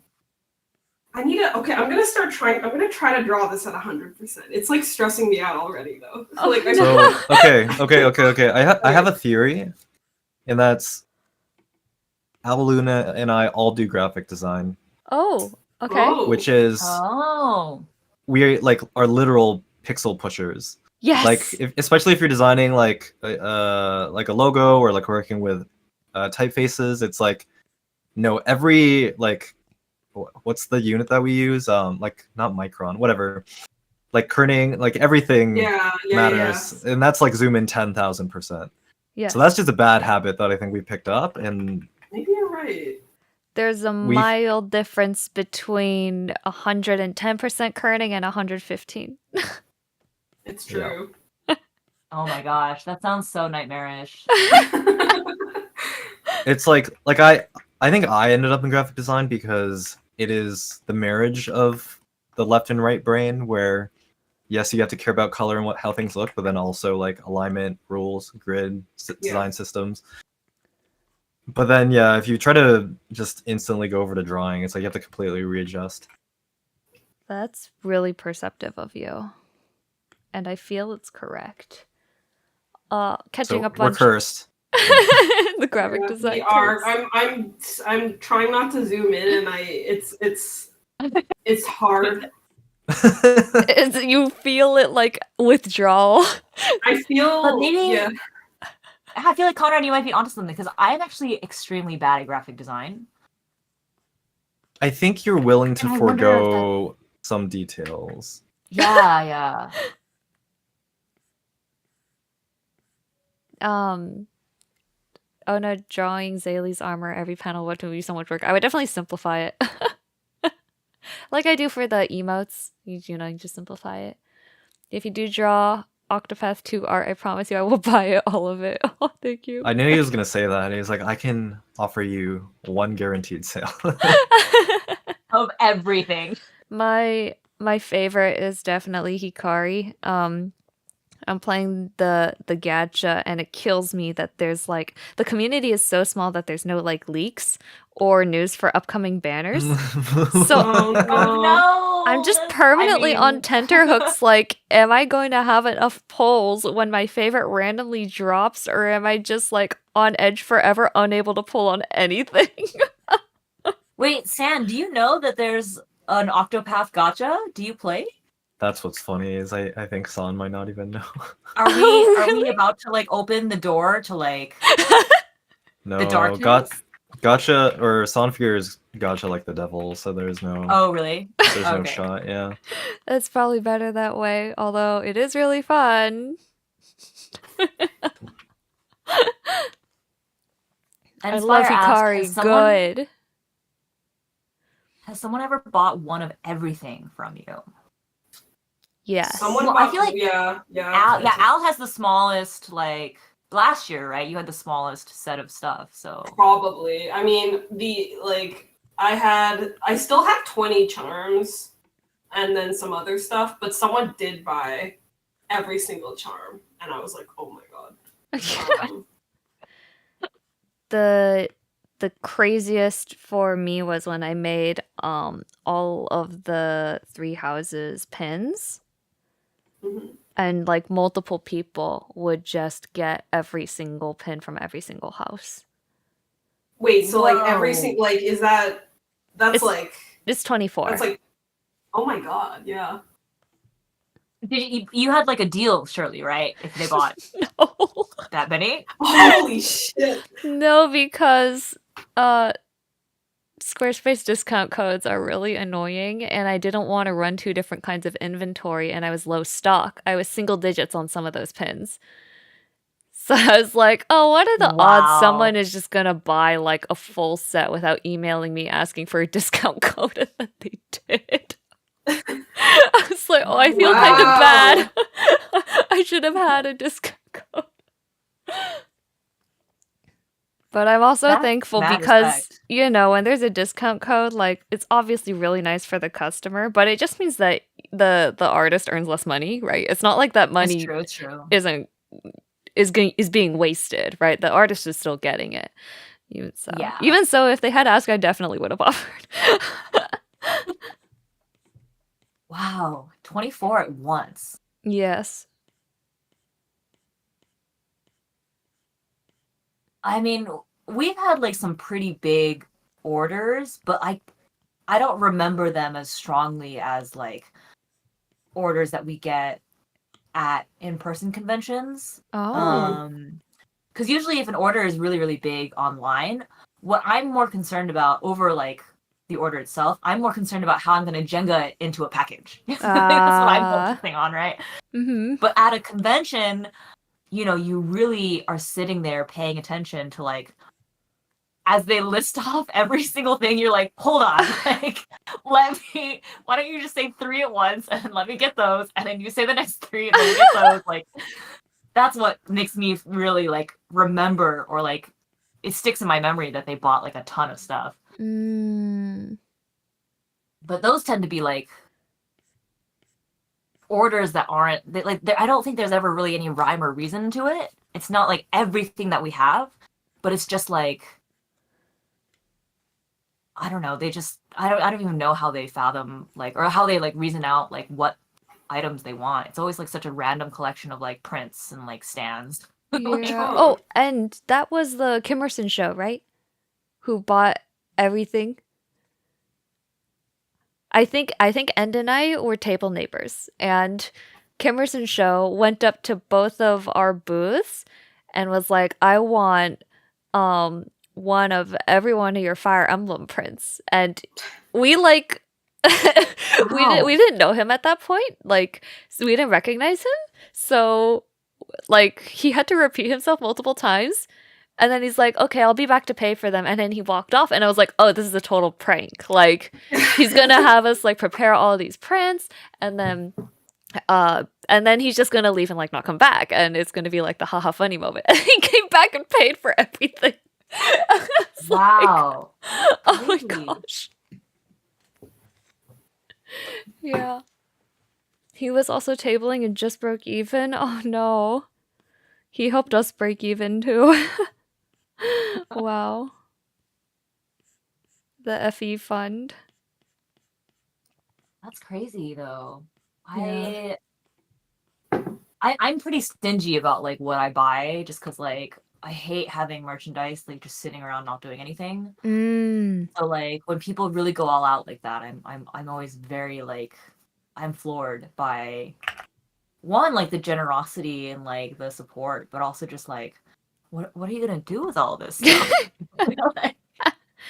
I think I'm like kind of like you in that my merch purchasing has slowed way down, but it's like, yeah, a part of it is that I'm picky, but it's actually mostly because of space.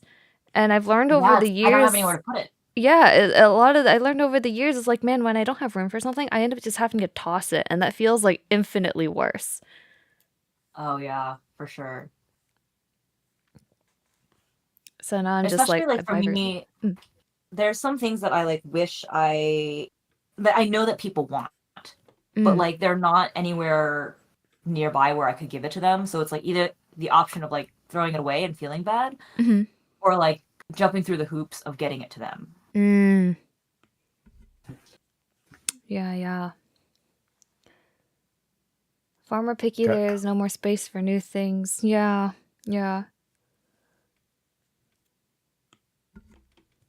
Okay, I gotta stop running over these lines. Oh my gosh, this is actually a disease. Yeah, it's the shaving of the lines, right? As if it's like you have a single hair on, and you're just like, oh, let me just carve away like 2 millimeters of this. I know, and now I'm like, why did I even clean them? I can't tell when I zoom out and there's color. No one knows I cleaned the hair.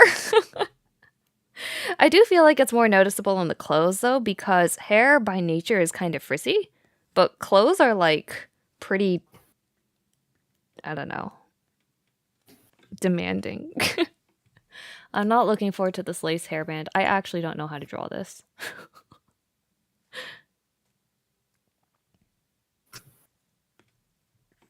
Oh yeah, you're line arting too. Your style looks like it could be painted like half the time. Yeah, I was gonna say you could just paint it on at the end, but I know it's a total fake though. I found out the hard way through multiple attempts through prints. I cannot paint. I need to line art, and then nobody knows because my style is like doesn't really have bold lines. I think you can line art, but it's like you have to take that part of that like urge of like I need to fix it right now.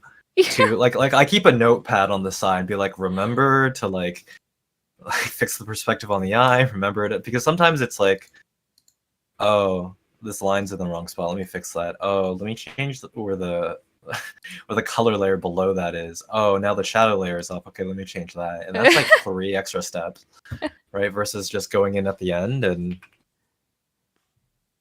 because basically, like when you're shaving away lines, I feel like you could just be, doing that same activity but with colors at the end and just eyedroppering. Is how I feel anyway. But I'm also trying to get over the same issue. That's very true. noticed that I said it was a disease. Yeah. Definitely not something to be proud of.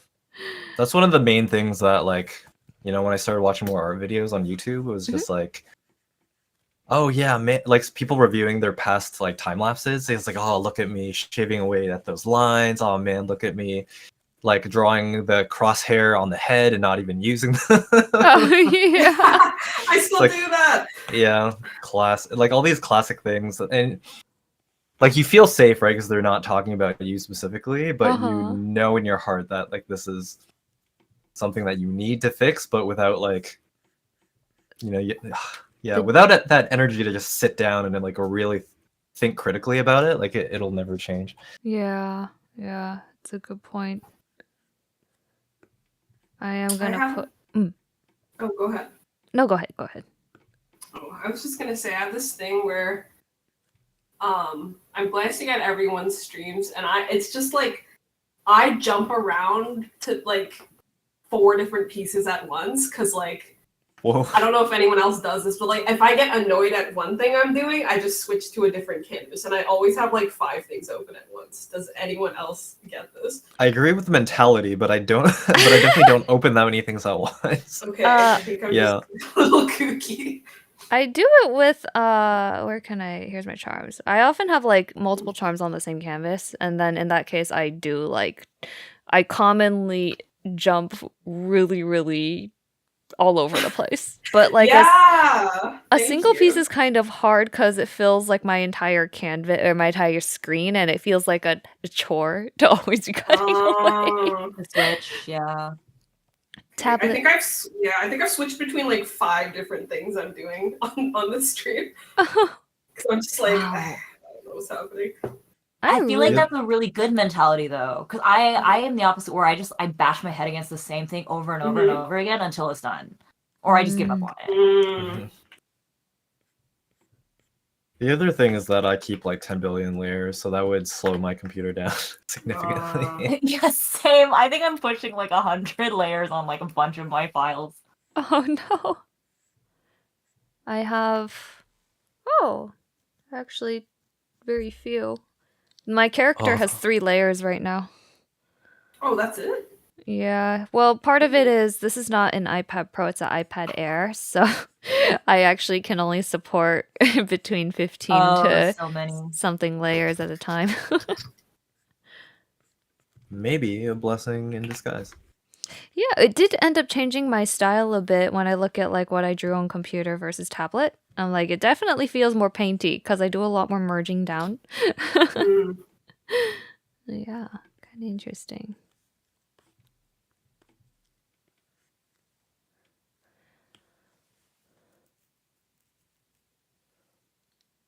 How many of those 100 layers are actually necessary, would you say? Probably only like 20 of them are actually necessary.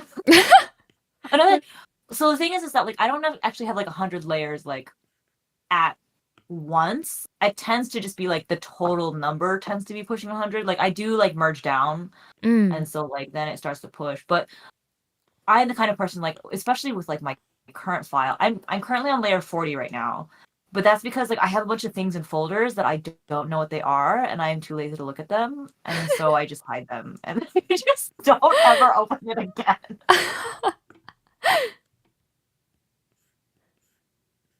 I'm curious, how did Tai, how did you, Faye, and kaijuicery meet? I might have asked this before. I don't think we've talked about this before. Faye and I met over 10 years ago. Wow. You know what's crazy is that every time you say that number, it's obviously a very high number, but then I think about, oh man, I'm like half of that number now. Like all of a sudden, yeah. Anyway, go on. Yeah, Faye and I met like over 10 years ago, because we both do DeviantArt roleplay. Okay. And like to this day, like we still are in roleplay groups together. And so we've just kind of like been in each other's orbit or like friends group sphere ever since that first roleplay group, which was a Legend of Korra roleplay group. Whoa. Very ill-advised. but yeah, and so we just became friends, except for that one period of time where she was playing Final Fantasy 14. And then Faye met Conrad, which is how I met him. So I'll let you tell that story, Conrad. I'm gonna try to make it as simple and sweet as possible. I went to fanartists. It was my first con, so I took a 6-month period off of work to try and do cons just to see what it was like full time. And because I was alone for the first time at a con, I was like, maybe I'm a big introvert. I was like, maybe I should actually talk to someone first. And lo and behold, the people behind me were pulling on Fire Emblem Heroes. Oh. My favorite gacha game that I'm still playing to this day. And it was Faye and her table mate, Reina. And I kind of just probably like too assertively, like literally assertively inserted my head like within their proximity. I was like, I don't even know what my first line is, but I was like, oh, you guys, did I hear Fire Emblem Heroes or something like that? I think what I remember Faye telling me was like, oh, do you guys like Fire Emblem? Yeah. And yeah, thinking back on it, it's kind of like the exact way I made my first friends when I, went to the States for the first time as a 6-year-old. Like, it was just, well, you like Pokemon? Dude, I love Pokemon. It's like, should we be friends? and that's all it takes sometimes. Your mileage may vary.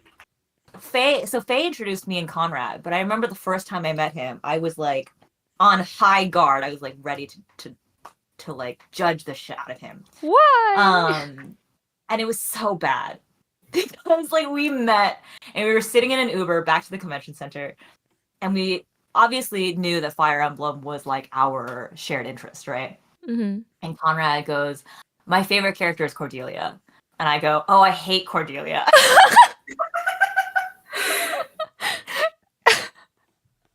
Like, without missing a beat.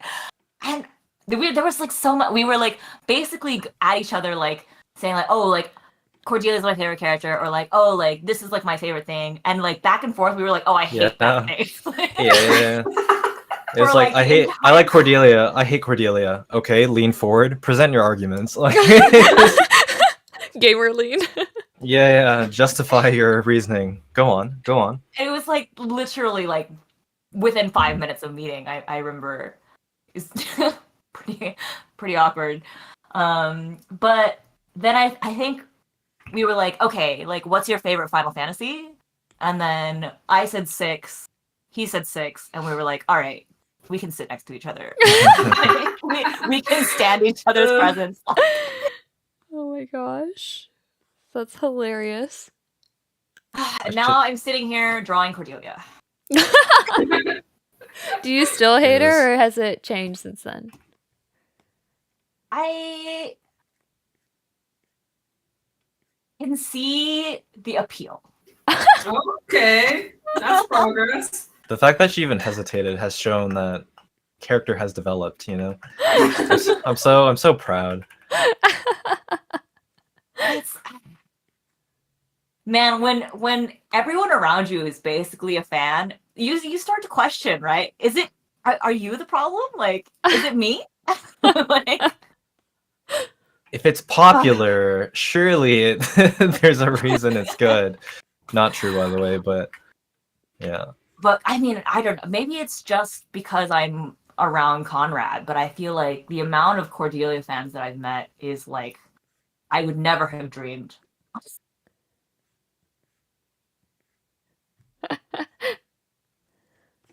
But yeah, that's the story of how we met. That's a fantastic story. Yeah, from the beginning, I was fueled by hate, and I continue to be. Oh no.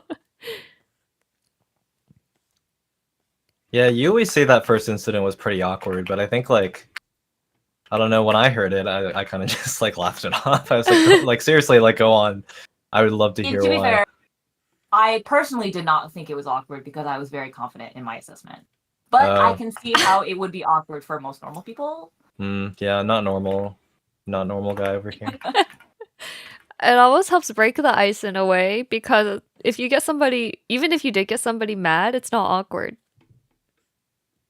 You're too busy Well, arguing. you hope that they're not too mad. You do have to be careful. Some people do take it pretty personally. Yeah. It's true. YouTube comments in Oh, yeah. particular, but yeah. I think I see it most in gachas, actually, where people just like put a little too much personal identity into a fictional 2D character that they like, which is very strange to me. I'm like, this is not even you or anyone who is like you. This is just someone you happen to like. I think it's that like they just spent $2,000 Oh, fixing their Raiden Shogun, right? So yeah, it's like not only their taste, but it's also their money. I don't know. People just want to feel validated, right? Yeah, yeah. I will keep looking up tier lists until I find the tier list that has my character in S tier. I've given And up then I will in like and Star Rail. subscribe. You've given up? I've given up for that in Star Rail. Oh yeah. As somebody who stands Japard, who is now irrelevant with Aventurine's release. Gotcha. It looks like Brian is here. Hey, what's up, Brian? Approves of my disparaging of Cordelia story. Awesome. No, he doesn't. No, he doesn't. The story, probably not the actions within the story. Oh, I see. I was like, the man has the Cordelia figure in his home. He said that's a solid first meeting story. Just slugging each other in the Uber. Would you say All my favorite characters die. Me too. Kindred spirits. Sorry, I'm just having a kindred moment with Isaac in the chat. oh no. Yeah. The biggest death flag of a story that Ty and I both consume is that she likes the character. Oh my gosh, that's And I just know something's gonna happen to them. It's like, well, don't get invested. Without fail, every time. I don't know who I feel like my favorites is like really normal, so nothing bad ever happens to them. Because they are like the popular character. Oh, the popular character. Okay, I was gonna say I also tend to like really normal characters, and then somehow they still die. Like in Attack on Titan, I was like, okay, I'm determined to pick like the most unimportant guy ever, and so my favorite is gonna be Bertolt. And they died. And not only, I mean, it's been out for a while. Not only did he die, it was like so bad on so many levels. Oh, great. And I mean, like, you know, everyone kind of dies in a bad way on Attack on Titan, right? But man, I seriously lost in the lottery in that anime. Oh my gosh. And then, yeah, Gundam, favorite character died. Final Fantasy VII, my favorite character died. Oh. 10, my favorite character died. Just keep going, like. You actually are the Star Trek red shirt in your taste. I actually don't know that reference. Oh, I think it was, honestly, it's like really old. But it was a well-known joke that crew members who were just fated to die would wear red shirts. So if you were wearing a red shirt, you were like guaranteed to just perish. Yeah, it's a struggle. Although so Gia just asked me if Damien from Spy Family is gonna die at some point. I don't know if I would say Damien is my favorite character. But also, Oh. whoa. Can you imagine? Oh my god. That would be crazy. Who is your favorite character then? Who's on the chopping block? I think it's Bond. Oh. Bond will not die. I know. Can you I know. Bond's not gonna die. Bond is not gonna die. Please.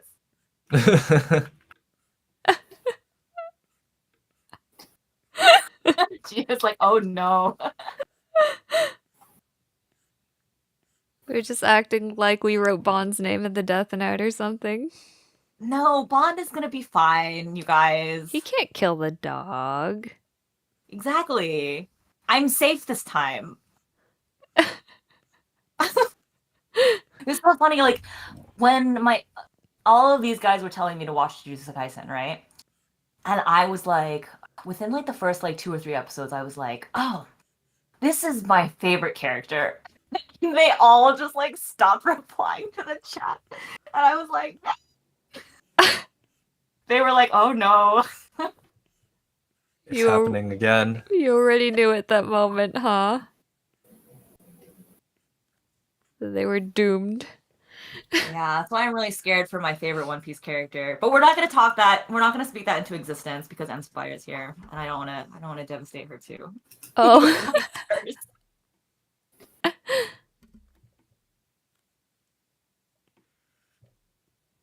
Okay. Progress check. How's everyone feeling about the progress so far? Devastated. Oh. That's not good. No. I was expecting, like, oh, pretty good. No. Everyone's like, what have I started? Why did I decide to have this done by EmblemCon? Is that the sentiment? I'm struggling. Oh no. I specifically chose to pick something easy to draw on stream, and even then, it's like, why is it taking so long? Why is it not done yet? Why am I not working on the next thing yet? I know. I bet people Yeah. saw the thumbnail, like, if anyone came to check in on the Marianne print, they're like, wow, looks like she's done so much work, and I've done nothing but line art. There has been no color this whole stream. Oh, that is a lot of line art too. I'm like, oh my god. I know, yeah. The only reason I'm Especially doing, 'cause now like, you're lace. You're doing the lace. I am, and it's actually very practical, which is if I do the lace and line art, I can just alpha lock it and color the line art, and then I don't have to color anything. So I was like, I'm almost done. If you notice, like, the rest of the lines are actually really simple. It's just like the lace and then the like chest piece and stuff are super detailed. It's because I plan on using the lines as part of the painting process in that case. So I'm not that much of a psychopath.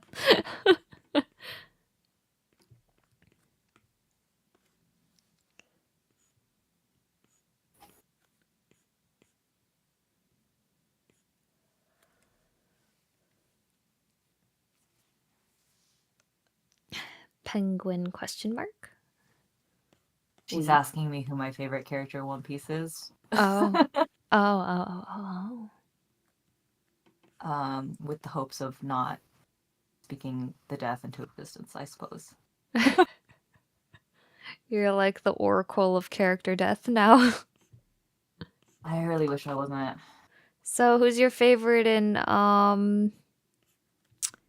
trying to think of where how I can prophesy a game death now.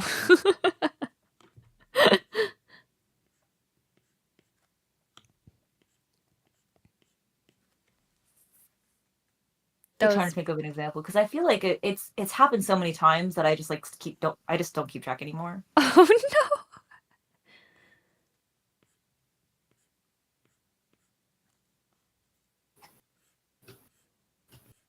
Yeah. I don't know. Does the death is the death flag the reason why I like them? It's always the question. Well, usually if people are gonna kill a character, to be fair, it's usually a like likable and respected character. Otherwise, there's no loss from their death, right? True. A truly unpopular character is never going to be in danger because there's no sense of loss from their death. Unless it's a revenge story, in which case they might have death flags for a different reason. True.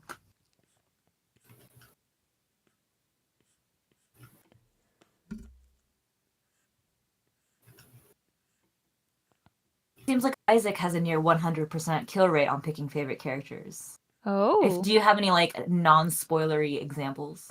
Just like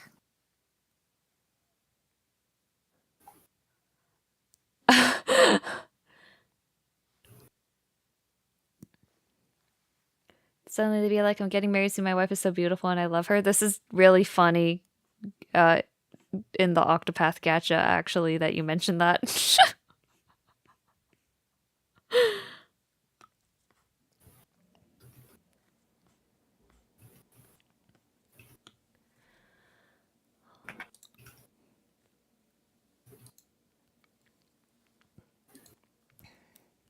Also, folks, it has been a fantastic time. I actually still have to go clean the kitchen after dinner. So, I may have to end stream, but it feels like we've all been super productive in this stream, so... Agreed. Yeah. I could also just, like, mute and walk away and let you guys suffer, or... I don't know. Honestly, it's 1:30 in the morning for me. I should probably head out. All right. And it's I had to get up at 8 tomorrow to drive to San Diego, so I oh, yeah. All right. Well, thank you for hosting. yeah. Thank you for thank the you. call. Having us. Thank you guys so much. We got things. I mean, I actually got a ton done. I don't know how you guys feel, but it looks I'm like almost nothing done changed, but I Cordelia, promise so- a lot changed. I got more than nothing done. It's been it's been good Yeah. enough. Actually, do we want to just do one quick walkthrough of what you did get done so you can feel good about it? We can just talk. Yeah. I love this plan. It makes me feel accomplished for something looking the exact same as the whip in the thumbnail. I lined. That's it. That's the story. It's a lot of lines, though. The lace. Everything else is the same, but I added lines. And now that means I can color the outfit on another day. Woo! Woo! Well, it was looking great so far. It still looks good so far. Thank you. Al. I can go next. Oh, okay. Go ahead. Again, I don't think this is merch, but What do you mean? She's so cute. this is okay. Real quick, so I've been trying to figure out a hierarchy for my merch, right? Like my acrylic merch. Mhm. My thinking is full size. You guys play Neopets Yes. back in the day? Yes. Okay. So full size acrylic stand, Neopet. Okay, and then acrylic charms, Pet. You remember Pets? They were the pets of the Neopets. Yes. yes. And then now this, I don't know what this is yet. Maybe it can be a sticker. I mean, this one is definitely not going to be a sticker. Look at that shape. But this is a pet. I don't know if you played long enough to remember pets, but they existed. I don't remember those. Did they? Yeah, they got like real small. They were like crickets and like bugs, basically, like tiny pets. Yeah. I think I remember now. So like this is a charm. You know what a charm looks like, and then I was like, oh, Cordelia is a duo unit. She has Severa with her, but I don't want to draw Severa, so I figured let's draw like a tiny simplified version. So yeah, that's what that is now. This is not done, but it's we got some color in there. And then Lissa is like, man, the new young Lissa is just so funny. So I just had to like draw her, and I just wanted to like play with this pet style a little bit more.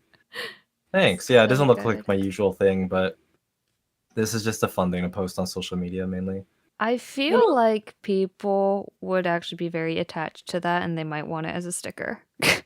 It's so funny. I think that I don't know if you guys know, but like Fire Emblem Heroes came out with like those like ultra mini acrylic stands. That's what I was about to suggest. I thought that's what Conrad was gonna do. Yeah, the tiny little, really thick acrylic stands. Yeah, the 1-inch stands. What I'm laughing about is like, imagine the shape of this stand, and it's like it just tips over. It's so lopsided. Like I think that would actually make it funnier. Like I refuse to put plastic here, you know? Like I'm just gonna yep, this is the stand. Deal with it. Maybe there's an idea there. Maybe I'll take like a quick poll on Twitter or something. But yeah, I don't know how many people like Lissa. It's just cute. It's so Yeah, funny. Like I kind of want one. I'm not really a huge Lissa fan, but like, Oh no, Yeah, don't right? It's keep. just so cute. I'm gonna show one more thing because this is my last chance to show Al and Luna, my fellow engaged fans. This is my contribution to FaceZ. Actually, Ty hasn't seen this either, I guess. No, Oh preview shoot! for a preview. Nice. oh, yo, Kanega Oh my gosh, that's so good. oh, that's so cute. Been drawing a lot of chibis recently, Yeah. but yeah, it's fun. I just remember thinking it was really funny how her skill gives her money for killing adults. So here we are. Yeah, That's excellent. Super cute. that's it. I love it. Ty, do you want to go next? I think Al should go next Oh, because okay. I'm almost done. Okay, I'll go. I think I had like 5 different things open, so I'm not even really sure what I was working on exactly. But I did finish the colors on the main body Oh my of god. Micaiah. It's so nice. And thank you. And Alencia for the most part, and Randolph. So like, you know, I have to figure out the backgrounds, but it's good enough for now. Yeah, that's basically all I did, huh?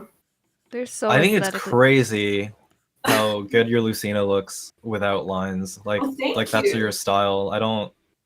Yeah, I'm trying something new because I'm like, honestly, doing this is way faster for me than doing line art, and I've never Ah. drawn anything lineless, I think. But I'm like, lasso tooling is kind of it if I wanna do stuff really quickly. So pretty happy with it. We'll try to chug along.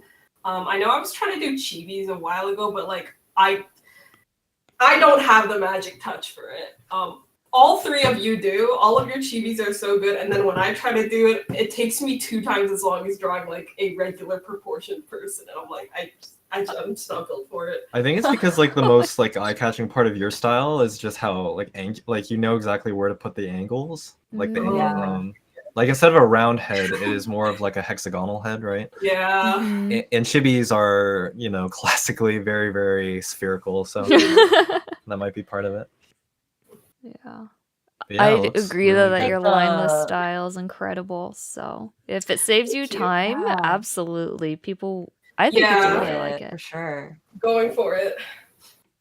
I just really like as someone who has bought your charms, I really like getting like the full bust art in a compact form. Like, so that's what I really appreciate about the charms that you're working on, is that like you get the full like admiration instead of like a chibi, right? You get the full like illustration Thank in like you. 2.5 inches. Yeah, I appreciate Around it. you every Like, day. one thing I was like nervous about, I guess, when I was starting merch, because I haven't done much of it before. I'm just like, I cannot for the life of me draw chibis, and I feel like I don't really see much, if at all, like any like charms and stuff that are like bust. Like there's a couple for sure, but I don't see it super often. So I'm like, I don't know if people like want this, but yeah, it's I found my niche. Oh yeah. No, I guarantee people do. I actually think that the reason why most people draw chibis instead of full art for charms is because the investment of time for the real estate you have is not usually worth it for most people. But because you're able to do it in a very like efficient way, then it makes yours really stand out. Thank you. Or it's also like I think you're really good at, sorry to like drag this out, but I was gonna say I think you're really good at like deciding where the details go versus like some people might just go too much into detail and then nothing actually gets printed. You know what I mean? Yep. Like Yeah. it just blurs out once it gets sized down.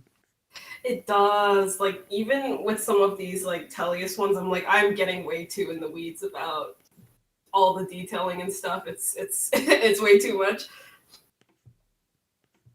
It'll turn out great. When it's Thank done. you. Mhm. I'm very excited for next week. Okay. So, sorry. Sorry, I was just like, oh god, it's next week. Yeah. It's in less than a week, guys. It's on Thursday. Don't freak out. So I finished Crom. So the way Faye and I do it is generally she'll do like the pose sketch, and then I do all the lines and the details on top of it, and then I do the flats. And then so now I'm sending the rest to Faye to finish it off. I have a couple question marks here because I don't know what she was drawing, and so I just let her fill those in.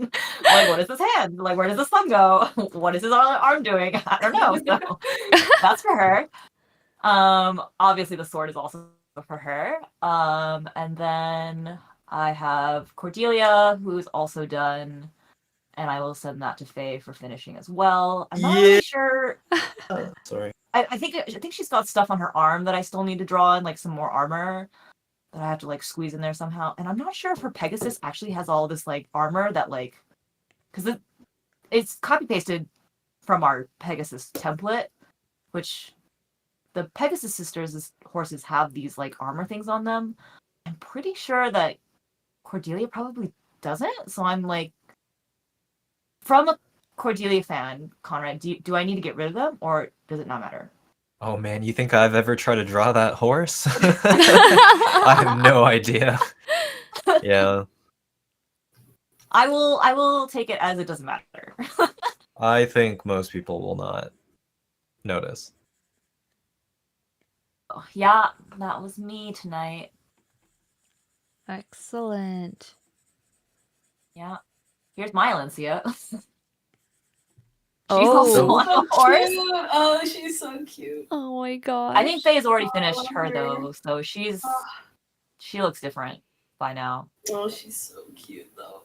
Yeah. Good work, everybody. Yeah. Yay. Great Awesome. progress. Yay. Big progress. How are y'all feeling on the trajectory for the event? Like on schedule? You know, we'll pull a couple of late nights, and I think we'll be okay. Yeah, the next couple of days, the weekend, are gonna be rough. I only have one more charm to do, but I'm stressed about Faye's zine. Ooh. Oh. Wait, how much stuff does everyone have left? Like, just rough count. What do you mean? I think Conrad's done, right? Oh. Oh, okay, yeah. Anna is all I'm contributing because I didn't have any good ideas except for that one, and there's no way I was drawing like A full flash size art Sami. for yeah, Anna and Sami. Very fair. Yeah, I have to do the whole Marianne thing, so that's I'm dreading Ooh. that. But hopefully, the other charm that I had to do is Chloe or Chloe. Okay. Oh my god, my queen. Yeah, so engage. I love That should be Engage. quick. And wait, you guys are trying to have the zine all ready for pre-order by EmblemCon? No, just previews. Oh, Oh, okay. okay. Should be ready. I was gonna be like, whoa, that is ambitious. Yeah, thank God. But yeah, my drawing is not in a state even to be previewed. That is So very I need fair. to get on it.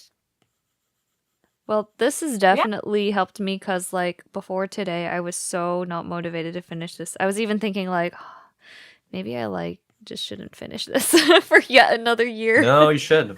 But- Yeah. You have to. Now we've all seen it. I Coloring is know. so pretty. That's why it's been so good to be in, like, I feel like that's a lot of the fun of this stream is not just chatting about Fire Emblem, but, like, feeling motivated by fellow artists and stuff. So I appreciate you guys making the time to make it out, quote unquote, virtually. Or just aside the Yeah, time to for sure. be able to get some chatting and drawing done. So Yeah. Thanks again for hosting. awesome. fun. Okay. I will see y'all next week. And thank you everybody in the I almost said audience. Sorry, my brain is so out of it right now. I did not sleep well last night. Thanks everybody for making it out to the stream and chatting. I want to give special shout out to End for being great conversation throughout tonight. So thank you everyone and have a good night. Good night. Good night. Bye. Bye bye.